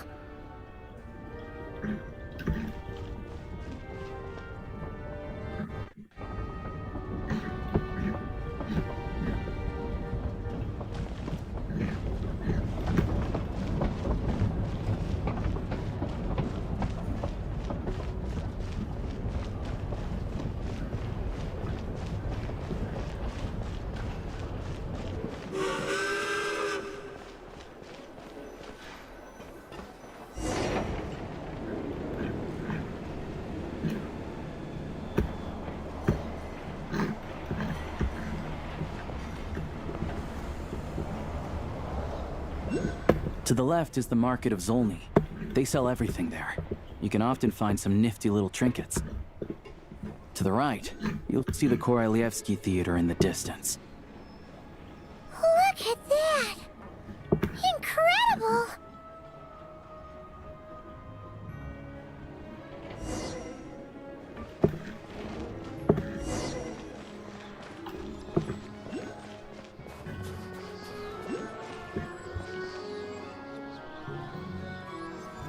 Should I really come with you?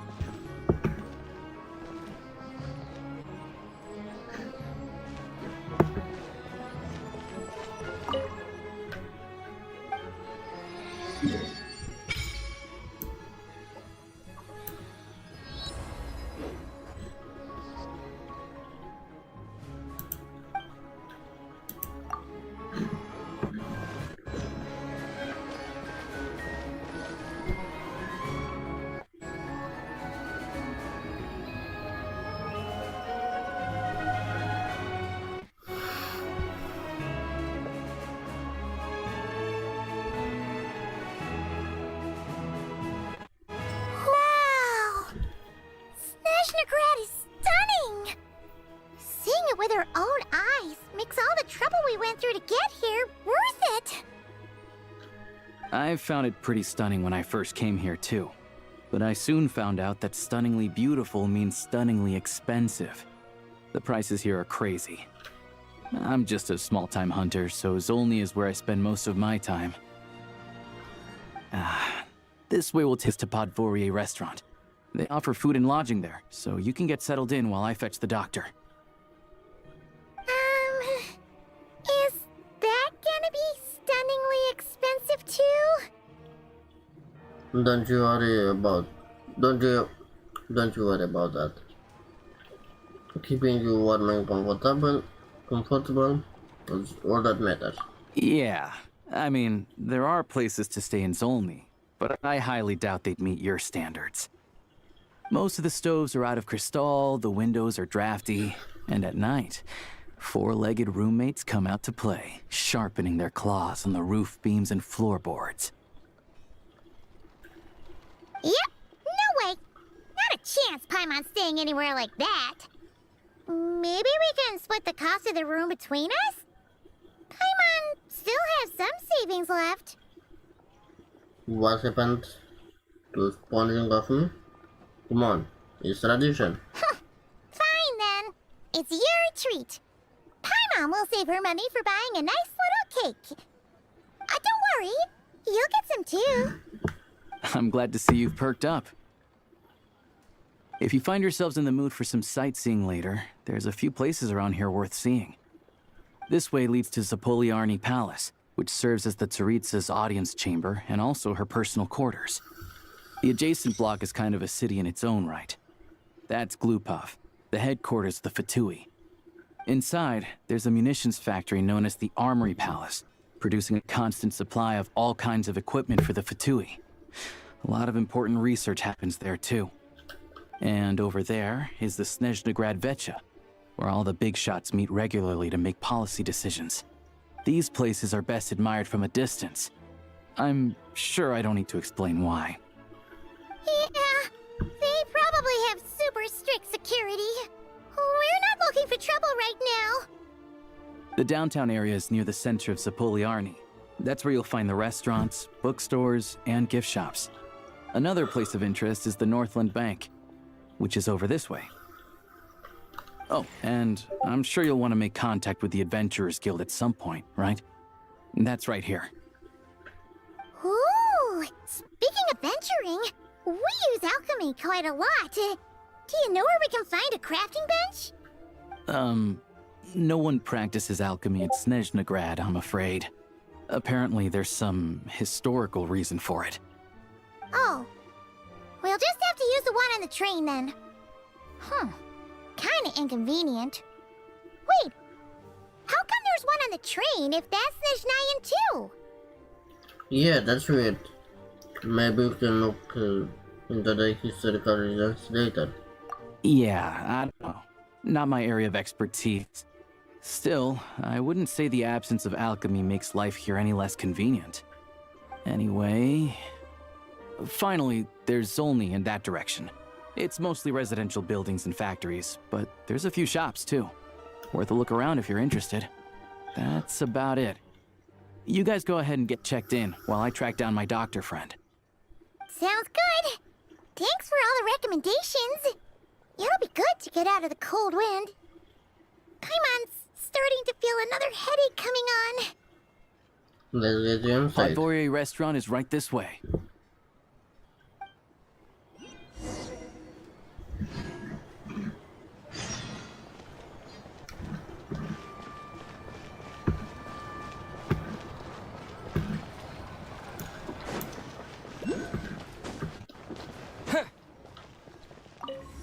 You all miss the good times.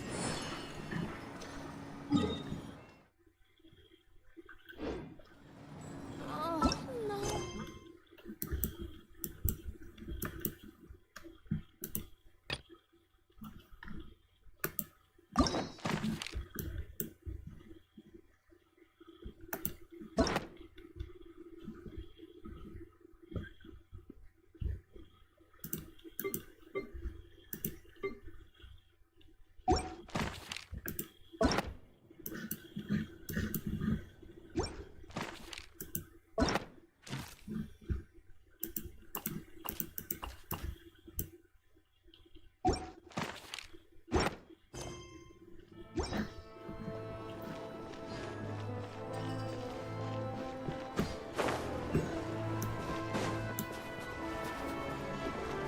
That's enough. Uncle, aren't you cold? Oh, speaking of the arm pointing.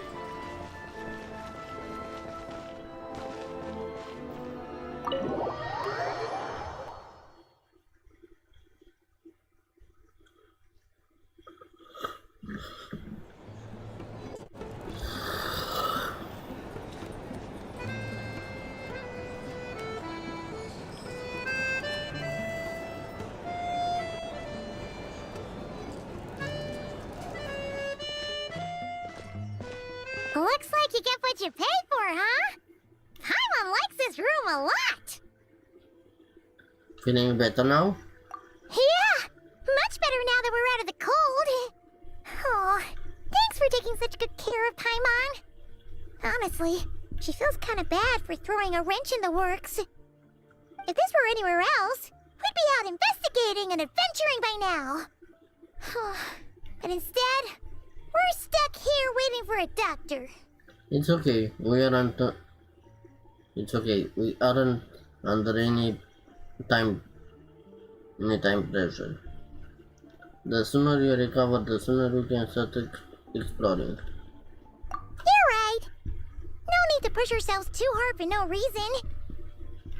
A lot happened on our way into the city. Let's review what we've learned so far and try to figure out what to do next. Obviously, a million more a question is, what is this Aritza planning? Everything else leads back to that.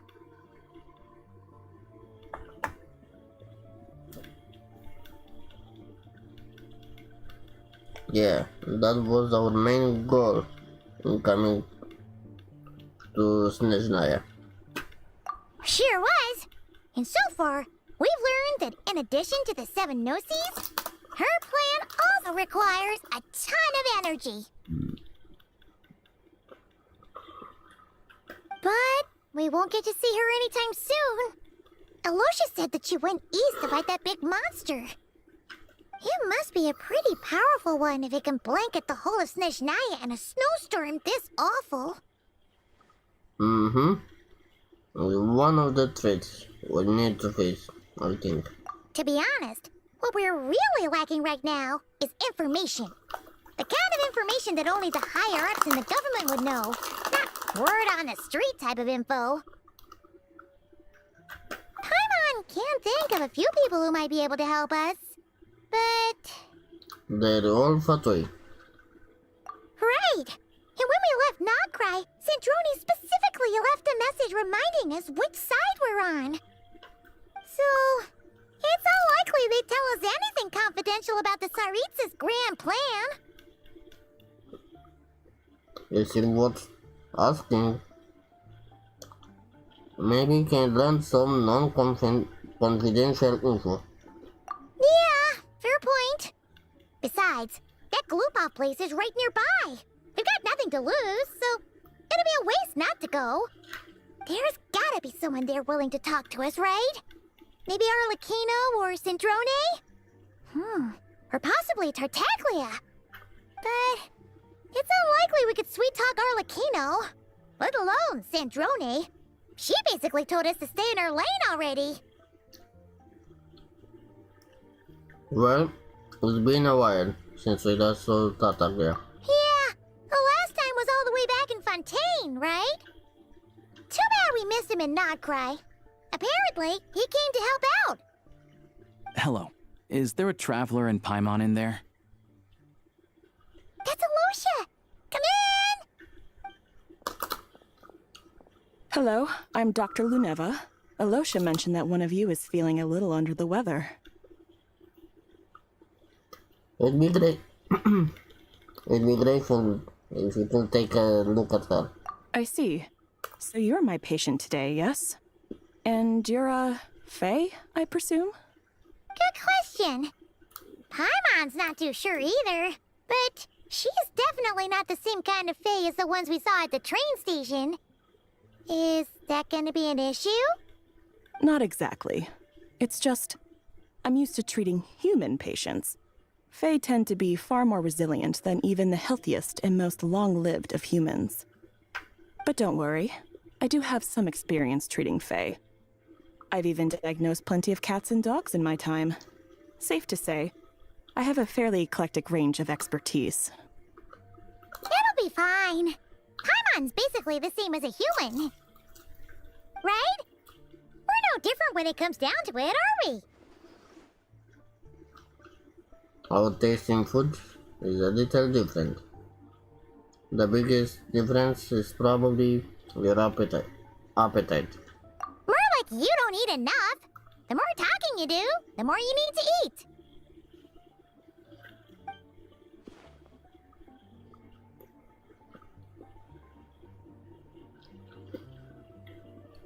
I'm not convinced by that logic. Now, please take a seat.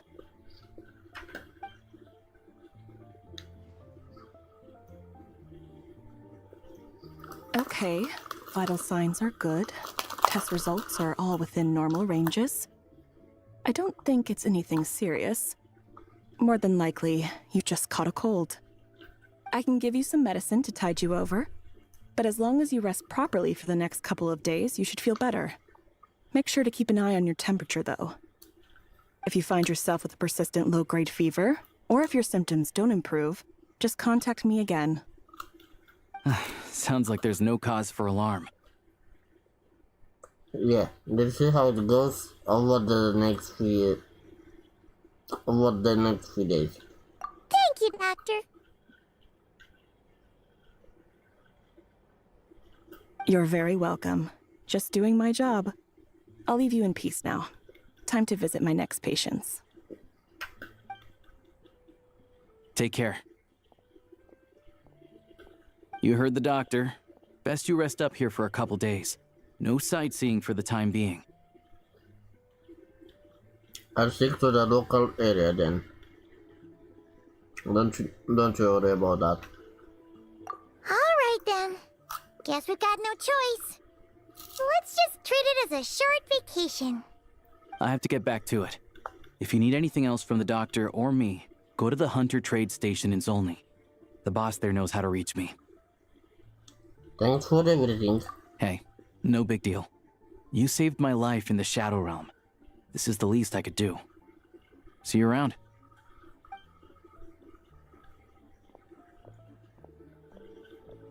All right, time to find Child and see what he can tell me.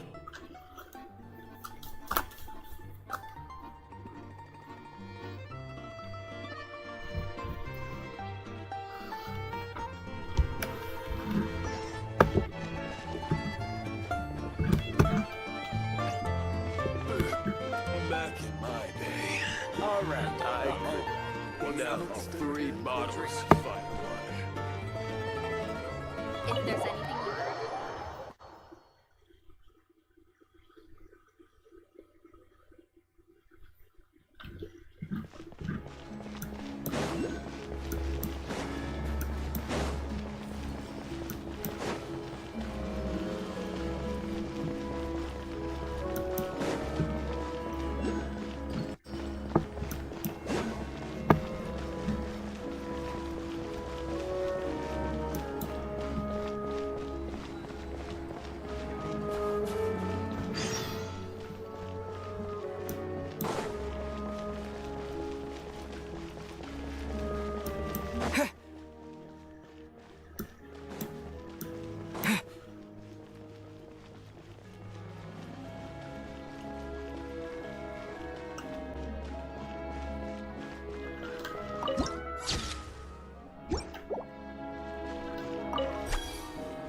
Hold on. Please display your invitation letter or permit. I'm looking for someone. Could you pass along the message? Klupov does not accept meeting requests without a prior appointment. You'll have to apply per the advertised booking process and wait until your invitation letter is issued. But we're old friends. And now they want to see me. Might I ask who you're hoping to visit? Harbinger Child Tartaglia.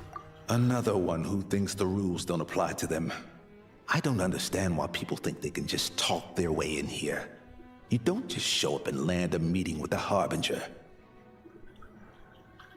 But I have to go through the motions for protocol's sake. Honestly, it's such a waste of time asking when I already know what the answer's gonna be. Wait a moment.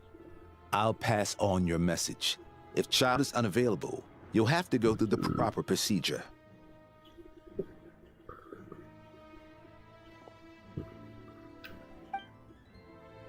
After slightly... Okay. Lord Child is a busy man. He's probably not in Klupov at the present. If I were you, I'd cut your losses. No point waiting any longer. After a slightly awkward wait outside Klupov, with an unimpressed Fatiguard, there is still no sign of Tartaglia. Guess I picked a bad time. Even if you two are old friends as you claim, please understand that the Fatui Harbingers are often busy with their official duties. They tend not to stay in Klupov for extended periods. Next time, stick to the rules. You'll make life easier for both of us, Greetings, Lady Marionette. Sandrone? I'll take care of our guest here. It's his first time in Snezhnaya, so it's no surprise that he doesn't know the rules yet. I trust no choice words have been exchanged. No misunderstandings I should be aware of. No, Lady Marionette. No incidents to report. Whew, that was a close call. Good thing I played it cool. I'm the one who showed up unannounced. The gentleman has been very accommodating. Is that right? Good to know. Wait, where's Paimon? She's a little under the weather. She's recovering at Podvori restaurant. Under the weather? That's hard to imagine. She's always buzzing with energy. I take it she's still adapting to the climate. Happens to a lot of people. It's even colder here than in Nodcry. Has she seen a doctor? I can get you one if you need. She's already seen a doctor. She said it's nothing serious. She needs to rest for a couple of days. All right then. Well, let me know if you run into any other problems. Will you come out here specifically to see me? Why else? I was just about to sit down for some much-needed tea time when I heard that an old friend of Tartaglia's had shown up outside. No appointment, nothing. And, as obnoxious as it may be to show up uninvited at Glupov, I couldn't help but take pity on the poor soul who was waiting outside in vain. So I had no choice but to abandon my freshly brewed piping hot tea and come to see this mystery guest for myself. You already guessed it was me, didn't you? Well, I felt our time working together in Nodcry warranted some courtesy. I couldn't exactly let you freeze to death out here in the wind. Unfortunately, I can't invite you inside either. The rules of Glupov wouldn't allow it, and as a harbinger, I have to lead by example. On the plus side, Snezhnograd actually has some class, unlike Nasha Town. Torchlight Books has a very nice selection of teas and cakes, so we can catch up there. Your treat, of course. What? Why? Because I already wasted one perfectly good cup of tea today.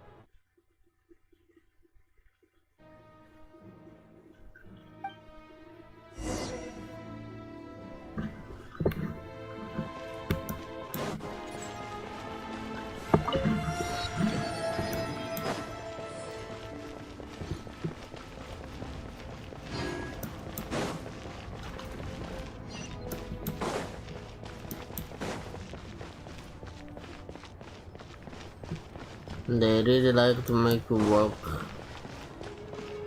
a lot, especially at the start in new regions, where you barely have any teleporters, meaning it takes quite a lot to travel instead of teleporting.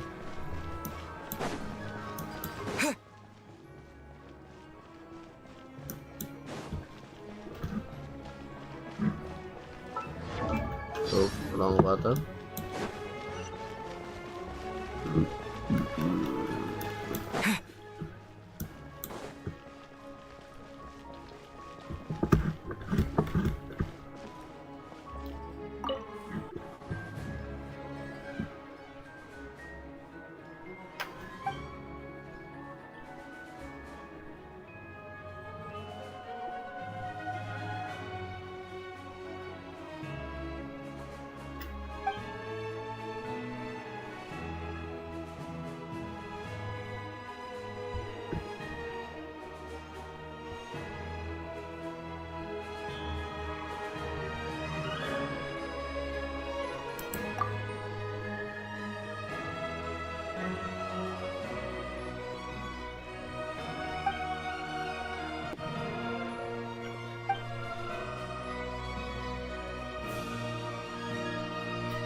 Okay, that was weird.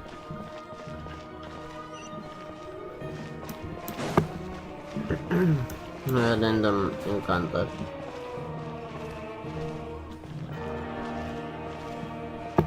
I don't understand any of it.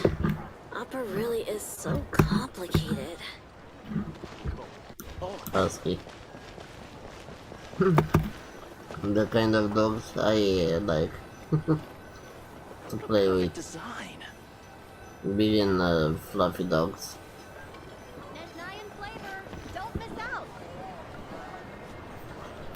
I I've ordered for the both of us. No objections, I assume. I'm sure you trust my taste. No problem. Though I'm sure you mostly ordered for yourself. Okay, let's get down to business. I'm guessing you don't actually have any urgent business with Tartaglia, per se. You just want information, right? Yep, you got it. But how's she doing anyway? Was she been up to date? Up to date? Wanna take a guess? Has she been picking fights again? Of course you'd say that. You shouldn't underestimate Counselor Tartaglia, you know. Counselor? That's right. I'm sure you've heard of the Snezhnaya Vetcha by now. Well, he's busy preparing some paperwork for their next meeting. They'll be discussing yet another extension to Project Snezhnaya.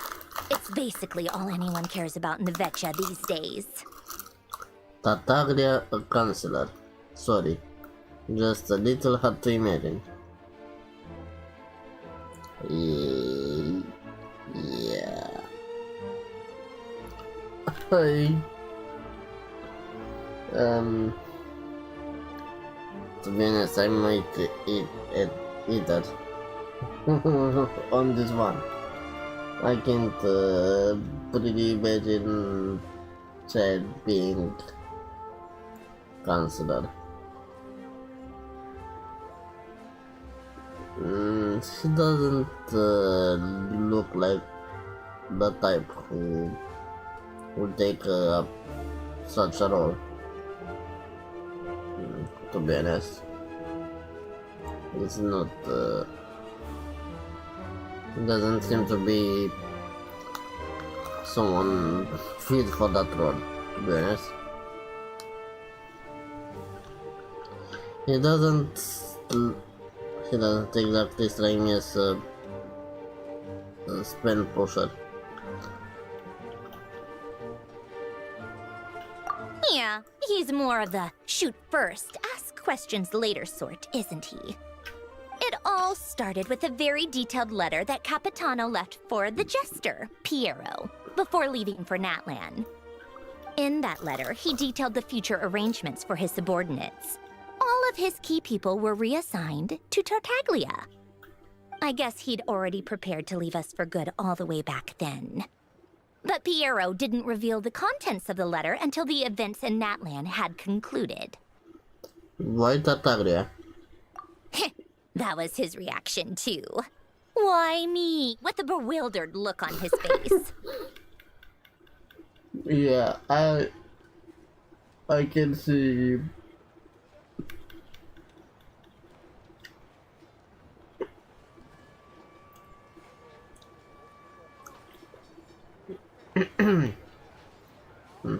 I can imagine him doing that face when he had it.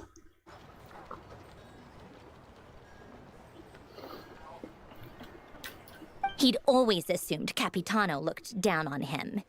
He was a man who kept his thoughts to himself and barely spoke to him the whole time they'd known each other. But he occasionally brought Tartaglia along to my tea parties back in the day. So to the rest of us, it was clear that Capitano had quite a lot of respect for his young comrade. By the rest of us, I mean my tea party regulars. Arlecchino, Rosaline, and... actually, not Columbina. She was probably oblivious to it. Anyway, then the Liu's situation happened. Normally, it took a lot to get under Capitano's skin, but that time he was furious. It's not really my place to talk about it, though. You can ask Tartaglia about it sometime. Basically, Tartaglia probably had the wrong idea about Capitano all along, right up until Piero revealed the letter he'd left behind. Capitano believed that despite Tartaglia's immaturity, he showed great potential. Plus, he possessed a kind of purity rarely seen among members of the Fatui. That makes sense. Yeah, it's one of the few things that I'd agree those two have in common. But there's one other reason why Capitano chose Tartaglia to assume command of his troops. He knew that after he was gone, several of the others would swoop in on his army like vultures. With the ones who stood to benefit the most being the rooster Pulcinella and her greater Pantalone. Once they divided Capitano's troops between them, they'd be more powerful than ever. No one would be able to stop them. So, you can see why Capitano chose to hand that letter to Piero, right? Because the Jester needs to maintain a balance of power. Exactly. Piero also needed to back a Harbinger as soon as possible. And all things considered, Tartaglia was the best choice. Even though Tartaglia has had the support of Northland Bank for a long time, he and Pantalone are ultimately not cut from the same cloth. I'd say Capitano made a good judgment call. Anyone else caught in this situation would probably feel like they'd been hung out to dry.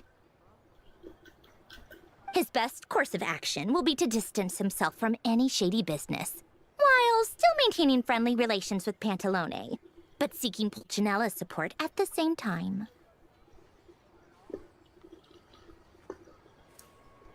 Are you sure it's okay to tell me all this inside information?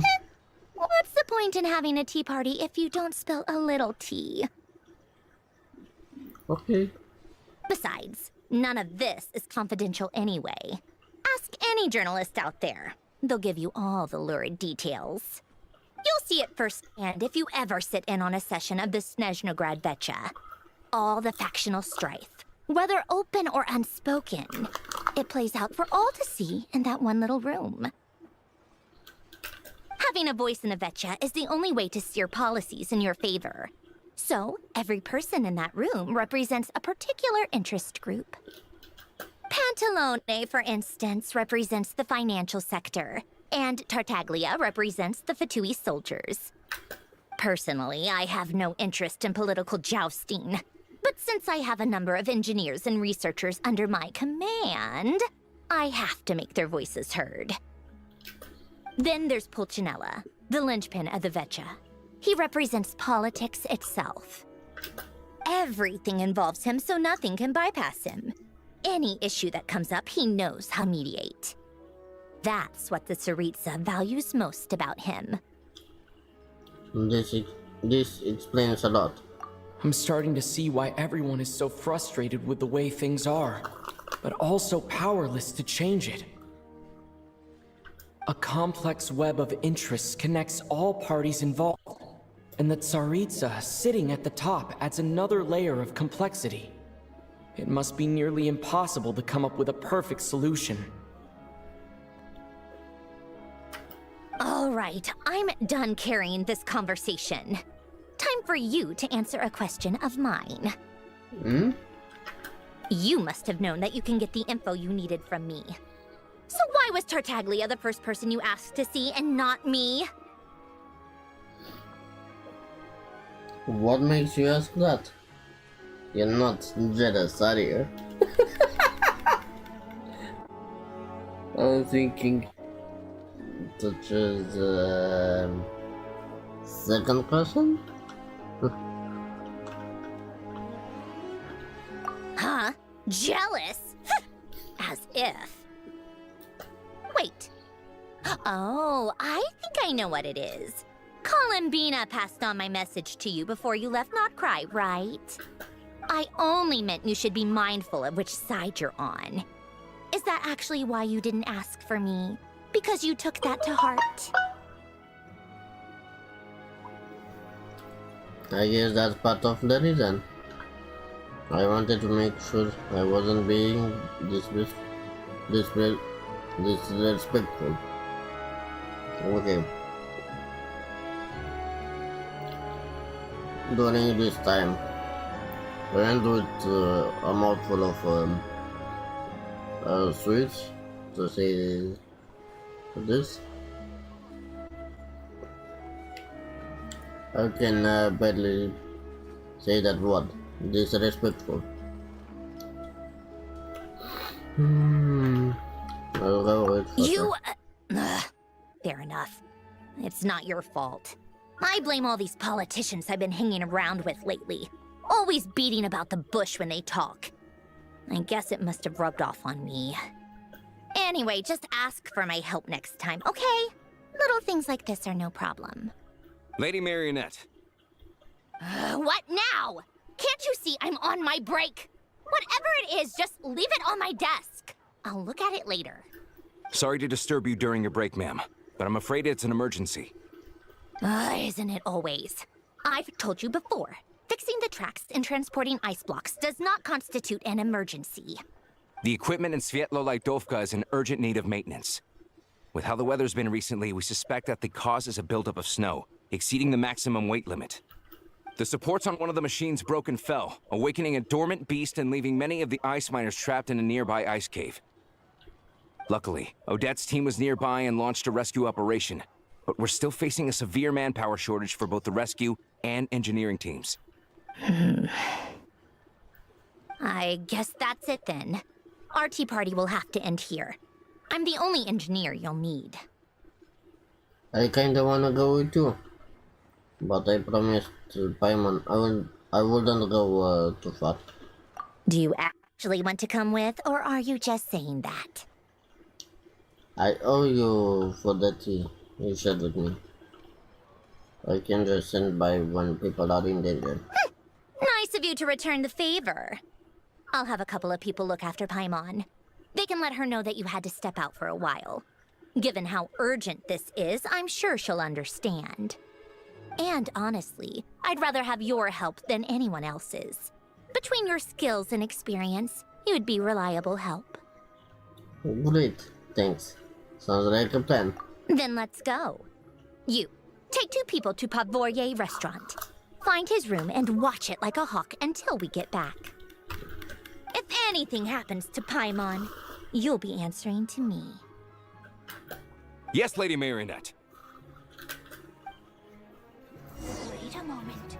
You look as though you've run into trouble.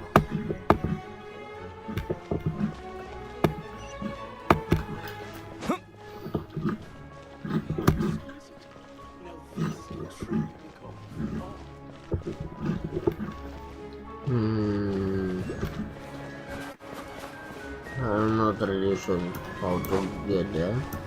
I suppose around here. Oh, that's quite far away. Where the hell is it?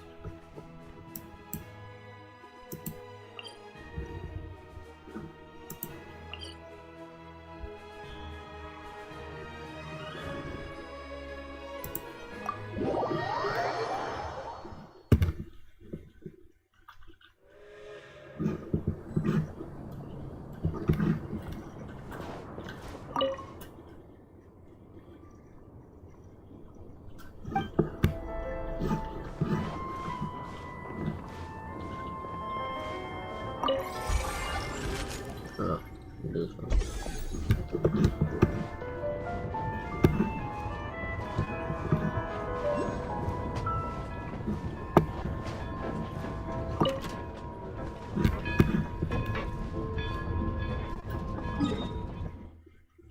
Okay, so we are already here. Yes.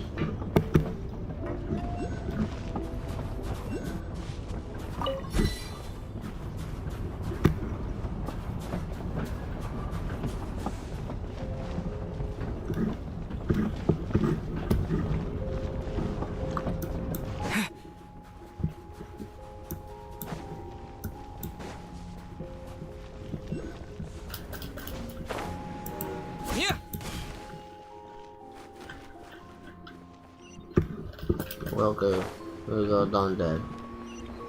Here's the teleporter.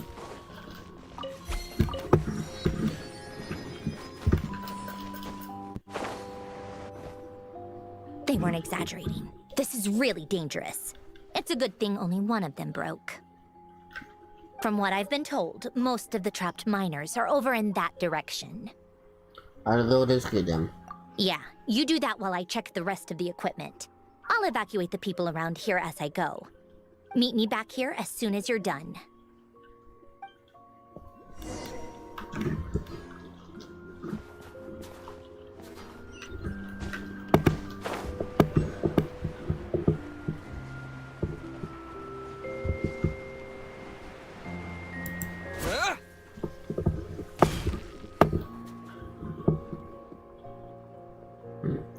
have to be getting close. In 30 seconds, the session is done. Don't go any further.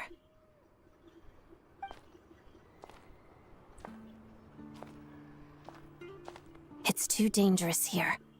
There's a highly aggressive monster on the prowl.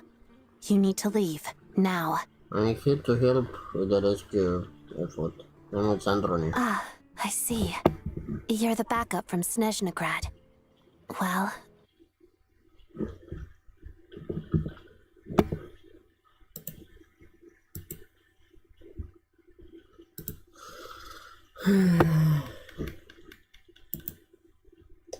Sadly, I have to end the stream here. It's 5 a.m. and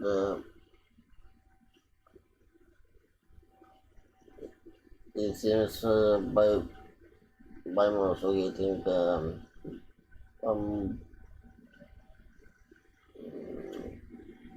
they say a mild headache or something, and the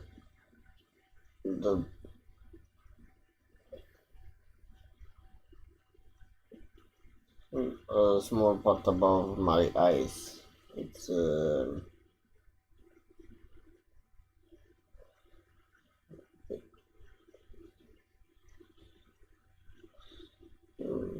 I'm not sure exactly how to say it in English,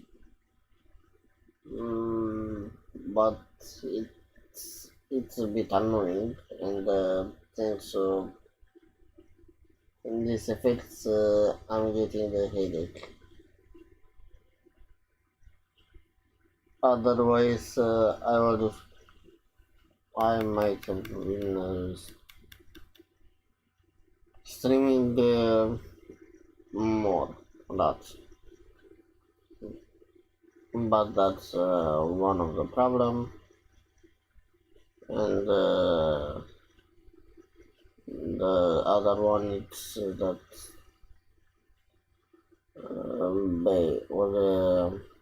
we have a 3-day stream soon, and I plan to brace a bit my eyes, maybe take something for my headache, and then when it will be close to start her live, I'm gonna prepare something to eat. I have some I bought recently some cereals that I haven't had time to eat any, but I might eat that while I watch Coco's Bell's 3D dive.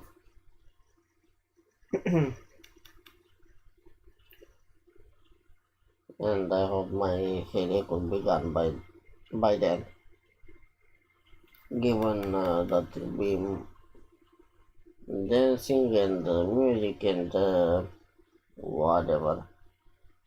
So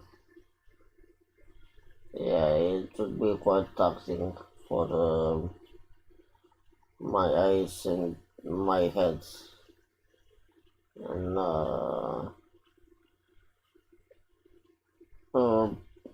as I am right now. So it's better to take some precautions. And if I happen to fall asleep, I will stream when I wake up. And that might be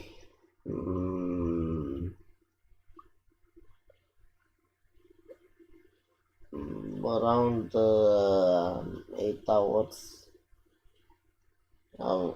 8 hours later also. And with this stream, probably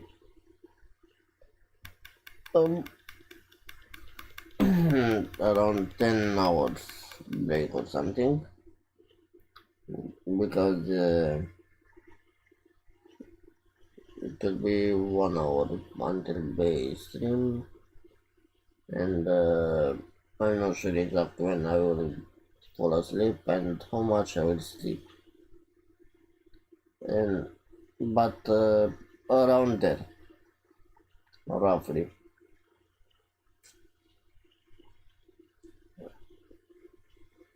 And if I'm in the mood when I wake up, I will stream then. If not, do something else, watch something else for a couple of minutes, hours, and then I'm gonna start streaming again, because I really want to continue and to see what happens next, and to finish the circle quest.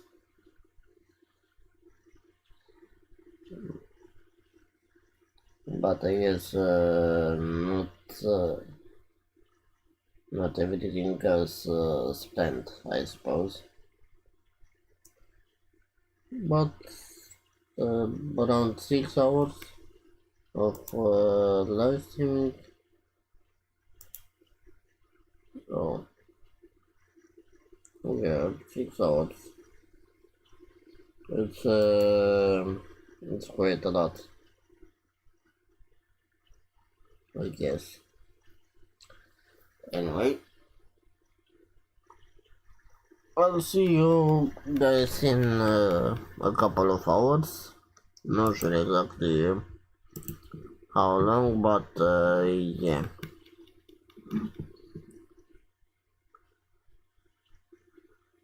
And don't forget to leave a like, subscribe, and leave a comment down below. So, I was Costi 1999, and I'm gonna see you another time. Bye bye.